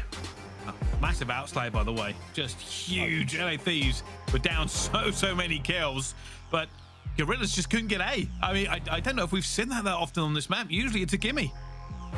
You would think so, but I think the thing is for Thieves in that scenario now, when it does come down to the fact that kills don't matter as much, you kind of know you can defend B fairly easily, so you can potentially sacrifice a little bit more over towards A, and I think that's probably the plan. That's why we see that coming in from Thieves, because, well, they can sacrifice people over towards it, makes it just that little bit easier to defend, and there you go. That's the game. Very, very well defended by Thieves, and yeah, that little tick control coming in a little bit better for the side LAT this time around and find themselves in the lead in the series before heading into a hard point that is pretty good for them. Yeah, and that's kind of the difference here. Like, this game has been very, very close and tight in every single stretch of the word here. As we cast our mind back to talk about this, right? Think about how this series has actually gone. We have had to see some incredible plays of LA Guerrillas to take map number 1, even after Thieves looked like they had control. Then we had the S&D, a team's leading, they bring it all the way back. We go to around 11, and it looks like LAG, again, have control. Thieves then take it away. Into the map 3, both teams great on defense. LAG never capture a single tick, or sorry, never capture A once. They don't have enough ticks, even though they are slaying massively. They get the attack for the last, and Thieves walk away with a win. This has been an incredibly close game, and it kind of puts paid to what everybody's been talking about, not only on the socials, but also on the desk, right? We don't know which of these two teams is going to walk away the winner. I still don't know. And the reason for that is that neither team has looked dominant or consistent over the last few weeks. I would argue, you know, the first 2 maps there, absolutely close, but I think that 3-2 scoreline and that control ultimately does humble LAG a little bit more, I would say. Does it though? Well, I think so, because I think Thieves are completely dominant. They didn't get A once. LAG did not get A once. They didn't get close. But... Yes, look, LAG outslayed them, but I mean, what does that matter? If Thieves are doing their job in terms of keeping them off the point, not allowing LAG to even have a sniff of getting that final defensive round, they didn't let them near it. I'll give you that. What I will counter it with, though, is that maybe it's just a miscalculation by Guerrillas. They had the slaying; they were doing very well in that regard. They, you know, and if we were in the, you know, the old web, they would have had defense by about a mile. But maybe they're just not used to the fact that essentially Thieves are going to put more pressure on. I will give credit to Thieves in that regard. The amount of pressure they managed to put onto A to prevent them doing anything is substantial. It just felt like even from the first round. Just to remind you, on the first defensive hold from Thieves, LAG didn't get a single tick, not one. Not one. So that puts them in immediately a fantastic spot to get round number 5. But look, that's done and dusted as we head over towards Berlin. The stats kind of do lean towards Thieves, but it's not a bad map for Guerrillas by any sense of the imagination. 4-2 from them, and I've seen some good plays from them on this map specifically, but LA Thieves 4-0. a very, very solid map yet to lose it. So most of the time we don't see it for the Thieves, but the Hardpoint for the most part has been fantastic. And can they now make it count though? First map, not fantastic by any stretch of the imagination. They were coached up on by a scene, but map number 4, they'll want to get the job done here. Well, let's find out if it does end here. Obviously, the Battle of LA has been very, very spicy last hardpoint. At the moment, we see both teams running into this one. And P1 at the moment, it's one of the big money hills, funny enough. It's where the most time is through in the stats, but mostly because of this first rotation. And already you can see that both teams, Envoy doing a great job to try and lock it down, but on the other side, Asim doing the exact same thing. Oh, shots in. Oh, Asim find out another. And he was an absolute terror in that previous game. For the side of LAG, can he make it work here against the Thieves on Berlin? Drazah doing the work as best as he possibly can. Good shots into Slasher eventually as well. Needs to clear out Hook as best as he can, who finds 2, but eventually that final kill will go over towards LAT. Towards these rotations. Oh, look at LAG with 13 seconds to go. They're really trying to force their way up the map as well. And they know they have a little bit of an opportunity to push this. By the way, the spawn has just come out for them, so they know they're going to be pushing through that P1 into Ticket. Now they're trying to hold it as well. See the pinch coming in. And Guerrillas have control at the moment. The Thieves are trying to put a squeeze on. This is one of the highest scoring points on the game at this moment in time. Berlin P2, not going to work out this time around though. That's going to be a false through for LA Thieves. And they've got Guerrillas exactly where they want them as well. Spawning up towards the back. Asim now just trying to find a route through. We'll find the first one. There's the rest of his team to help them back up here. And look at them just trying to get Doc's control. They want to make sure that they can try and possibly get a flip over towards P3. The shots are in through the front as well. Can they find any more? No, they cannot. Envoy inside the point. Octane with a little bit of support. Good hold from Thieves so far. This is the kind of the battle of the giants on this map as well. You did say before, Guerrillas do have a positive record at 4-2, but Thieves are technically undefeated on this map. They'll be trying to keep that streak going as well. And in this series right here, Drazah finds one inside. He will be challenged for this scrap time as well, and it will be Slasher. Gotta go with Keep an eye on Asim. Yeah, that's the key. He should find this kill on Envoy, or does he let him go? No, he sees him. Gonna go for the challenge here as well, and Envoy's ready and waiting. Must have got the call out. And there's the spawns locked in here for Thieves. Oh, that would have been a good kill from Envoy as well. Now for LAG, it's about the push. Which way do you go with it? They sent 3 towards the street. Oh. Kenny is ready and waiting. Slasher will trade it out, but that attack may well be in the dead already. Bit of a problem here because Slasher is cutting them down as they come off respawn. Well. Huge amount of pressure now coming onto Octane, who has to hold it against a sea of Guerrillas. Eventually will go down to Hugh. An Envoy now trying to that front door, but Slasher is more than equal to it as well. Drazah. Both these two teams again just trading blows left, right, and center. Even a gunfight coming through both sides. The scene will come off the worst for it. Octane is trying to just get a little bit of an inkling here himself, but Hugh is just sitting on that. Eddie won't let him through. Yeah, really well played by LAG to find that initial break. All kind of comes from Slasher, as you pointed out. Get that lock in over towards the street side. The point's very, very close now. As we head over towards P4. Can the Thieves lock something in here?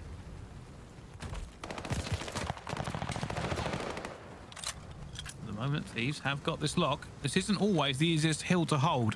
It isn't. Octane though, gonna find Slasher. Finds him as well, and I think Hugh tried to get that trade, not quite able to. A little bit of a jumping shot. Is that going to work out for him as he tries to lock it down? Hugh eventually takes him back out as well. Drazah coming under fire. Envoy now going to be trying to work the routes here. He knows already there's going to be players pushing down past Train, and Octane will take him down before Kenny can. Yeah, that's a good shot from Octane there. It's never an easy gunfight, but still, this stacking over towards Trains is going to come in here for LAG. Can they find the final break? Asim with the shots. Not just with the SMGs, got the gunny with the auto as well. 15 seconds remaining there, but because the Thieves have actually picked up the majority of the time there, though, they'll take it as a win. However, LAG are a team who are very good at locking in points over towards P5 here. Let's see if they can do it here now up against LA Thieves. Oh, he's going to come smashing out the window looking for a player. He's got bad time in that.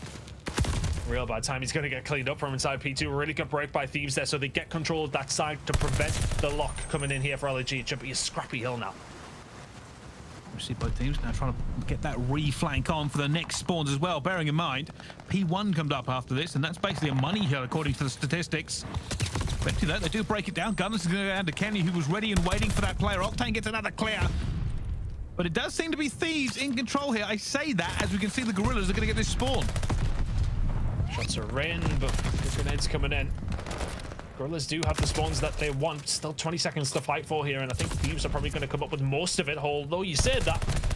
Good kills coming in here from LAG. Good grenades going in straight away from the team. Get them off the point, stop the points coming in. It's going to be Thieves leading. Look at the shots from Octane. Maybe we'll be able to find the second there, but back and forth we go. Kind of an even P5, but as you said, those rotations over towards P1 are the most important. Look at Fire, though. Seems got to do well there. Can't find a single kill, and now Thieves streaming in from the right side, Bryce. They're looking forward as well, but already a lot of gunfire coming down, and Gunner oh my god! Down.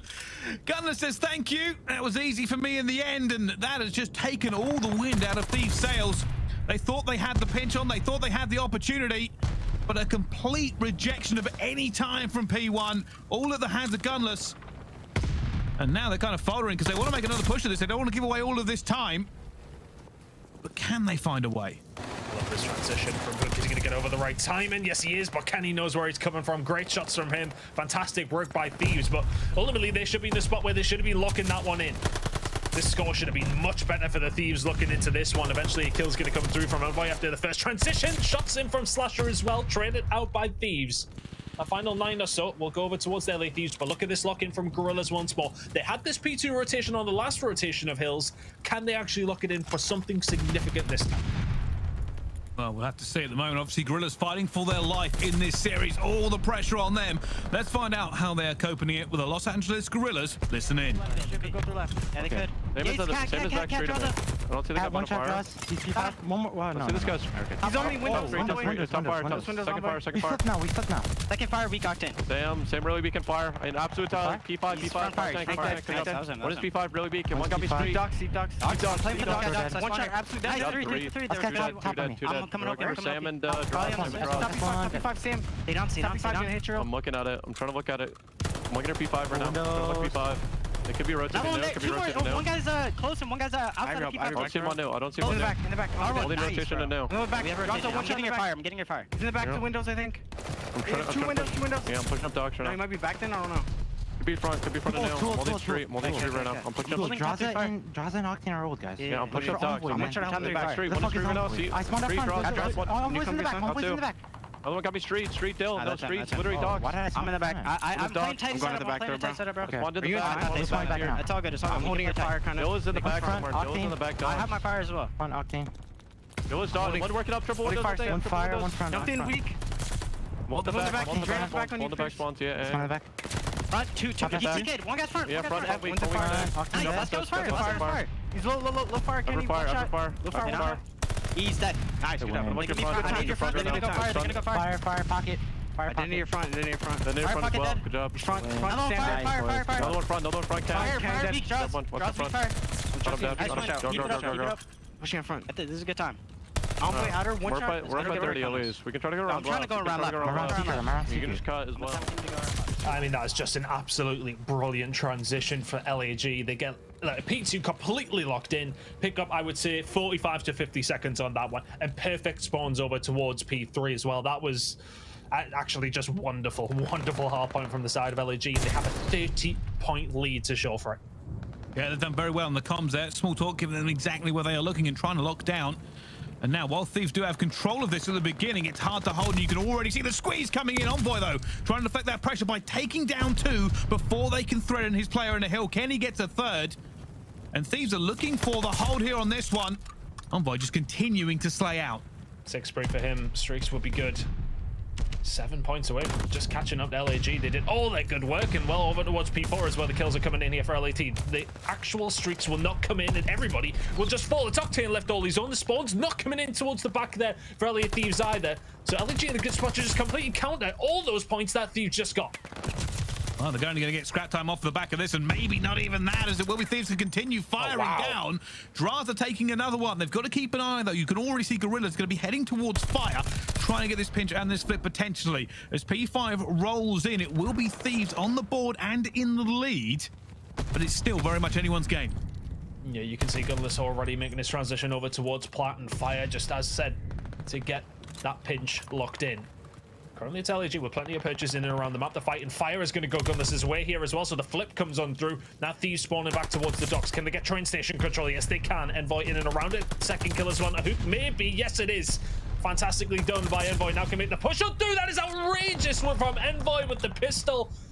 And that's just well broken. Now looking for fire control himself. Wonderful work from aBeZy. Right, still see that spawn might be a problem. Guerrillas are currently gunless on a 5 streak, and they are going to get this scrap at the same time. Look how far away the Thieves now are. And they are going to have to fight for every single inch they want to move up this map, as Gunless has got 6. And that nade takes him off of it. And that's the only thing that can stop him. Both these teams just trading big, heavy blows time and time again. It's not like we're getting little bits of scraps here and there. Both teams locking in big time, and no better spot to do it for LAG to force a map number 5 over towards P1. Huge fight going on in the hill, by the way. There will be a Seam who walks away with it. Octane's going to come into trouble as the Hugh peppers him up, and the Seam get 3. Make that 4. He's on a 5 streak as well. And they are about to lock this in. Thieves' undefeated streak is 9 seconds away from going to the wind. And I just don't think they can get their ton. Gotta go. It's gotta be Octane. Can he get inside? Yes, he can. Have they broken it in time though? 249. Can they find the second amount of kills here? They cannot. Map number 5 we go. The perfect record is no more from the LA Thieves, and well played from Guerrillas. The catalyst for that is that P2 rotation, then over towards P3. They switched the game up there and did so well from then on out. And the transition over towards P1, it's got to be there for the Thieves. They were too busy scrapping. I mean, I will say LAG did so well to force them towards those dock spawns. Consistent control in and around top 3. Very, very well played. I kind of want to give a shout out to Slasher there. Every single time I've seen him in so many good spots, just locking down rotations for his team, locking down angles as well, and just completely shutting down Thieves on multiple occasions. You know a team's going to get the job done, no doubt, inside the hill, but Slasher with a good game as well.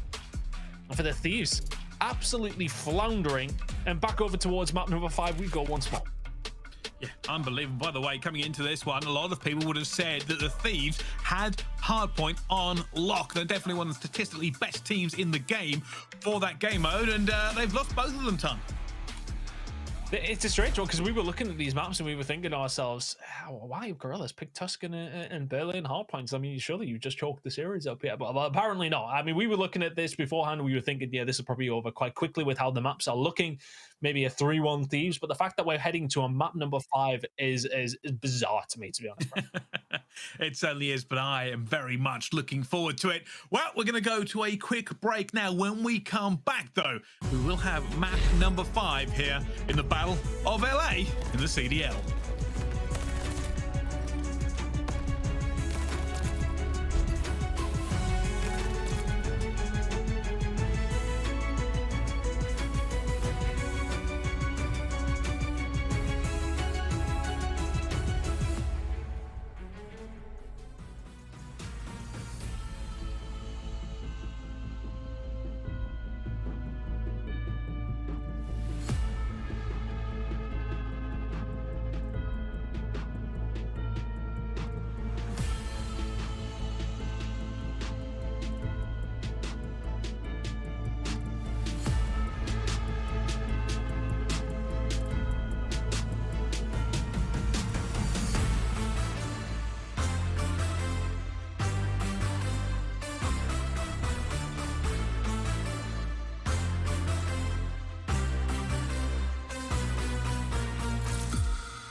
The Call of Duty League is brought to you by Game Fuel. Victory in a can.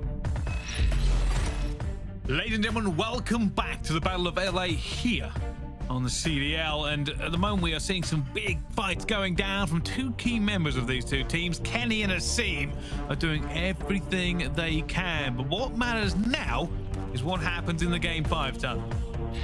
It is ultimately everything you've done up until now becomes null and void as we head into a map number 5. It's time to wake up, Kenny. Come on. We just said you're the star player of the series so far for Thieves, and here he is yawning. I have an excuse. It's 10:30 in the UK, but nonetheless, he does not. Heading into map number 5 for Search and Destroy. Yesiko. The struggles have been there for the LA Thieves time and time again. We've said it so many times.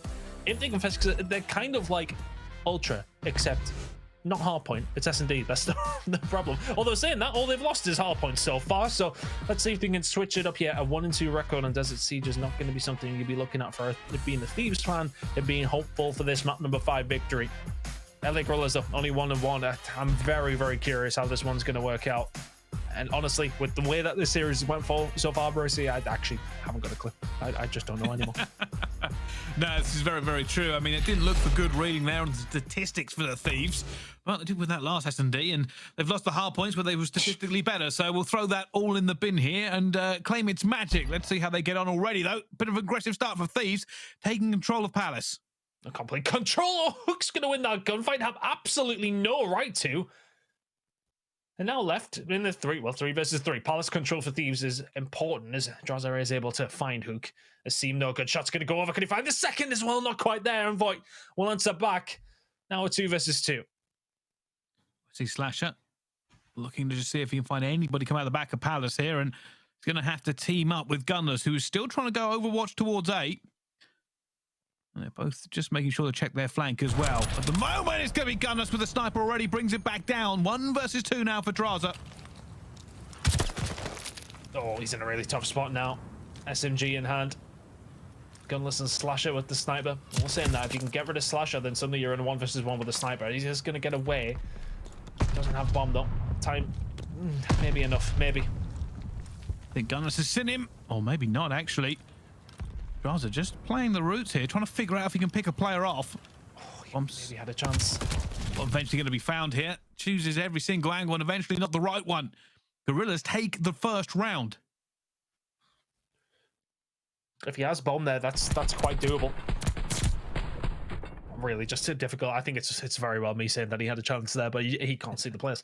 I think it's one of those though, like when you're up against a 1 versus 2, one of the players has a sniper, you always have a shot. Gunner's never going to be in the best position to try and, well, maybe trade that one. If Slasher does go down.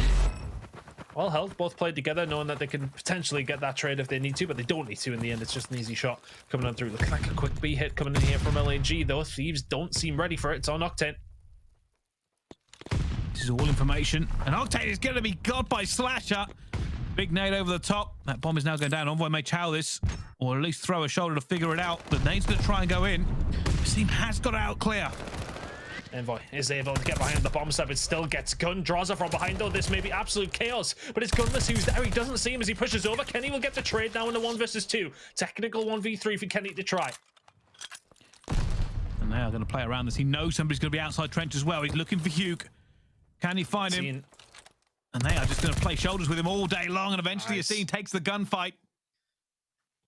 And Guerrillas go up 2-0. And for Thieves, it's not looking the best at the moment. We said coming into this, statistically, they are the much worse team on S&D. And we would throw stats in the bin. Can they find their form? They need to quickly. Last time around, they fought for Palace control on the attack. They'd eventually get a hold of it, but couldn't make it count. LAG just do a really, really good job at the shock and awe tactic over towards B, and Thieves don't match it.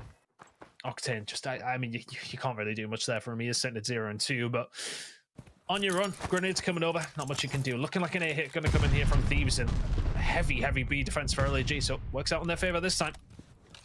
Oh, really going for the push here as well. Oh, he almost caught Hugh. And Nate's coming over on top of him. They're trying to stay alive for it, but that bomb has gone down. Big advantage here now to Thieves. They've just got to resist the pressure. Already Guerrillas stacking for this one. Gunners and Hugh. It'll be Drazah first up. You can see them all around him. Is he going to be able to win this first gunfight? No. Hugh takes him down. Gunless with the Overwatch as well, just trying to help his teammates find this push on through. Are they going to be jumping on the defuse very, very shortly? I'd imagine so. Asim's going to find another kill, and Thieves' defense is just crumbling here. Octane's going to be able to find one. That's a huge kill from Envoy. Now it's Octane left in the 1 versus 2. He's done so well so far to keep this pressure off. I think he just saw Gunless as well. Now he's backing off completely. Well played. He knew where Gunless was in the end, and eventually Gunless will win the gunfight, but does not have the time, and Octane has played that round spectacularly. Huge plays coming in from Thieves just to deflect the pressure. Duke was not able to win that gunfight. That was such an influential gunfight as well. It would have given him a bigger life advantage. But Thieves going to be happy to get that one on the board. Good for Octane for the confidence there as well. Was sitting at 0-2 before that, but just watching from the back with the auto is kind of his job, isn't it? Very well played in the end. We'll just waste that time down. LA Thieves now on the board. 2 kills for Octane. That will be some of the most important in this game so far. Big B hit coming in from both teams. See him go for the pre-fire. Not going to see him. His teammate will eventually pick up that kill as well, and it goes down to a 2 versus 2 very, very quickly. There's nades and bullets just spit from both sides. You can already see now that rotation has come in. I absolutely love that from aBeZy. That's such a fast rotation considering everything went down. Bomb down now, and the Thieves will not have any clue. Gone all the They've way got around. no, they have zero info here, but they're not a thing. Realistically, Envoy wants to wait for Kenny to try get in a position for these trades because they've got to find the kills. That nade's going long, trying to find Hugh. Well, he gets the hit marker as well. That's information at the very least. That sun come down is going to actually force them to come out, Ton. Oh, Asim survives there as well as Hook trades it 1v1. Kenny has to find him now. He has to find him now, and he goes for the jump shot, and it's not going to be good enough. How on earth he stayed alive there, and you can see the frustration on Kenny's face. He knows that retake was just a split second away from going their way. I mean, they do very well to get it that close, to be honest with you. It's kind of the Hail Mary grenade out of nothing. Doesn't kill Hook, but lets them know where he is. And then from there, it's about trying to find Asim as well. Kenny, always a tough spot. But that's really about the play call that comes through from LAG. Absolute chaos over towards B. The kills get traded 2v2, and they hot tail it over towards A. Very well played from LAG. Those decisive moments can win search and destroys, and it's putting them 3-1 up. Drazah and Code, though, trying to answer back with a bit of control over towards the train track side, but Hook ready and waiting to pounce. Yeah, they are, and they try the double nade there. Trying to find out where that nade spot was, but no hits for them or anything. Not even a kill or a hit marker. And that has slowed down their push now, though. Kenny opens up with first blood.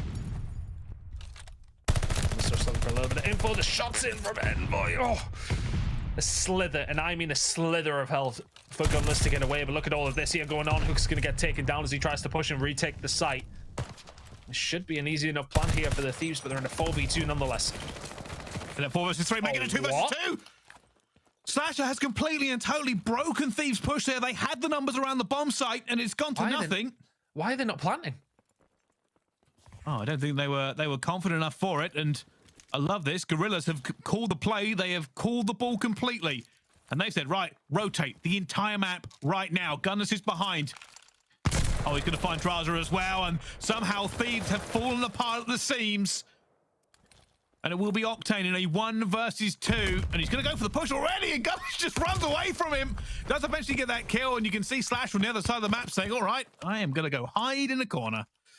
But how on earth has that fallen apart from Thieves?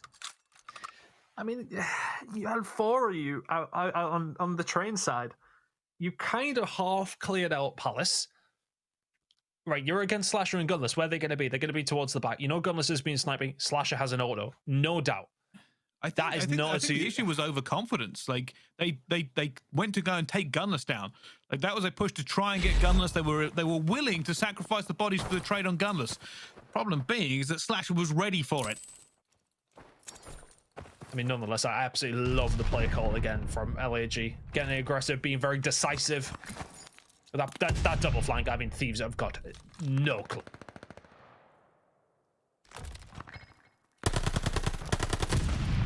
Oh, trying to do a little bit of magic. Can't quite get him. Might go for an aggressive push here as Gunners gets that first pick.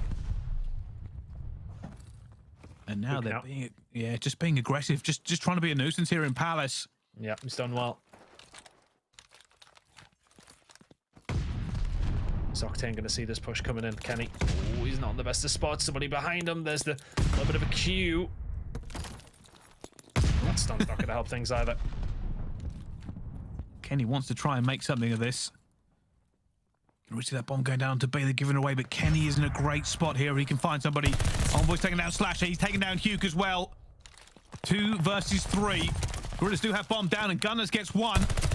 Seems going to throw a shoulder. Manages to get out there with his life. Doesn't get Envoy either, though. Kenny and Envoy going to try and retake. Can they find it? Team takes him. And Envoy trying to get this trade here as well. He's going to be able to get it, and Gunners knows where he is. This is a big chow. It's a huge chow from Envoy. But he has to try and get it because he has no time left, and Gunners is just going to lay down. And he knows if he goes for Gunners, he won't have time to defuse. And so Gunners just sits there ready waiting and guns. And Guerrillas get another round onto it, and it smiles all around. They are feeling good. Yeah, PS is getting pumped now. This game might be over. I mean, this guy's been so instrumental in this search and destroy for them.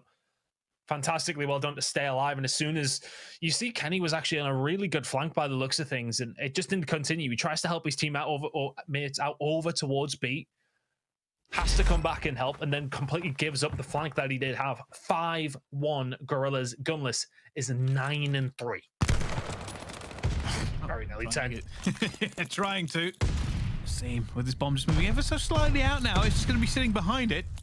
And he's got that hit marker, so that's information going down. And Sasha gets the first blood as well. Octane almost catches a couple of bullets to the face and has to back off. Good call here from Thieves. This bomb's going to go down over towards A. They've got to defend it 3v4. And things like that, that wasted grenade, I wouldn't have hated it just to keep a hold of it. But anyway, let's see if they can do it. Well, the pressure's now going to come in. Guerrillas looking to just eliminate them now. They cannot peek anything as Gunners is watching. 2 versus 3. Now it's just Drazah left alone to keep Thieves in this series. Finds the first, though. And they're looking for him, unfortunately, and Slasher's going to get it. And that's going to take him down. The Battle of LA has been decided. It's the Los Angeles Guerrillas who walk away the champions in a dominating match number 5. And they are looking good going into the major. And I cannot say the same for Thieves. It's absolute disaster time for the Thieves, it has to be said. Search and Destroy was kind of continue. A very, very close game, number 2 on the new look Bocage, but nonetheless, we head over towards map number 5, and they get smoked. I mean, that was the Gunless show. 10-3 out of him, and just multiple situations from the Thieves that shouldn't be happening. Think of the 4 men that they have over towards the side of A. That bomb could have went down. So many different situations. I think there may have been 2v4s there. And that completely changes it up. That in that scenario is then a 4-3 instead of being 6-1 down. It's such a different scoreline if you win your situations where you're at an advantage. So many times they give those advantages up, and well, Thieves heading into the major need a very quick turnaround, and if it doesn't happen, changes have to be made. It has to be said. That is just not a good search and destroy performance. It's not a good performance overall. You don't win any hard points either. It's just, it's a bad performance. It is, really. Yeah, it's not looking good for Thieves. I mean, you're statistically one of the best teams at hardpoint in the game. You lose both of them. Statistically one of the worst S&D teams, and that's the issue, right? If you have strengths and weaknesses, then you at least be strong in some places and weak in others, and not just kind of all over the place. But yeah, LAG also playing very, very well today. I cannot hype them up enough. We saw incredible performances out of a scene. We saw Gunless turning up in round 11. Slashers had some very influential kills all the way through, and Hugh just doing cute things. Yeah, the major is looking a little bit spicy, Ton. It is really starting to heat up, isn't it? So throughout some of the competition in the mid-pack especially. But yeah, I think I completely agree with you, if I'm honest. You know, when you think about LAG, you think Hook and Asim are always kind of performing, and you need those ARs to be there alongside them, and they really were today. And that's what's made the difference on the hard points specifically. And of course, that final Search and Destroy, a really good game out of Gunless, and Slasher gets the job done for them. That is a very, very good win for the Guerrillas. That will give them some confidence. But for Thieves, it just keeps getting worse. And it's not looking good. They really do need to turn it around quickly. They have the talent though, and that's the question, isn't it? Will this change come through? You know, everybody's heard rumors here and there, but I just don't think you change before the major. There's not enough time to do something. You kind of just have to ride it out and hope things change by some form of miracle at this stage. It's really not looking good. They're not a team that's happy to sit in the mid pack, and right now they're at the lower end of that. Yeah, they certainly are. Well, let's find out what our beautiful desk has made of that Battle of LA. It was kind of crazy. You know, it was crazy. 10, I'm going to keep you there for a second, man. You were not fun at all. Like, we saw what Paris did before Major 1. They got a team change, and they started winning. You know, if chaos wants to happen before Major 2, I'm all for the drama, man. But the thing is, I just don't know. You've got like 3 or 4 days. Paris changed because they hadn't won a bloody game. I mean, Thieves can't make a change right now. You guys aren't excited. You can't. You can't make a change now. It's not even an opportunity to make a change. True. We have a week, but you know what? Great commentary, guys. Let's go ahead and break this game down because the Battle of LA was actually won by LAG. The Guerrillas were looking really good, and aLLeY, gotta say it, for the first time this year, I've never seen them smile so hard.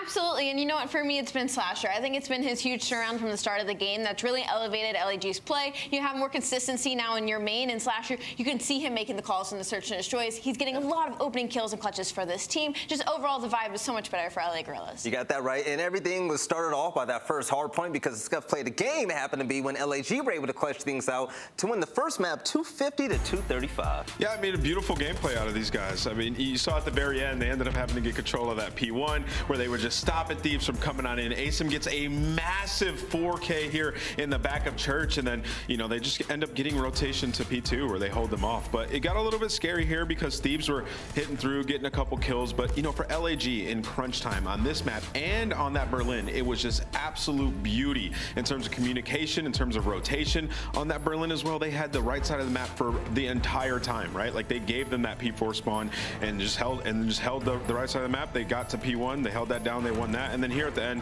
it was just Drazah need to stay alive. He needed to get a kill. Drazah just holds it, doesn't get a kill right here, and then they end up winning. So it was just LAG in the end, in the crunch time moments, they had good communication, they were able to clutch up and get the W. They're holding it down, and going off of what aLLeY said a moment ago, watching LAG progress this year is kind of beautiful, right? We start off the year seeing a team just go absolutely nuts against New York. After that, you see Hoop go crazy at Major 1. You see Gunless get extremely comfortable, especially with the snipes and search and destroy, right? And now big boy Slasher stepping up. Yeah, he played good. Yeah, exactly. He played really good. Now, as this team gets better, we're looking at another LA team actually not looking so hot now, Nameless. Yeah, I mean, we were talking about it for the LA Thieves. Drazah just hasn't had enough pressure on the map. I mean, he had like a 0.7 in that series. In the control, he didn't play well, and they ended up winning it because defense is just too strong. And then obviously also in the Berlin, you need more out of him. In the beginning of the game, I thought he was their best player, and then he just has fallen off since then. So you need to get more out of Drazah if LA Thieves are going to be winning hard points once again. And then their game plan. I was talking about the Berlin there once again.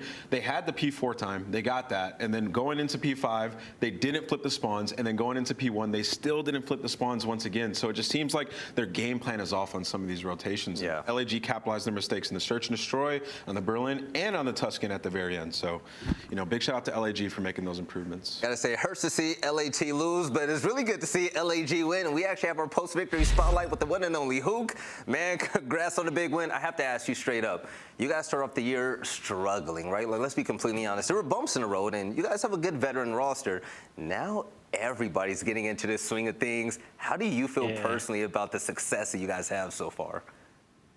Man, I mean, we're playing really well right now. Yeah, we had a little bit of a rough start, but to be honest, like, we still knew that whole time that all those matches were winnable. So, you know, we still kept confidence in our play, essentially. But no, overall feeling good, you know, just looking to continue the momentum. Yeah.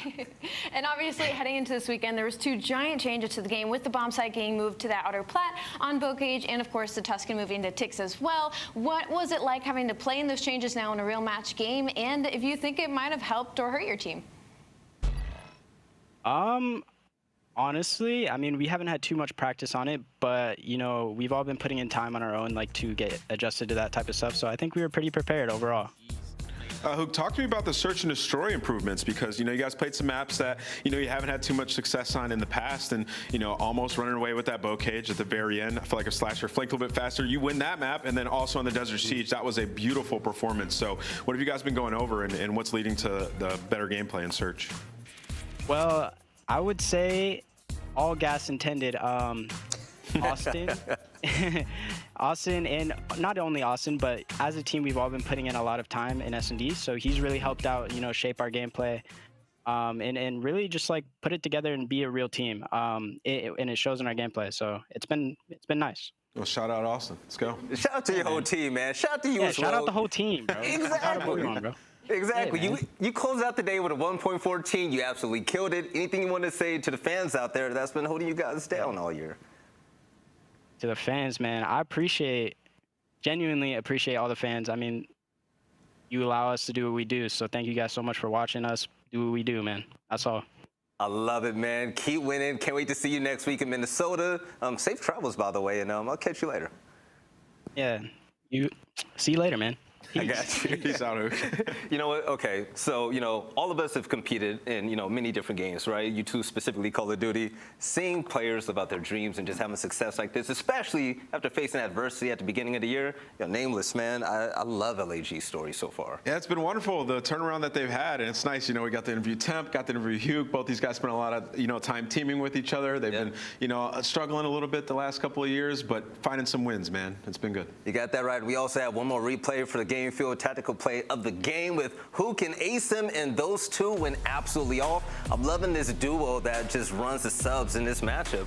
Yeah, I mean, they're in a 2v3 situation here. aBeZy is clearly in the advantage, up 2-0 as well. You can see the bomb making its way over to that plot side. We were just talking about how that movement might have affected the gameplay. Asim, though, he does get a big opener in the back, and Hook combines for 2. Bomb goes down, and even though the trades here go in their favor, they both turn for this player, going for the aggressive push onto the A site, and that was definitely a momentum switch for them. You know what, and talking about the AR play as well, as long as both of those two continue fragging out and slaying, they open up the map so much for the AR players out there. Oh, absolutely. I mean, we've seen Slasher play so well. I mean, even in that control, honestly, I really actually liked what I saw out of LAG. Even on that last offense, they were outslaying them. They had the kill lead by 6-7 kills the entire time. Kept pushing up to front green, getting those kills, but, just a couple clutch kills at the very end if they were able to get, they could have closed it out. So, going up against the best defensive team on Gavutu, I thought LAG showed their best effort, and a lot of that was due to Slasher, because this guy was pushing up, getting the kills at the right time. He was getting mixy, man. He's playing more aggressive.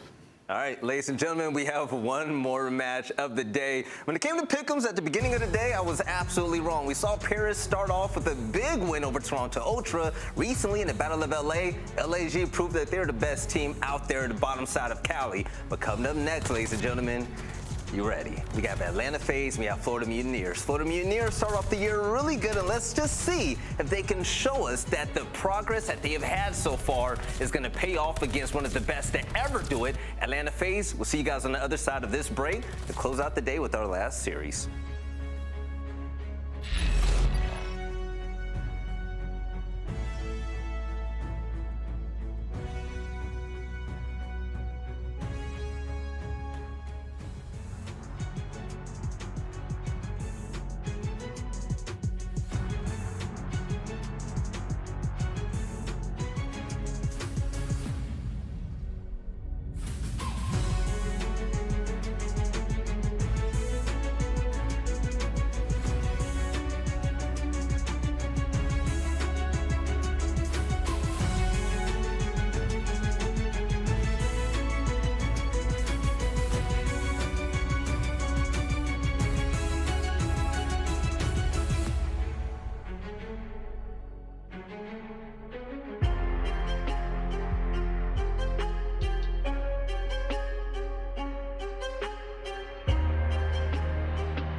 of Duty League is brought to you by Zenni.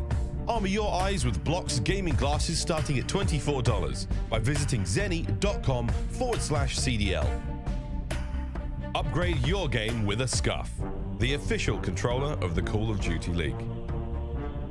The Call of Duty League is brought to you by TeamSpeak, the official broadcast communication partner of the Call of Duty League.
Ladies and gentlemen, welcome back to the Call of Duty League. Now, if you told me at the beginning of the day that we would have two GOATs arguing on Twitter, Paris were going to beat Toronto Ultra, and the Los Angeles Guerrillas were going to be the best team in LA, I would have said you're crazy. But for this last matchup, I'm actually hoping that things get a lot weirder. We have Florida facing off against Atlanta FaZe, and let's talk about FaZe. Nameless. When it comes to coming out the gate swinging, I think nobody does better. They're 18-7 when it comes to hardpoint, and it's going to be hard to catch up to a team like that. Yeah, they've been great when it comes to hardpoint, but if you look at their last 10 search and destroys and last 10 controls, they're 50-50 in both of them, 5-5. So for FaZe, it's just some things that they need to work on. There's just a couple weak maps they have. You look at, Berlin hardpoint, they have to work on that. Røkkr S&D, another map that they need to work on, and then also gvoo2 control. They've been weak there. So, they just have to get better and expand their map pool a little bit to be basically dominant, because every other map they've been phenomenal on. But let's get into the game feel keys to victory. aLLeY, what does Atlanta have to do? Well, they got to find their stride in S&D before the major. They're 5-5 in the last 10 S&D maps, and expand your offensive playbook on Berlin S&D, winning 77% when going fast, a 29% on all other strats, and work on gvoo2 improvements versus a strong Tuscan team. Atlanta is 2-5 on gvoo2, Florida 5-2 on Tuscan. But again, there was a big overhaul in control recently, so we'll see if that tosses us up in the series. Now, Atlanta FaZe going into Major II, I'm pretty sure that they want to destroy just about everybody out there. And take a look at this roster. I mean, Cellium is a big walking dub, and when it comes to search and destroy stats, I mean, I expect Atlanta FaZe to get better, because at the end of the day, that boy Simp is still on that roster, but they're gonna have to go against a team that's persistent and pretty annoying when you start off a series against them, especially on hardpoint. It's gonna be the Florida Mutineers. Now, looking at this roster though, they have had a ton of success heading into stage 2. Stage 1, they were getting comfortable, getting used to playing with each other. About now though, I mean, we saw from Dave Patty. So, I mean, this team, they're showing so many great things. The aggression across the board from Florida Mutineers, their slaying power is terrifying. A 1.29 overall for Awakening, a 1.33 in hardpoint alone, and Skies with a 1.3 overall with a 1.4 in S&D. This can be a scary team once again on a roll. Yes, and when it comes to the game field keys of victory, and I'm telling you now, they're going to need Jesus, and they're going to need a lot of help. You know why they're going to need Jesus? Because if it goes to game 4 or 5, they're basically screwed. I mean, looking at the map and modes, like Atlanta FaZe have Bow Cage game 4, 6-0, and then for game 5, they have Desert Siege where they're 4-1, which Florida Mutineers are yet to win. But as for the keys on your screen, they can't rely on Bocage HP in this matchup. Florida 5-3, 1-3 on non-Bocage HP. So they have to win that map. Number 1 is extremely important, and it is gvoo2. Also, switch up your offensive man advantage game plan and search and and Destroy. They're winning 57% of 4v3s on offense. That's unacceptable when you get that first blood. Play the buddy system. We see teams do it well, like Minnesota and Toronto. So basically emulate that. And then 87% on defense. So mainly offensive they have to improve upon. And then Vivid has to be better in Search and Destroy. 0.78 KD this season. Rest of the roster positive. So for Florida, a couple things that they need to improve. Search and Destroy sitting at 4-7, and Vivid can stay alive with the squad and step it up. They could lead to more wins. You know that boy Vivid loves those interactions, and also Skies has been really looking comfortable lately. If my man Caesar could really step it up big this game, I just want to see Florida go the distance. Don't even gotta win the game. Go the distance against the league's best next to OpTic Texas, which is the Atlanta FaZe, and you know, all the fans out there, they're gonna be grateful for it. But ladies and gentlemen, it's about that time. Let's send it over to Bryson 10 fellas. If this happens to turn out into another upset, I'm gonna go crazy. I'm probably gonna twerk on the desk, man. I'm excited to see how this is gonna be. Oh God. I hope it's 3-0. I don't know if I want to see that or not, but interesting enough, coming into this game, the main storyline for me is Atlanta FaZe. Everybody's talking about this mythical revenge tour, right? Like, we know they were upset losing to OpTic in Major 1. Everybody's expecting them to be dominant and just fierce coming into Major 2, and I wonder how true that's going to be. At the moment, they still don't look like the all-inspiring, fearful team of the last 2 years. Still one of the elite teams in the CDL, though, and that may be the difference in this match. Florida Mutineers have been struggling to find a consistent form against the best teams. Yeah, they have been. It's kind of like they are very stuck in the mid pack. They are on the rise, but it's just this map set's not really fantastic for them. It has to be said. Kavutu has been looking so good for the side of FaZe, and then you've got the Tuscan Hardpoint as well, which, I mean, we were talking about, it's an ego child because you've got somebody like Vivid on your team who can maybe try and do something, but I think it's so hard to pick apart a pick and ban when you've got FaZe on one side of things because they're just so good at absolutely everything. So Florida Mutineers absolutely going to have to be at their best here, Bryce. They certainly are, and they'll be looking to make a statement, especially this close towards the second major. Doing a great job, though, holding down top ring to begin with. That rotation of boat already coming through. Skies looking for them off the ring. He's done well to force it out there. That's complete boat control. If Skies can stay alive, 10 seconds still to go here.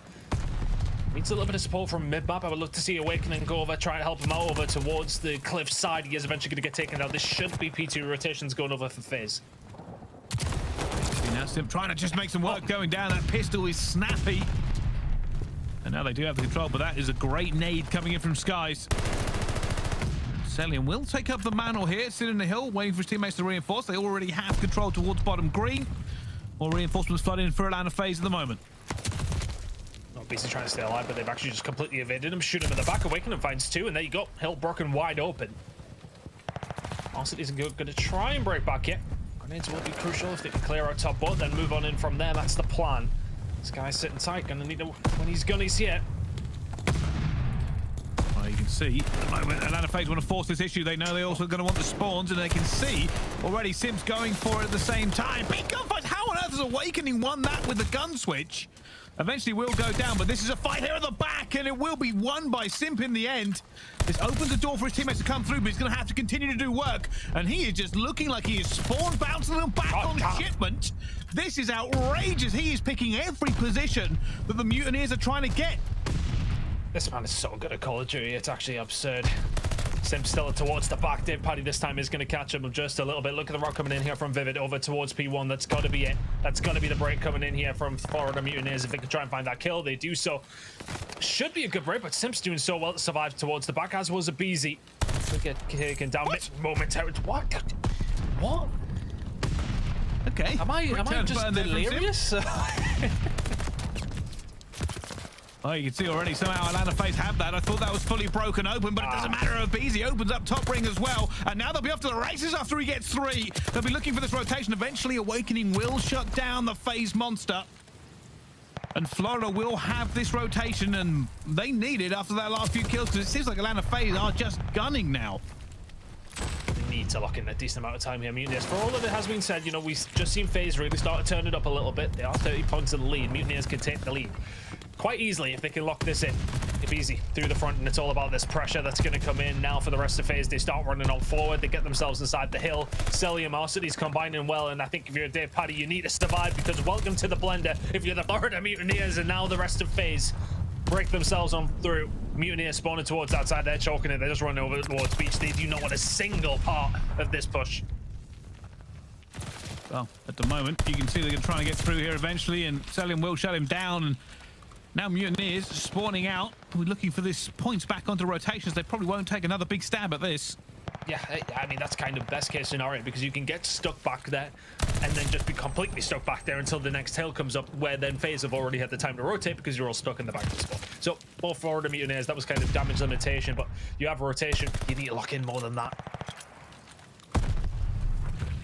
Well, at the moment, there's a little bit of push coming in. Florida Mutineers are going to try and get the majority of this time to give them back some breathing room. Cellium, they'll go for top boat control. aBeZy gets one down bottom. Looking every single angle, finds a little sneak on the Vivid. Surely not going to take down TJHaly. Eventually will go down as they flood towards them and eventually get shut down. Awakening now on the hill. But here come FaZe. Oh, Vivid is actually going to run into a couple of players here as the spawn's coming in over towards beach. They maybe pushed up just a little bit too much if you're TJHaly. Now they have to wrap back around. They have to defend from the front. Can they manage to do it? Cellium, Arcitys combining well. Now Vivid left alone. Lines up one, lines up two. Can he find a third here in mid-map as well? Not quite. Simp with the gunny, as is Arcitys there to back him on up. TJHaly will fall down. So break comes through here from FaZe. Mutineers get a decent amount of time, but heading back over towards P1. Mutineers are here. They were also around 50 or 60 points behind already. Yeah, last three rotations actually going to the Florida Mutineers, so they're trying to claw their way back into this game. They have been broken by FaZe 3 times now, but we'll see whether or not they can do it again. Already there's a lot of pressure coming down onto the top ring here. Arcitys going up the side with a pistol, finds one as well. Looking for Vivid, continuing this pressure. He's eventually going to get shut down. MP40 just better at close range. Cellium trying to make a trade here. Will get one, but there is not enough bodies from FaZe to make this as viable as they would like. It's one of the first times they haven't been broken. I thought a glide bomb was being called in there, but it's just the observers getting a little bit creative. Let's see if they can lock this in here, though. Florida Mutineers only have 2 players inside the hill, and look at this fight coming in from Simp. It may well not find a kill, but it's the distraction. You have to turn around, and here comes the break. Nicely done by FaZe eventually, but 30 seconds going over towards Florida Mutineers. FaZe will be happy to lock in the final 30, though. Push coming on through as Simp will find another. It's about these rotations over towards P2, and we'll just get in the way out of Simp when he's firing like this. Awakening is able to answer back. These next couple of kills over towards P2 are influential. Well played from Vivid. They lock in boat control. Oh, you can see they're refusing to give them that last 10 seconds of scrap time. That's actually pretty big for the Mutineers. And now they have boat control. Simp is convinced somebody sitting outside Tetris to eventually go down to Sky sitting on tank. aBeZy going for ring control, but he's given the game away. And I believe this Awakening, he knows he's here. They desperately face off, trying to find each other, and that middle is just proving incredibly frustrating. He can't find him eventually. He gets away. Awakening has played him like a fiddle, and that has taken him down as the Mutineers are now in control. Awakening's had an absolute blinder there. That was crazy. Simp now walking on through. Arcitys with the cover, not good enough. Sky is trying to survive. It's been a good comeback, though, from the Mutineers. They locked down a good amount of time there, and the little ring around the, well, ring in the end from that side of things from aBeZy doesn't go his way, but this time is it going to? Not quite. Vivid will clear him out. That's a good amount of time over towards P2 for the Mutineers. 3 seconds remaining here. Can they pick up the scrap as well? It's looking that way. No one from FaZe really in a good spot to challenge, apart from aBeZy finds himself inside. Fight's going to go TJHaly's way. They only lose a couple of seconds. Mutineers clawing their way back into this, Bryce. They certainly are. They certainly have put on a very good showing so far, and they're going to be looking for this one. Sky's going to be in a great position, eventually going to go down before he can try and get around the back here. Cellium sitting in tank. Obviously, Mutineers are going to try and push using ring to rain fire down. All from one direction, though. That could prove an undoing if you can see a few kills go the way of FaZe. They're looking for it as well. Cellium staying alive, and there is reinforcements are now coming onto the board as well. FaZe have bodies. And one of those is this man, Simp with a 2-piece pistol. It's so hard to just push all in one direction over towards P3, and FaZe completely punish the Mutineers for even trying it. Simp runs in and just gets complete control. Now they can spread their wings a little bit over the rest of the map. Now pushing forward is aBeZy, looking to try and get some control over towards P4. By the time we head over there, FaZe are going to be less than 20 points away. Mutineers need an insane hold here, and then a perfect transition over towards P4. Well, let's see. Last time this didn't play out well for the Mutineers. They got trapped towards the back, and it basically gave away a lot of time. aBeZy opens it up, though. Sky's looking close, trying to figure this one out at the same time. Arcitys is raining fire on him. Just keeping his head down while the rest of FaZe move in to try and contest this now as players come through it, but it will be them at the moment to hold this one down. Sky is just playing peekaboo with Arcitys. and refusing to go down. Eventually will, but Mutineers have rebuffed the pressure so far. Yeah, they didn't get as many points as they would have liked there, though, with the pressure from FaZe there. It was very, very difficult. Arcitys finding his way in that second kill. Outrageous. This Skies takes down Vivid as well. And once again, welcome back to the blender. The spawns in towards the back are going to come on through. And now it is for FaZe set up 5 points away. Bryce, this one should be done. It should. The guns of FaZe just too strong here on Gavudu. We didn't even really talk about Cellium much. I think he was like 23 and 11 towards the end there. And that is the problem. Every time you saw over and over again, Mutineers got the rotation. They just couldn't hold it. The pressure from FaZe came in way too hot. Very, very hot. It's just so difficult because Mutineers kind of did everything they possibly could there in terms of getting those rotations locked back in. I mean, twice they had P4 rotation over on Gavudu, and usually that means a good amount of time, but not when you go up against FaZe. And I just want to give a shout out to the only player that was actually negative on the side of FaZe, aBeZy. He was the one to find that first kill every single time, specifically on P4. Finds the little jump up, finds a kill, and that just breaks so much open because you're kind of watching Cliff from that angle. You can get shot from Cliff on that side, you need to kind of challenge it. And aBeZy just pops up, kills the player from the front on the little jump up, and it just creates so much chaos because then you completely have to reposition as a team. And FaZe are always ready and waiting for that reposition to come on through. But yeah, when the rotations came in from Mutineers, they just wasn't good enough at holding things down. But it's so hard to do against a team like FaZe. I mean, this was... I don't even want to even start trying to have to explain that kill from Simp because I don't think I'd be able to, but rotations just there for Mutineers. The holding was just absolutely not.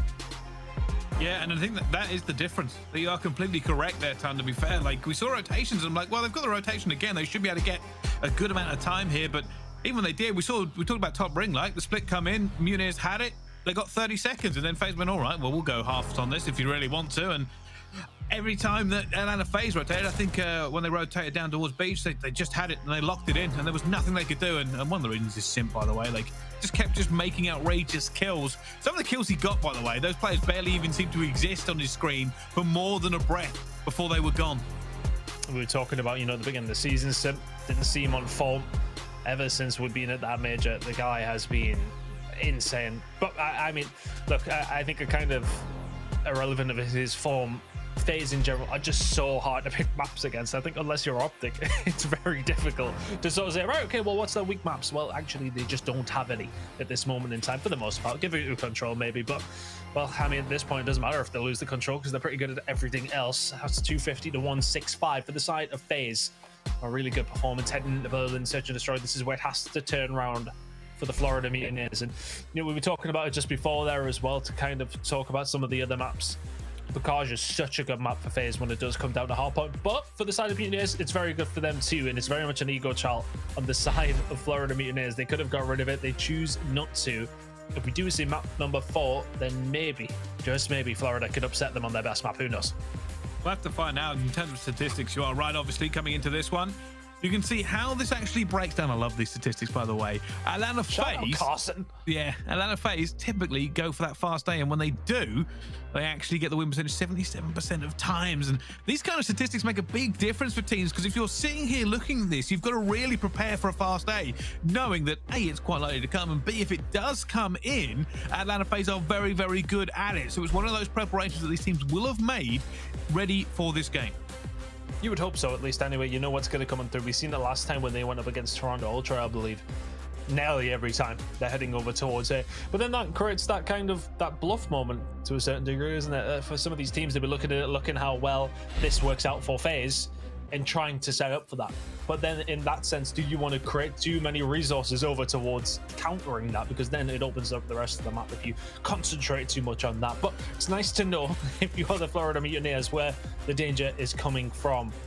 Looking over towards the Search and Destroy statistics coming in for Florida Mutineers. Defensively, not too bad, but it's their attacks they're really struggling with. So can the defense counter the strong attacks over towards there from the Atlanta FaZe? Yeah, that's what they'll be playing around with. Obviously, their last blood conversion tells two very different stories. Last, if they get it on offense, but on defense, they are first. So we'll have to see how they play around FaZe coming into this one. And it's kind of a crazy game, this as well, because every time I watch FaZe at the moment, I can hear the whispers of like OpTic fans in the back of my head, just watching this game, expecting them to face off against OpTic at the next major. And that's really what we're talking about here. The difference in levels of teams. Like, a lot of people already just want to kind of figure out how good are FaZe at the moment and wonder if Florida Mutineers have got anything to kind of propel them into the upper tier of the CDL. But it is, at the moment, a David versus Goliath story. But if anything, the last few weeks the qualifiers have told me is never bet on the favorite team. I think that's usually the case, but when it comes down to FaZe, yeah, money usually is pretty safe, it has to be said. Toronto really pushed them the other day, though, so interested to see if they can reverse their S&D woes, so to speak. And while we talk about those A hits coming in quite consistently, it's going to be a B1 straight out the gate. First blood to Skies, though. Second blood to Skies as well. And how to shut down around a FaZe now. This may even be a completely chalk round. Cellium, though, manages to get one back. The issue FaZe are now going to have is how do we get any progress towards that bomb is. Mutineers are going to be set up for it. We have to watch our flanks as well. Cellium gets a second. Back down to a 2 versus 2. Skies managed to get that trade, though. And Simp with a sniper. 45 seconds left. And a dream as he already got taken some shots. An ego chow with the sniper for this one. He really wants to bring it down to 1v1. I mean, the grenade from Skies must have been sublime. We've seen some good grenades on this map involving FaZe. I'm very, very interested. That Skies ace that comes in round number 1. If we can see that nade production that Skies managed to pull off, I'm not too sure if we can get that this lane notice, but he's at dock side. And I'm actually super curious to where... I think he was in about the same position, and Cellium was in one of the floors of top 3 in the broken area. So I'm curious to see how that one broke down, but that's an ace from Skies nonetheless. A Hail Mary grenade out of something. And some good shots to finish it off on Simp. Very, very well played. All the round belongs to Skies. And that's what they needed. They needed a big break here, and already they're looking for another one. It might be a fast day coming in from this team. Skies, who is now 4-0 in an outrageous display, trying to back up his team, but they have lost first blood. And if we know anything from statistics, they're the last in kind of converting. We'll find out, though. Oh, pushing forward. Vivid is going to get taken down now. Skies looking for the angle. Oh, pretty good to be Brax, I'll be honest with you. But doesn't hit nonetheless. And then, of course, you don't stop moving if you're on FaZe. Simp will find him. There's Skies' spree completely ended. Awakening. One of the harder 1v4s that he'll probably try and pull off in his career. Not on the spot to do anything here. This is so difficult. Wonder whether or not he can find an opening, though. A little bit of a gap. Just a sliver of hope. Or did they hear him? Or are they just setting up? Oh, he's found one, though. He has found one. Anybody here to trade? There's 2 of them. And FaZe will shut him down. And it started off reasonable for the Florida Mutineers, and the fact that they got somewhere near where they wanted to go, and then unfortunately it all fell apart.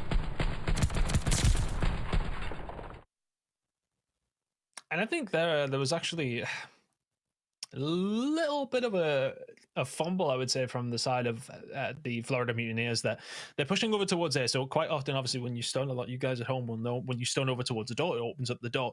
I seen the stun go over towards the train, towards the double doors heading into the site, and that's when you see Skies with the sniper out looking for somebody inside the site.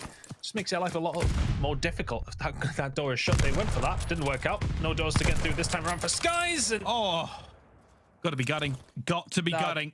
That's a tough one. aBeZy does get that bomb down as well, and Skies will be sick because he saw him twice. They've got a hit marker, and aBeZy isn't going to make it out the second time. No longer lucky, and Arcity's going to try and just hold this angle. Simp managed to get 1 blood back as well, and now he's going for a flank of his own. This could be so dangerous from Simp. Look at him. No Mutineers looking in this direction. And Simp has found nobody. Eventually, though, finds that Paddy. There's only 1 player left for Vivid. I look, the fact that Simp finds nobody there is still loads of information for the side of FaZe, though, isn't it? He's there, can't see anyone, so that information is then like, right, okay, I can't see anybody pushing, so they must be either pushing from inside broken, or they've already pushed. FaZe can't see them, you determine exactly where everybody else is. And just the fact that Simp is there gives you so many tools to work with if you are the side of Atlanta FaZe, who just locked that one in. Shout out to Skies, though. That's a tough one. That's a tough little hit marker that comes on through. Misses the first shot as well. Would have made things a lot easier if he hit that one. But nonetheless, FaZe 2-1 to the good. Mutineers still in this one. Info for Dave Paddy there, but they won't see Simp through the mid lap. looking for this now. Trying to get a little bit of breaking away, but Simp gets first blood again. Simp is just running wild. Or he's going to know where Skies is. He's going to be looking for this trade as well. Does manage to get it. Brings it to 2 versus 2, but no! Down to a 1 versus 2 after that first blood. Atlanta FaZe now find themselves behind. The onus is going to be on the Florida Mutineers. And Cellium might run straight into them here. He's going to check ticket. And he has been bamboozled. Well, I think the jig is maybe up as Cellium clears it out. Let's see if he can get into the spawn of Mutineers very, very quickly here. If he can ascertain with the fact that the bomb is probably going to be going down a B. Can he get across to Dave Paddy? He didn't, because Vivid didn't turn around 1v1. Wow. Over here, and it's going to be Dave Paddy who finds him. Yeah, he did try and spin, but unreal. Game comes down to the tiniest of margins sometimes, and that'll be another one.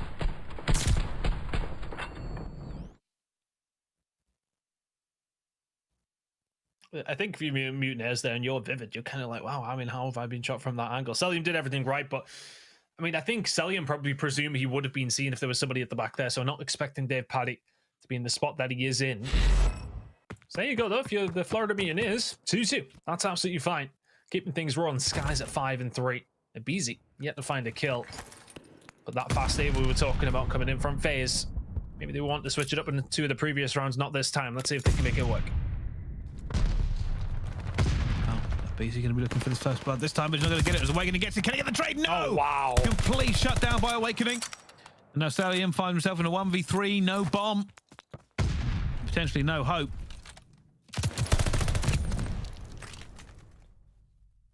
Awakening just shut it down. Just shut it down.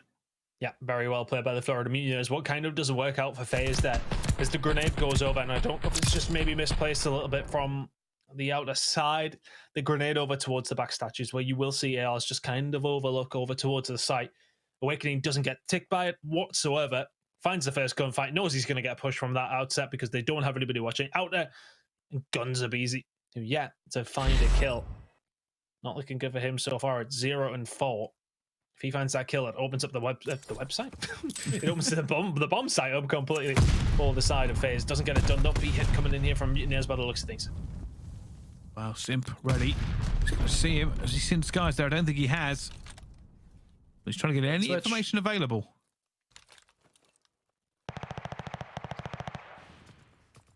So the bodies aren't necessarily here for FaZe, but aBeZy's going to find his first kill in an important moment, and that will shut down the push from Mutineers pretty much. FaZe now have time to transition over. Skies knows that as well, so he'll be watching the spawns, but still a very difficult job for Awakening to try and do here. aBeZy's going to be tagged up, though, so this might be the moment to try and find his way through. Arcitys holds the line, though. Now Dave Paddy, and probably technically a 1 versus 2. Yes, Skies with help, though. 2v3. Huge kill from him in the end here, and aBeZy going all the way around. Is he going to find him? He finds him in the corner, but no, Dave Paddy gets shot on as well. And somehow stays alive. They're now going to be waiting for Cellium to try and lock this one off on the flank. Dave Paddy going in, finds the kill. Cellium does get that flank kill. Dave Paddy flies out the roof. Isn't going to be able to find that one either, though, and it goes to FaZe in a scrappy ending on that round. Very, very late flank from Cellium kind of puts the cherry on top there. I think even if aBeZy falls here, Cellium probably has the cleanup. But yeah, things got a little bit crazy for just a second there, just due to Dave Paddy just pretty much staying alive. FaZe up again here, but it hasn't been clean cut whatsoever. I kind of like that from the Mutineers, though. There was a lot of sound, a lot of distraction, if you like, over towards B. And then they kind of flip it up, but that first kill that comes in from aBeZy, so important. Found 2 in that round, and adds to his tally of absolutely 0 kills. It makes it 2. Now a big hit over towards A once more here from FaZe. Vivid's going to find 1, though, shuts it down. Can Florida continue to hold? Wow, oh my goodness, Awakening is continuing to be a pain for FaZe here.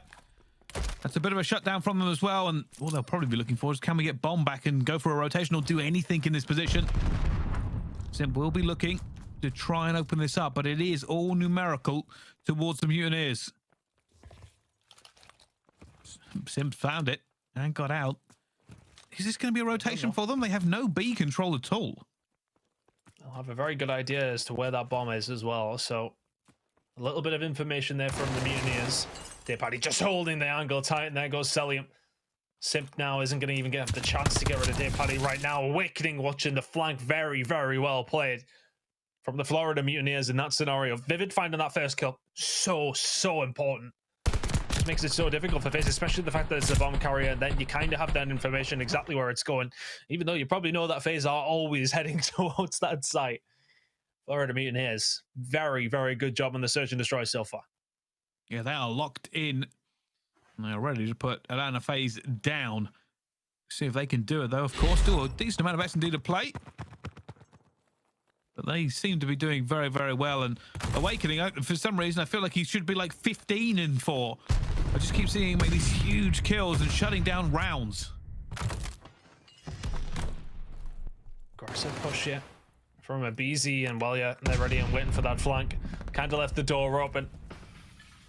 Had an inkling, didn't they? But they probably won't know Awakening is here. Nobody watching the cover as well. Could have done with finding the gunfight, but the rest of the Mutineers need to be there to try and help them. The Dave party will find Simp on the flank.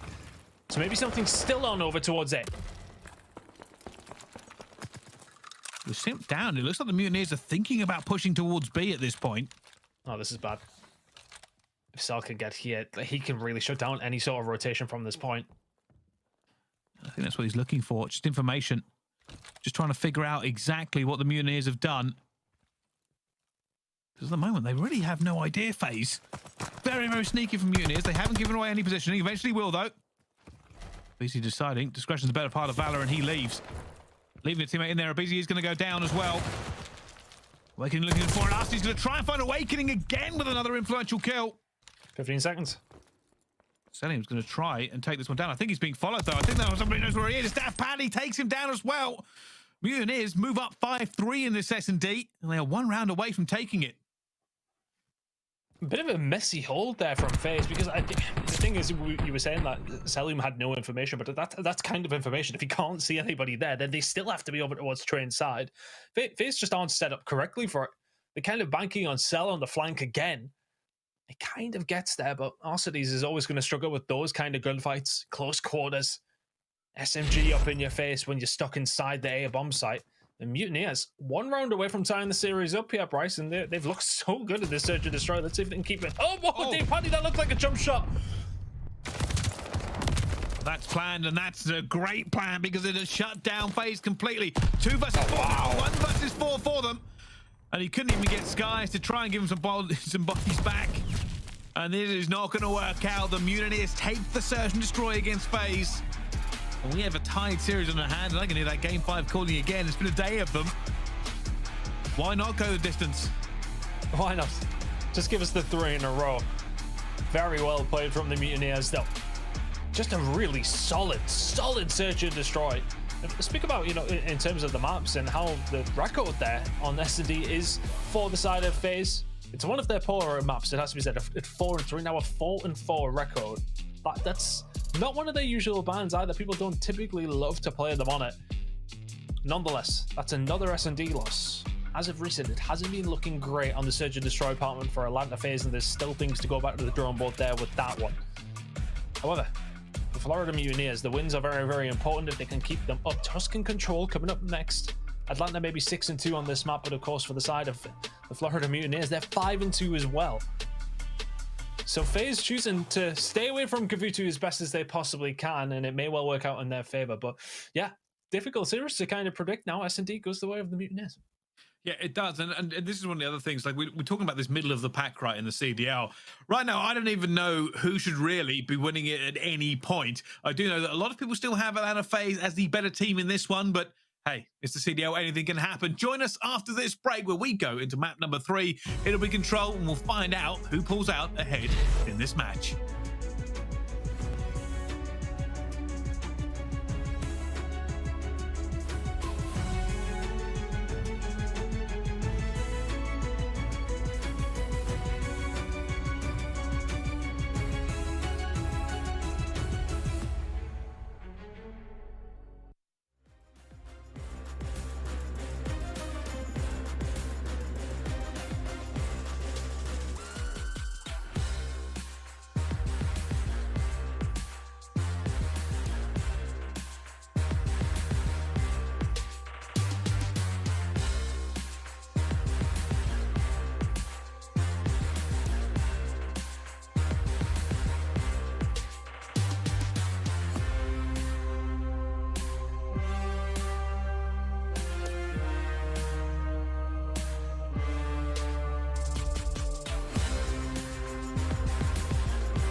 I'm so exhausted, I needed the energy, needed to pick me up. I'm in your movie, but this is my cinema. I got the power, I'm built to devour. Anyone coming against me, I tower. I don't cave in the pressure. Some of y'all leaving here in the stretcher. Took my time to go and get better. I was reading in the red letters. Ay, hit me with your best shot. I got time today.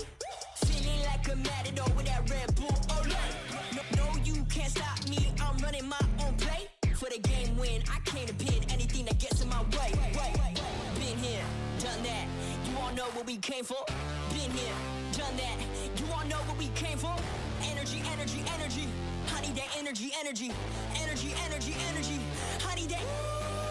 Been here, done that. You all know what we came for. Been here, done that. You all know what we came for. Energy, energy, energy. I need that energy, energy. Energy, energy, energy. I need that energy, energy. Been here, we done that. We done that. You all know what we came for. You all know what we came for. We been here, we done that. We done that. Energy, energy, energy. I need that energy, energy. I'm in the game like EA. Been in my prime since pre-K. Shooting my shot from long range. Going over here's a good toupee. Treat every day like payday. Y'all been living so mundane. My work week is Sunday to oh wait, that's every day. Putting in overtime. Punching the clock, I'ma get what's mine. While everyone's sleeping, I'm living my dreams. I got a coin that's so divine. Lord, take the wheel like 10 and 2. I'm losing energy, I'm overdue. I've been on the top ropes, hitting my pose. Watch me hit the power moves. Been here, done that. You all know what we came for. Been here, done that. You all know what we came for. Energy, energy, energy. I need that energy, energy. Energy, energy, energy. I need that. Been here, done that. You all know what we came for. Been here, done that. You all know what we came for. Energy, energy, energy. I need that energy, energy. Energy, energy, energy. I need that energy, energy. Been here, we done that. We done that. You all know what we came for. You all know what we came for. We been here, we done that. We done that. Energy, energy, energy. I need that energy, energy. Done that. You all know what we came for. Energy, energy, energy, energy, energy. I need that energy, energy.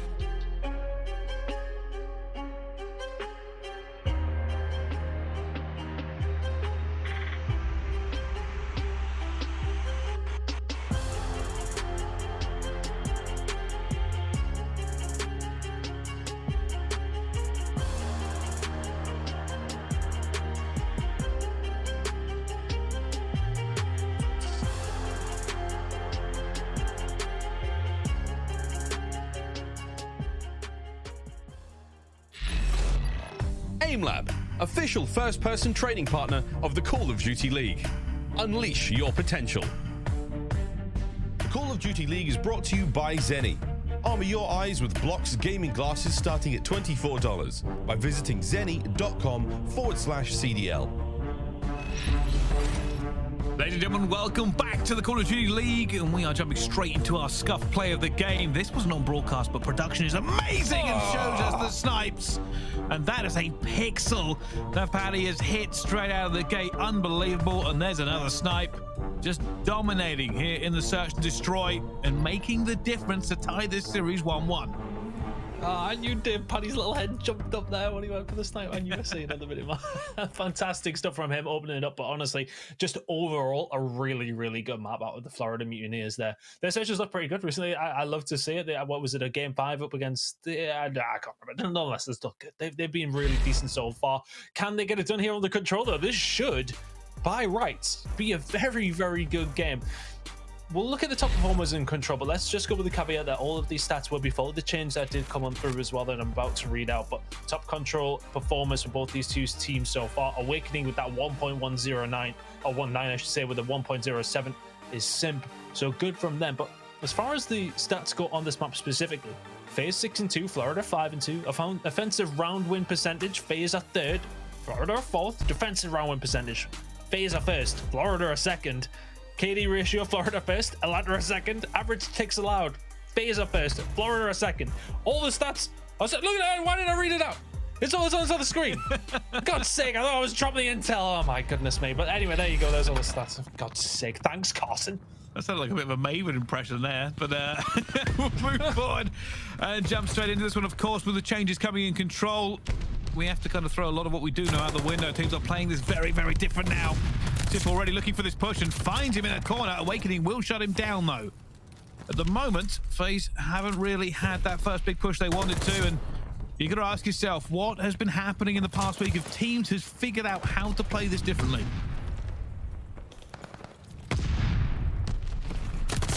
Let's see, is it going to make much of a difference here as FaZe eventually do find this push on through? Really good stuff, and of course, just to remember, those ticks do matter, and while Scump is being read completely by Arcitys. Now, that capture zone A is completely done. There you go. 2 minutes to go to get a hold of B. And for me, it's about how many ticks they get onto it. Even if you don't get a hold of it, if you are FaZe, it's about the 6 to try and maybe get defense. And this is the key again here. Teams can be a little bit more aggressive. Both sides, actually, attack and defense. Not having to worry about that kill counter unless they really end up tying this all the way through. Maybe even seeing a few more stacks come just to get those ticks and then moving away. It's always dangerous on this map, especially with those nades that come raining in us. He's just found a player up top as well. Almost gets caught flat-footed. Will eventually die to a pre-aim by Awakening. Trying his best to survive around here. Yeah, if you can't survive, then just get yourself out. He's not getting those comms, though. Awakening now finding a route behind. Surely FaZe know it's going to be coming from somewhere, or did they not even realize who it was? Really good spot here for Awakening, although not going to find much there.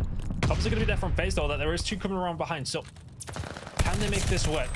aBeZy will get cut down. Just a bit of a fast and frantic one here. FaZe still up on the lives, but they got cleared out mostly. Still 1 player left. There you go. Simp goes down. Good defensive work by here. The Mutineers. They have cleared it, and obviously FaZe will now be looking for a little bit of map control to get back into this one. You can already see they're waiting to attack P5. Nade's going to be raining in, as well as tacticals, to try and figure out where these players actually are. Hasn't found anyone yet so far. aBeZy checking every single corner here. A little bit worried. Might be a big push coming out here as well. Vivid going to be behind the door, finds Arcitys, looking for a second player. Will be traded out himself, though. Still an awful lot of Mutineer players here, ready to shut down this push. Simp gets around from behind, and now that's going to make things very, very difficult. If you're TJHaly, you've got to hold down a couple of different angles. He's done so well to even find 1 the second as well. Give him the 3rd. Surely not. Would have been some gunfight. Awakening back up and alive and kicking, finds the kill, taking down Simp, but completely broken open here for the Florida Mutineers. Atlanta FaZe find a way through. Is that the second tick gone through as well? Yes, it has done. Simp and Cellium are here to maybe make this a 3rd. Mutineers are... they're nowhere near. They've jumped off. You need to get inside the point. You need to get inside the point right now. TJHaly pushes in. All 4 dead. Wow. They put some bodies on the point, and it does go through. They were worried, though, and that's the reason they were being a little bit more hesitant. The Mutineers thought the nades might give them a split second to get this one through. Unfortunately, not to be the case, and by the time they hit it, there were more FaZe members ready to go, and they won the gunfights. And that 6 ticks is a good and a round win for them. Very, very nice for the side of FaZe there. It just felt like Mutineers were holding until they went. I mean, it was just like, yeah, this is fine, this is fine, this is fine. Bang, 4 dead. Very well played. This guy's didn't find a kill in the round, by the way. Just like to point that out. Well, that's an interesting statistic. Obviously, we'll have to play a little bit better. I know kills don't matter as much now as we talk about ticks, but you do still have to get some. See? That's it. Name of the game. A little bit slow here from the Mutineers, just taking map control to begin with. As that slowly goes up on A. Cellium is going to be here. He's going to be seen as well. Skies takes him down. There we go. I like this from Vivid as well. Don't push up too much. Just slowly make your way there. Try and maybe find a route in and around behind, as it does seem as if FaZe are going to give this one up. This would be a good fight win to get, but Arcitys turning around at just about the right time.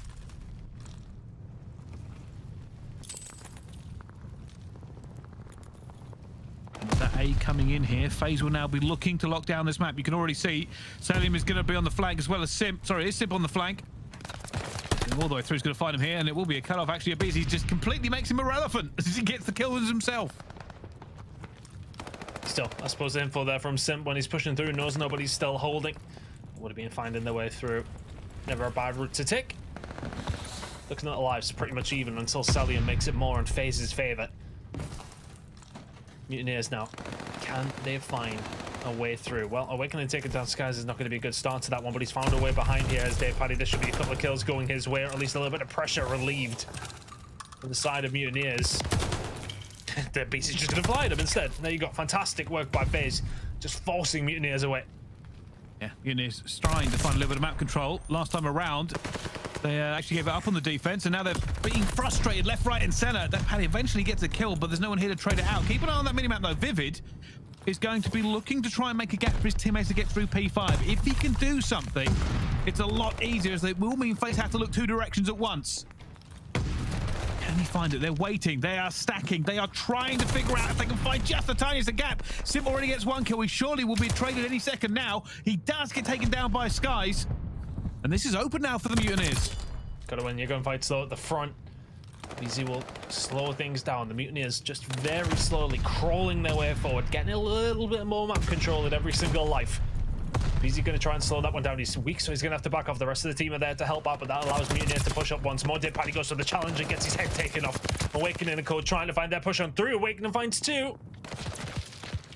Simp sitting in a sea of troubles as he knows there's Mutineers all around him.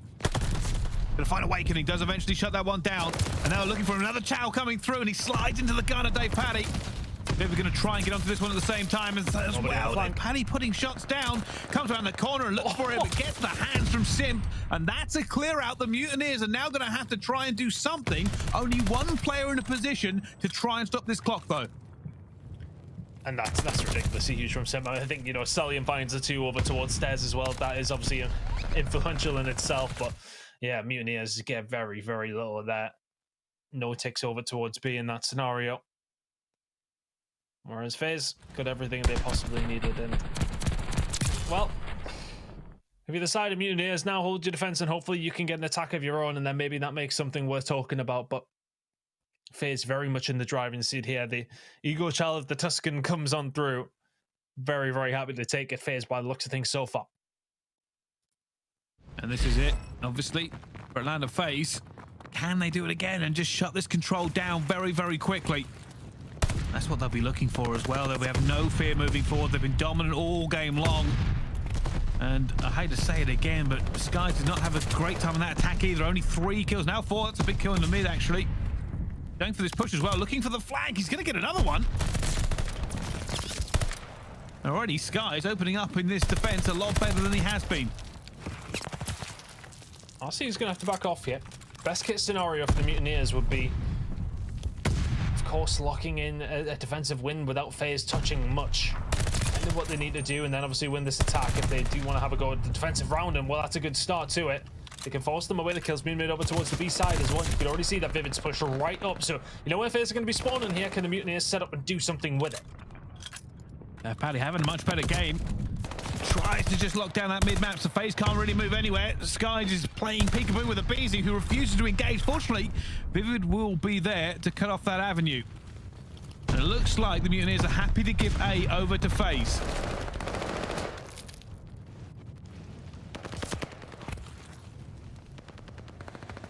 Not going to push this one out as best as they can here, FaZe. Got plenty of time. Florida Mutineers are there with the kills, but FaZe will know they have plenty of rounds to play with here. Including a defense coming up next, and likely, unless Mutineers can completely turn it around, a big defensive hold that could come in round number 5, but plenty more Call of Duty to be played yet. Arcitys on a 5 spree, make that a 6. Said it before the kills even lined up. If you can find the glide bomb, then, well, it might not be curtains, but it could be another nail in the coffin for the Mutineers here in map number 3. I'm just going to play very, very slow for it, and I wonder if his teammates just didn't let him do it.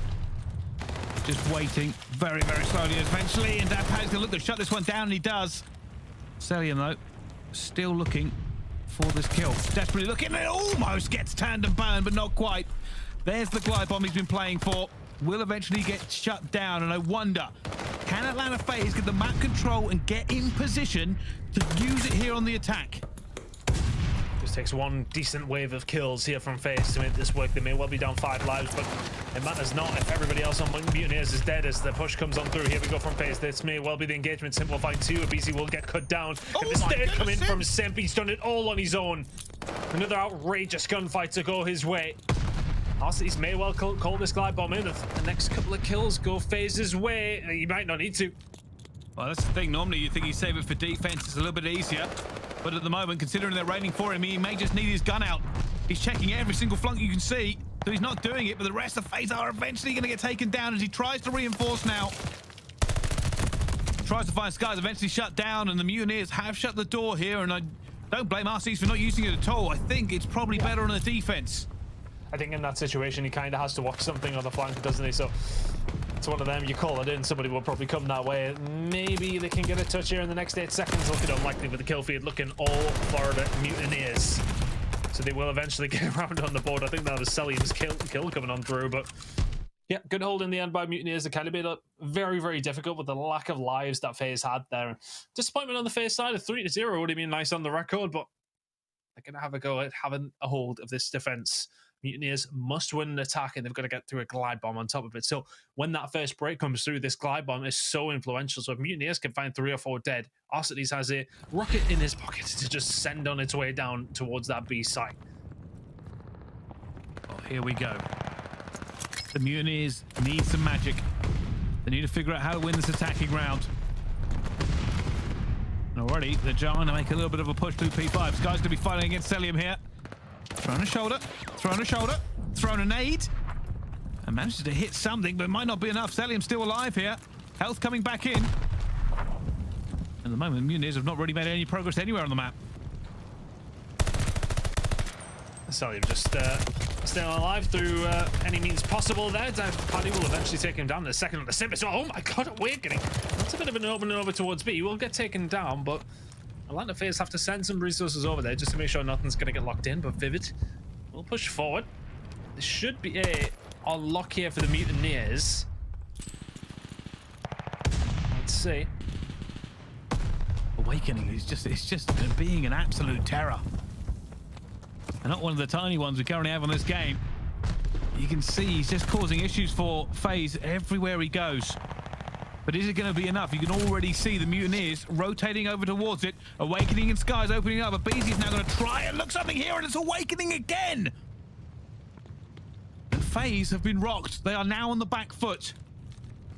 The Mutineers will be looking to make a play. No flank on the cards here either. TJHaly will get that final tick in. Over towards A. Arcitys shots into Vivid. TJHaly not quite close enough to get anything done here. He is going to get shut down far too easily as well. It's a Hail Mary from Vivid though. Just trying to open things up. So we'll find another, but Vivid still in a position to cause a little bit of havoc, meaning that FaZe can't really push out without clearing them out.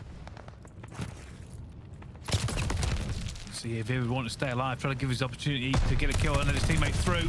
Not going to Awakening. Sitting here again. He got a few kills last time around, and now he's going to go for the challenge on the Simp. Says thank you very much. Now going through with a pistol. Not able to get it this time away. aBeZy is equal to it. And even with the pre-fire coming through, the Mutineers have found a gap. They are now going to be on it. Cellium with a nade coming out at the same time. And this is Mutineers now. They have the bodies. They have the opportunity. FaZe is going to have to try and make a move at some point. Cellium already coming through, and this is the glide bomb we were talking about. They've saved it for now, and they found one. Top radio. Yep, close them out because he knows his teammates are in and around the site. Easy for FaZe to do in that scenario, and that's why you keep a hold of it. Don't invest it on the attack unless it is pretty much something that can make it a sure thing. A tick over for Florida Mutineers, by my calculations, not make it enough even if they do get a hold of it. Should be defense over towards FaZe, but we have traded defenses, and obviously Tuscan defense isn't necessarily completely king. But FaZe doing as best as they possibly can to try and lock this in, but 2 from the flank is going to hurt them. He's looking for it. It has been taken down as well. Vivid gets it. Arcitys come around the back here, and he's going to get a little bit of COD timing there on Awakening. Looking for it as well. Vivid gunfight. Wow. Arcitys somehow wins that one as well. And the Mutineers needed a little bit of luck, and they didn't get any. One final push is going to come through. If they can clear out TJHaly, it has to be just one by one for the Mutineers here. One final, very, very rapid push going to have to come through if you want to stay in the map. Don't know if there's anybody in any position at all. Still cleans them out. One last gunfight. Thank you very much. And that'll be the control done and dusted. FaZe Atlanta move into the lead here in this showdown, and the Mutineers will be moving on to a hard point. A lot of people won't be confident they can win it. Yeah, that was, it felt like a kind of a must-win there for Florida Mutineers. You would say when it comes down to Prestinni Hardpoint, it is one of their best, but, well, that record isn't going up against FaZe every single day, is it? 6-0 on Prestinni Hardpoint is their record currently.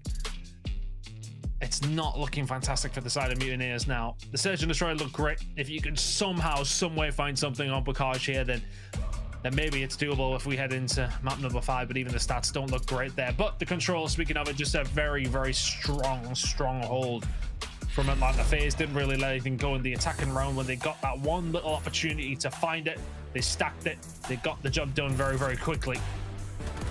It's so difficult for the Mutineers on this kind of map when aBeZy, Simp are all flying at you in the way that they do. You just need to concentrate on winning your gunfights. If you can do, then maybe you've got a decent chance. But FaZe can very much flick a switch and make it very, very difficult for you across every single round, whether that be defense or attack. And they get the job done as many thought they would. Yeah, and that's the thing. Like I said, I thought Awakening has been kind of a very big force for them. It's not always about the statistics, but sometimes just the impact of those kills, Ton. And I suppose that's the difference, right? You can have impactful kills. Unfortunately, if you can't have as many as FaZe have been dishing out, it's always going to be a problem. And we were right to highlight that glide bomb. It gave them an extra ace in the pocket. It allowed FaZe a little bit more to kind of shut down the Mutineers, because that push, if they won another wave of gunfights, they could have won it. Yeah, I mean, ultimately, control can come down and you can be in the 4v30, but you find 4 dead, and all of a sudden you can win the round. It's as simple as that. It's never over until the fat lady sings, but very much was singing all the way through there for Atlanta. FaZe 3-1, and the Bacage Hardpoint coming up next. And you can look at the bands that came on through. It was Berlin for the side of Florida Mutineers. They are happy to play Bacage. Look, FaZe are very, very good at Bacage. Just the way that they play it, they're so difficult to beat. When you talk about, you know, some of these teams who will try and match up against them, OpTic can't do it. The majority of the teams cannot do it. Florida Mutineers. If there was any map that was so Florida Mutineers, it's Bacage Hardpoint. This is... It may well be FaZe's best map, but it's also Florida's. Do you count on your positives when it comes down to Hardpoint? I would say so. You look at their record on the rest of the maps. They're 5-3 on Bacage. They're 1-3 overall on Gavudu and Tuscan otherwise. Like, it's their most played map. It's their most won map. It's their highest win percentage on Hardpoint. You've got to try. It is an ego challenge. It's absolutely an ego challenge. They're 6-0 FaZe team on Bacage Hardpoint. They're not 6-0 against FaZe. Here's the difficulty, right? Here's where I'm struggling. Is realistically, the Mutineers statistically should be the favorite into this one. And don't get me wrong, I've been accused of bias before, but Atlanta FaZe is still Atlanta FaZe, and Florida Mutineers are still Florida Mutineers. Like, yes, the positive record can make a difference, and we are expecting the Mutineers to put up an incredibly good fight.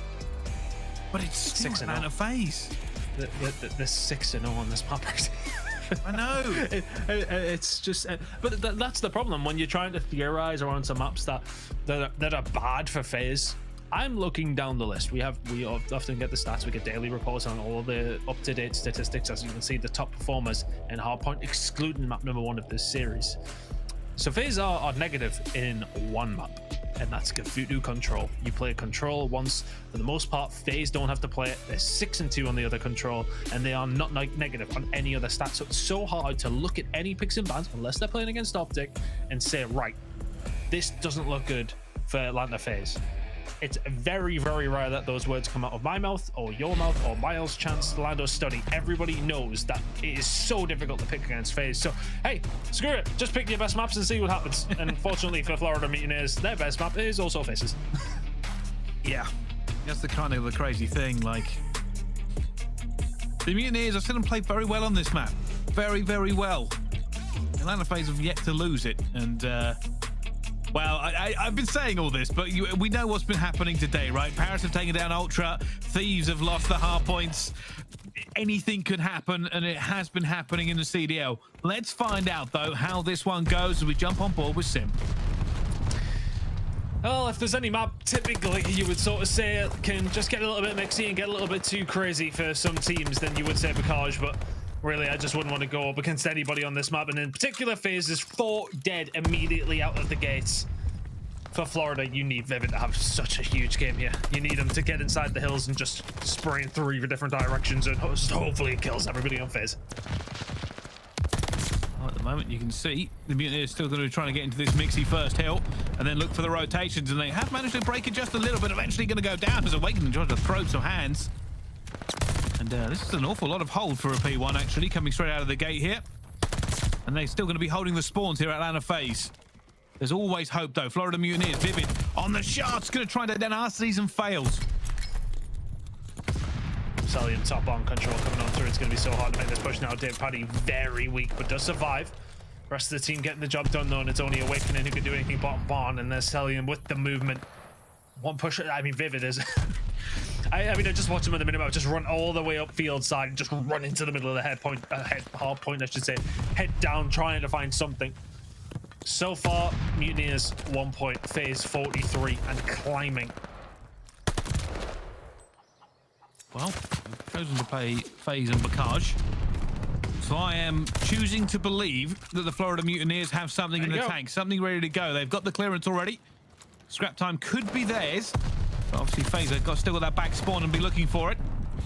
One last big fight coming through. Will be aBeZy against 2, and he isn't going to be able to make it. Rotation though for Atlanta FaZe. Scrap time for the Mutineers. Heading over towards P3. Average points for some of these teams is an 8+. Heading over towards this third hill.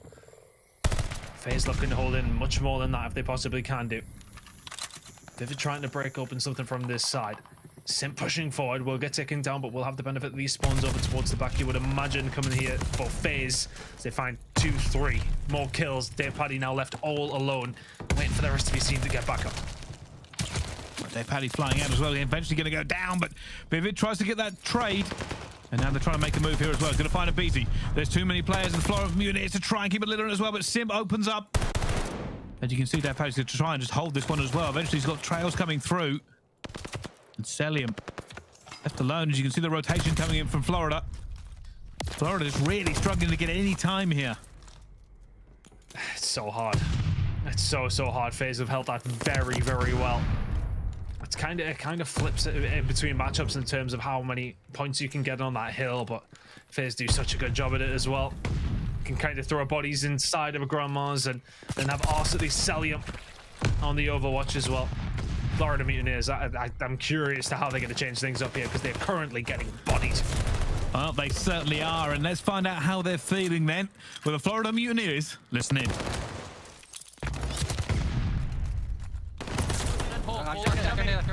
No, nothing done. I'm on top of the shit. Front weak. Back door. Absolute back door. Yeah, hold on me. He pushed back door. On me, side. On the barrel. I'm waiting for you guys. Hey, weak. I like Mike, go dub. He's hay corner, close right. Hay corner, dub. Double one shot. He's laying down in the barrel. Yeah, he could be getting out. One back door, trying to get out. Keep 3 cells dead. Taking me out. Back door, no, one back door, one dub. Back door, yeah. Back door, dub. Watch out, dub. I need your mid, watch out. I need your mid, run away. I think I'll back door. Yeah, he is. Yeah, mid-map, mid-gate. Full 60 this, mid-gate. Go on left. Yeah, I'm watching low. He can be my third bar. Florida Mutineers spitting comms so far in this game, but unfortunately unable to find a toehold on Bacage. Let's find out how the other team is getting on though as we go for a listening with Atlanta FaZe. Back door in time. I need time. That's 110. I'm trying new time. He's in the corner, lying down. I need time, be careful. Back out.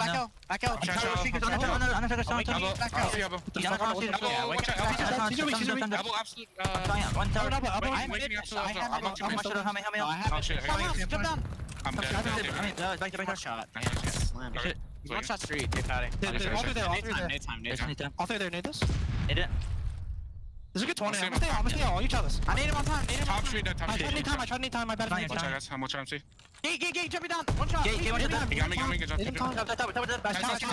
MC's one shot. Time, weak. I got time. Pick up left. Yeah, I'm gonna get the front push out. 3-0. They're gonna hit you right push out already. Nice. Resource already getting me. One check. One more. Slow the comm sound. Yeah. He killed me on ult, guys.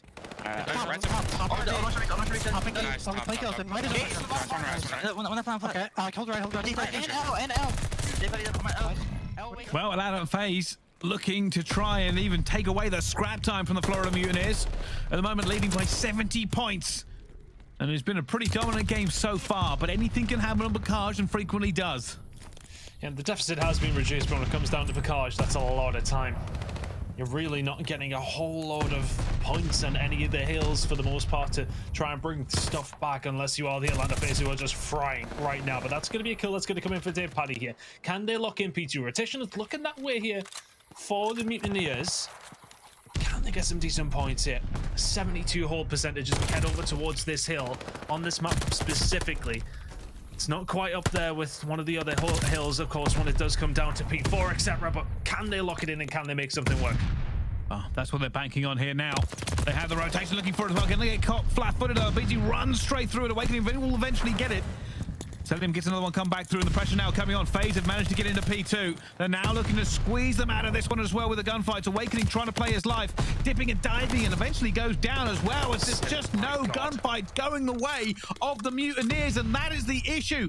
All positioning and no trousers.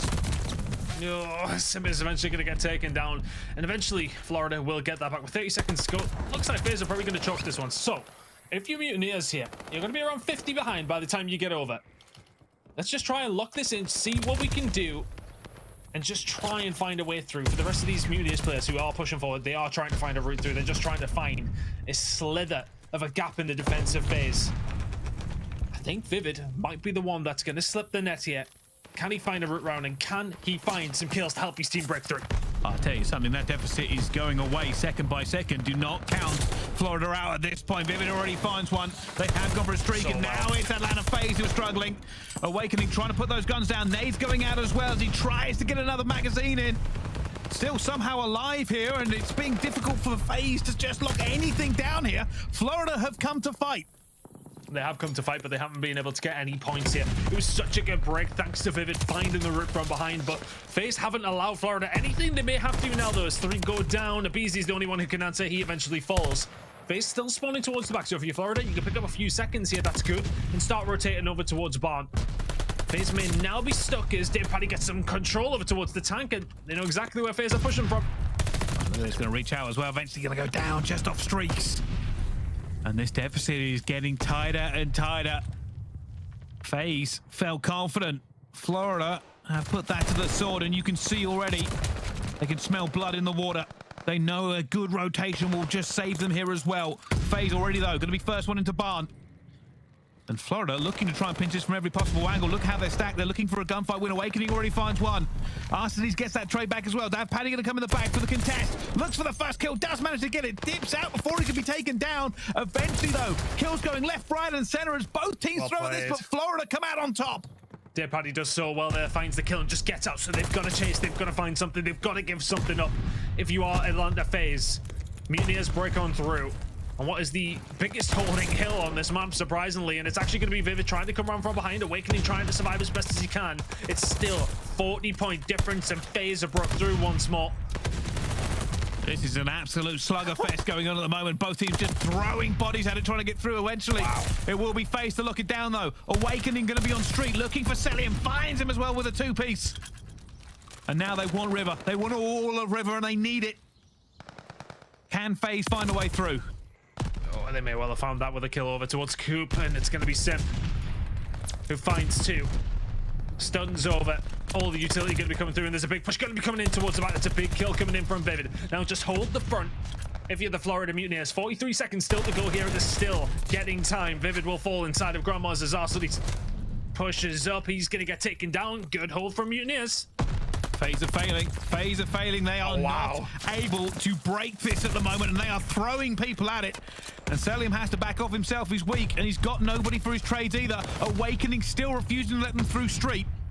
And Florida Mutineers were down. They were down by a mile, and they have brought this back into the realms of contention as DavePaddy opens up with the auto.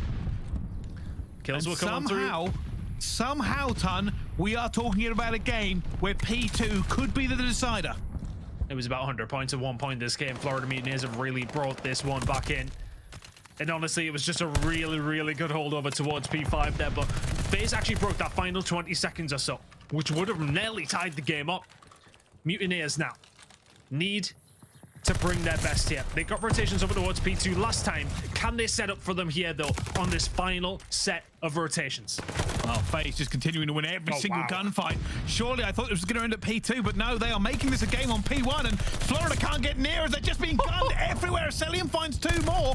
They're going to win this on P1. They can't get close. Florida are falling at the last second as well as FaZe open the taps up full and say, all right, no P2 for you, no game 5, get in the bin. It is done. Atlanta FaZe take that one 3-1 over the Mutineers.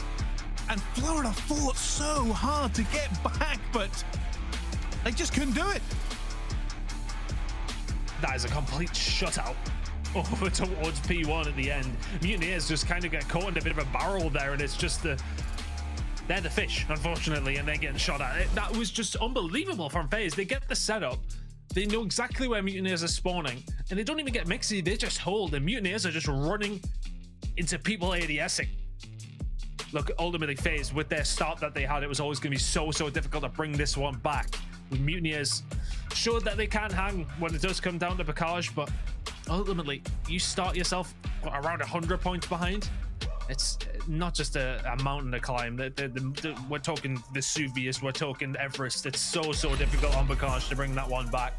In the end, it's only a 51-point game, but FaZe ultimately in control for the majority. Yeah, I'll give full credit to Florida, though. That comeback was insane. We said it before. Never count out Package. Never count out Package. And it looked like they were doing a huge hold towards River. Atlanta FaZe just couldn't get anywhere near them. And that's when I thought maybe the tides had turned. Unfortunately, that final hard point, a P1 hold. Look at this. They needed so much time for them, and I don't even know how many kills Florida got. Maybe 3?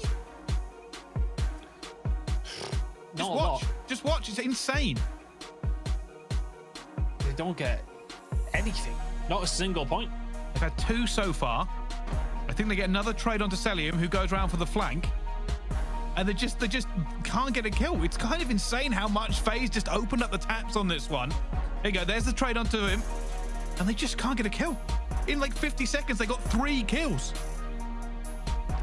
So I'm just looking through some of the statistics that we have on some of the holds and hills, etc., that I was talking about throughout the game. When it comes down to Package P1, we have a stat called shutout percentage. That's the percentage of the time a team gives up 0 points on a specific hill. For P1 on Package, that only happens 1.7% of the time. And FaZe just went completely flawless on it to kill again. Yeah, it's kind of an outrageous ending for the game here from FaZe, who we thought could have been in a horrible position, but somehow managed to fight back all the way, Ton. Yeah, not a bad game at all. I'm curious what the desk got to say. I don't think that's a bad performance from the side of Mutineers, if I'm honest. I think I'd be nice to them and be nice to them. I mean, I wouldn't say that it was a good performance on the side of the 40 Mutineers. I mean, they were down like 100 points to start the game, which is a massive difference on Tuscan Hardpoint. But, you know, talking about FaZe a little bit, and I talked about this earlier, the difference in them and like OpTic Texas and some of these great Tuscan teams is P1. And that's what we saw at FaZe. They shut them out, gave them the back tank spawn the entire time, back tools, and just fried them. Like, teams don't get that many points on that hill. And just overall throughout that series, I mean, absolute beauty. The Tuscan off the rip coming out, winning an offense. You saw Simp and Arcitys get inside. Arcitys just that guy who wins the clutch gunfights. Yes. Kills the guy in the alley next to church. Simp comes in for the help. Like, these guys, when they're rolling and respawn, they're untouchable, man. Yeah, Arcitys is Mr. Dependable, Mr. Reliable. But yo, you're not gonna give Florida any credit for that. Like, yo, okay, it was a 3-1, but Florida, I mean, compared to what we had expectations for at the beginning of the year and what we see now. Oh yeah, I mean, no, like where Florida's at right now, I mean, they've had a pretty good stage 2 so far. Right. I mean, they started off 6-0 map count. Last 2 series haven't been that great. Can't expect them to beat a team like FaZe just yet. But, you know, I'm just talking about that because in general, like they didn't have a lead really at any point in that game. And to go down that bad in the beginning, even though you turn it around a little bit in the middle, like I'm not going to give you credit for that. I'm a little bit more hard on teams than that. No, you're absolutely right. And speaking about Atlanta FaZe, I mean, at the end of that game right there, seeing RC and Simp go for what, a combined 7-kill spree, and then seeing Cellium just get 2 crucial double kills, there's nothing that this FaZe team can do. I think it's been really nice seeing Cellium and Arcitys pop off rather than the tiny terrors of Simp and aBeZy, because they're still doing well, but this has been a game heavily favorable to Cellium and Arcitys' playstyle, and I think that's really great to see to shine some light on them. Right, now moving forward with Major II actually right around the corner, I mean, all the talk right now is going to be about, okay, who's going to be the best team heading into there? From what we've seen so far in Stage 2, Nameless, do you see a favorite at all? Yeah, I mean, it's OpTic Texas. OpTic Texas, yeah, OpTic Texas. FaZe. Yeah, they're the favorite going into. I like that. 100%, no questions about it. But FaZe is working. Like, I think we are going to get a FaZe versus OpTic final. I mean, it's setting up for that once again, which would just be an epic storyline. Right. Now, iLLeY, when it comes to what we saw from Florida as well, yeah, you guys aren't going to give him any credit for that 1-3 loss, right? I mean, rightfully so. But at the same time, were there any shining glimpses of anything good to talk about with them? I mean, of course, it's a search and destroy. They were able to take it 6-3. Dave Patty has been capitalizing with that sniper, but we have to stop giving teams grace. I feel like when it comes to going up against Atlanta FaZe and OpTic, like, yes, they are the top 2 teams in the game right now. However, though, they've still shown mistakes. You know, for S&D, it's going to Atlanta FaZe's mistakes has been in S&D. Yeah. They've been struggling on rotating sometimes when it comes to hardpoint, so they're not unbeatable, right? CL Search has beat them before. A team that's looking pretty middle of the pack currently. They can't beat anybody below them, but they, for some reason, beat the ones above them.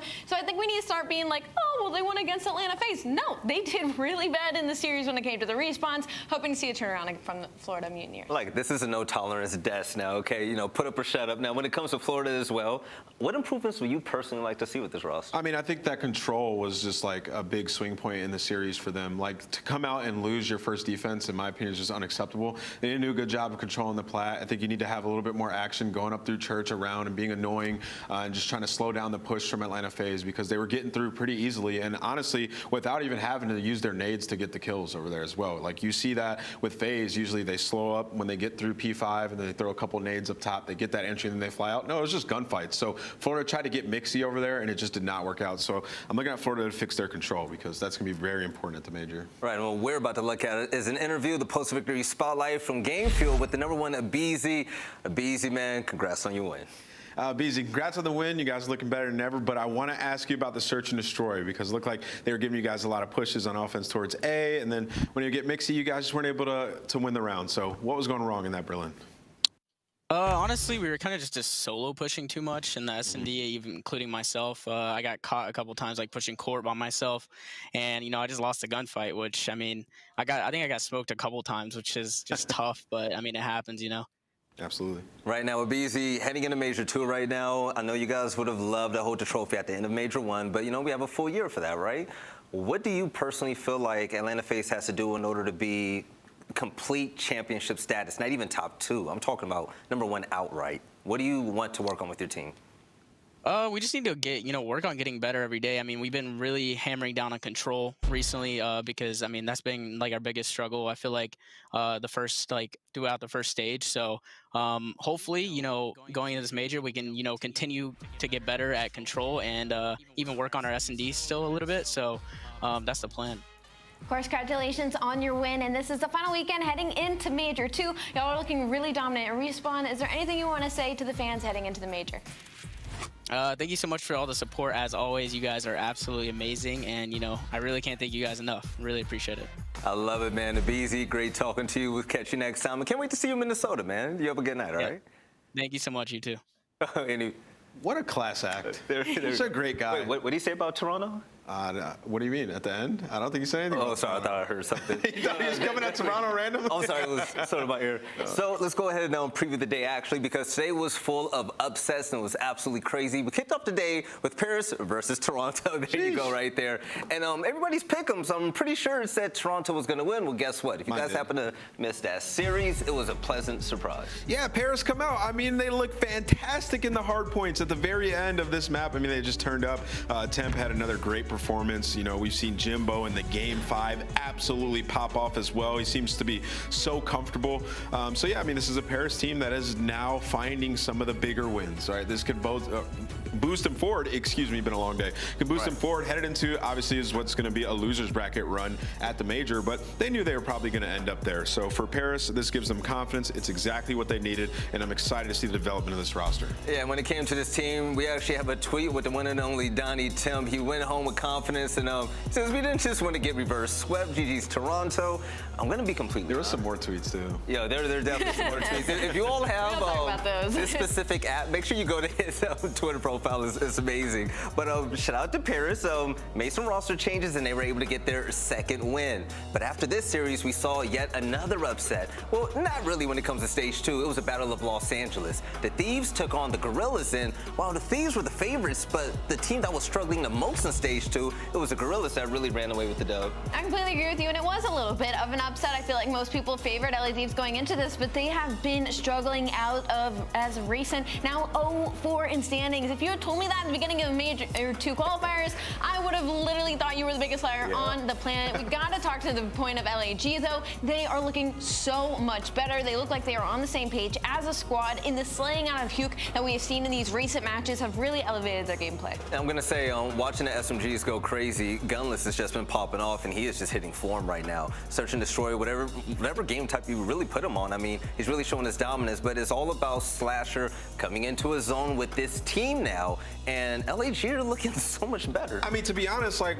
we've been highlighting, you know, single players and stuff in this team. The entire roster had a great performance today. Yes. Everybody had their moments. I mean, Asim throughout, if you look statistically, balled out in this series, and Gunless in the game 5, Huke overall, Slasher in the respawns. Like, this was a great series out of LAG. The teamwork really showed, and it showed what they were working on. So that's a massive win for the Battle of LA, and then also puts them in the winners bracket. So it's looking good for LAG fans. So what we see right now, everybody on LAG are on a revenge tour, and that's what I'm talking about. Check marks all around, and smiles all around. But also, we closed out the day with Florida Mutineers taking one map and losing 3 of them to the one and only Atlanta FaZe Esports Team of the Year 2021. I mean, what's next? Yeah, it's tough. The last 2 matches, you know, they've had has been OpTic Texas and then Atlanta FaZe. And, you know, we said we're not going to give them grace, but that is a tough schedule. So if anything, it is preparing them for the major. If they win their next match, I believe they should end up in winners bracket, and they have just went through the gauntlet. So that would be crazy. Potential. That'd be nice. Now, actually speaking about losing side of the bracket and implications about the next major, let's go ahead and take a look at the standings right now to get a better grasp and idea of what there is to see. Now, the Los Angeles Thieves losing today just made things a lot much harder, but the points throughout the entirety of the year, the Atlanta FaZe are on top with 130 points, leapfrogging over OpTic Texas, who will get a chance to go ahead and redeem themselves after today. Yeah, OpTic Texas, I believe that was FaZe's last match, correct me if I'm wrong. No, it's not. OpTic Texas and Atlanta FaZe actually play on Sunday. Yeah. So that's a banger, right? So that's going to determine like who gets that first place seed. But, you know, looking at this list, I mean, New York Subliners, Paris Legion, I'm thinking about champs later in the season. You need points to go to champs. So, like, this is very important for these teams that have made these roster changes to start getting these dubs. Right, and now let's go ahead and take a look at what's to come here in the CDL, because the standings are looking kind of ugly depending on what team you're on right now. New York Subliners currently 1-2, and all beneath them, Toronto Ultra 1-3, Seattle Surge struggling, Paris, okay, you know what, we'll clap for you guys today, but in dead last place. Big Daddy Nation, I know you ain't smiling right now, man. Your boys are 0-4, and this roster is just too damn good to see this happen. I completely agree with you. Paris moving up above them in 11th is like literally mind-blowing to me. Obviously, they've gone better overall, but to have such a turnaround from the beginning of qualifiers into this with aLLeY Thieves is mind-blowing. And by the way, let's show some love real quick. Boston Breach, baby, 3-0. Who would have guessed it? I love it right now. Zinni Cat. And then also New York Subliners. The New York Subliners in 8th place, guys. That is impressive. Like, they're 1-2 right now. They have an opportunity to potentially make it into winners bracket. Yeah, that is amazing. Zinni's been popping off this year. I wonder what's gotten into him. But ladies and gentlemen, let's go ahead and take a look at the schedule for tomorrow as well, because today was full of upsets to start out the day, and Atlanta FaZe said, nah, not this time around. But tomorrow we're going to see Seattle Surge take on the Los Angeles Thieves. But also the second game of the day is going to be so exciting. This is a good day. Yeah, Boston Breach versus Florida Mutineers. We can see if Boston can end the Major II Qualifiers 4-0 heading into Minneapolis. Who's your favorite player on Boston? I like Capsidal. No, I'm playing. No, that's going to be a good game, but also the Mountain Dew marquee matchup of the day.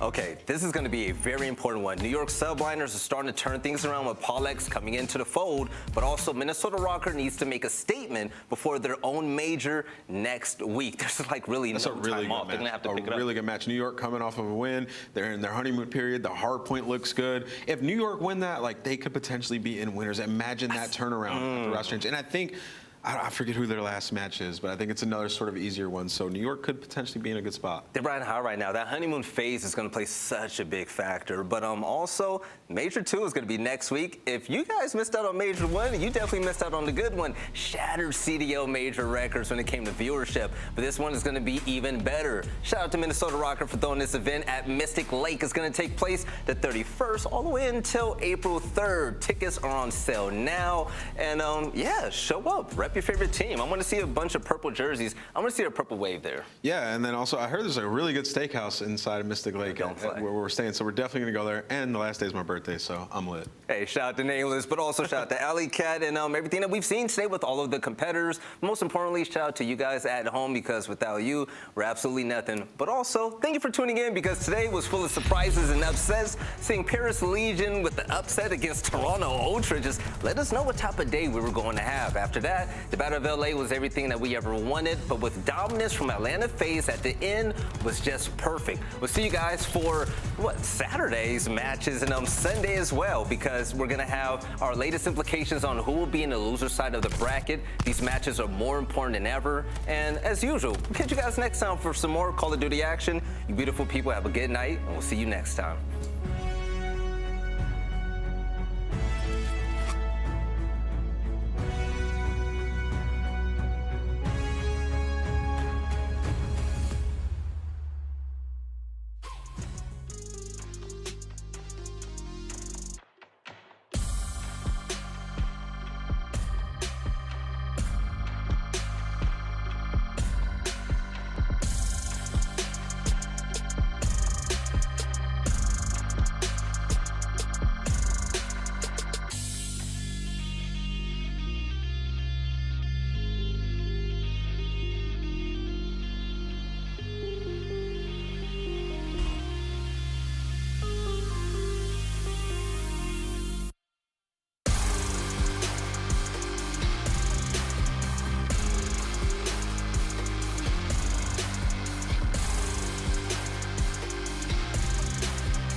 I'm too exhausted, I needed the energy, needed to pick me up. I'm in your movie, but this is my cinema. I got the power, I'm built to devour. Anyone coming against me, a tower. I don't cave under pressure. Some of y'all leaving here in the stretcher. Took my time to go and get better. I was reading in the red letters. Ay, hit me with your best shot. I got time today.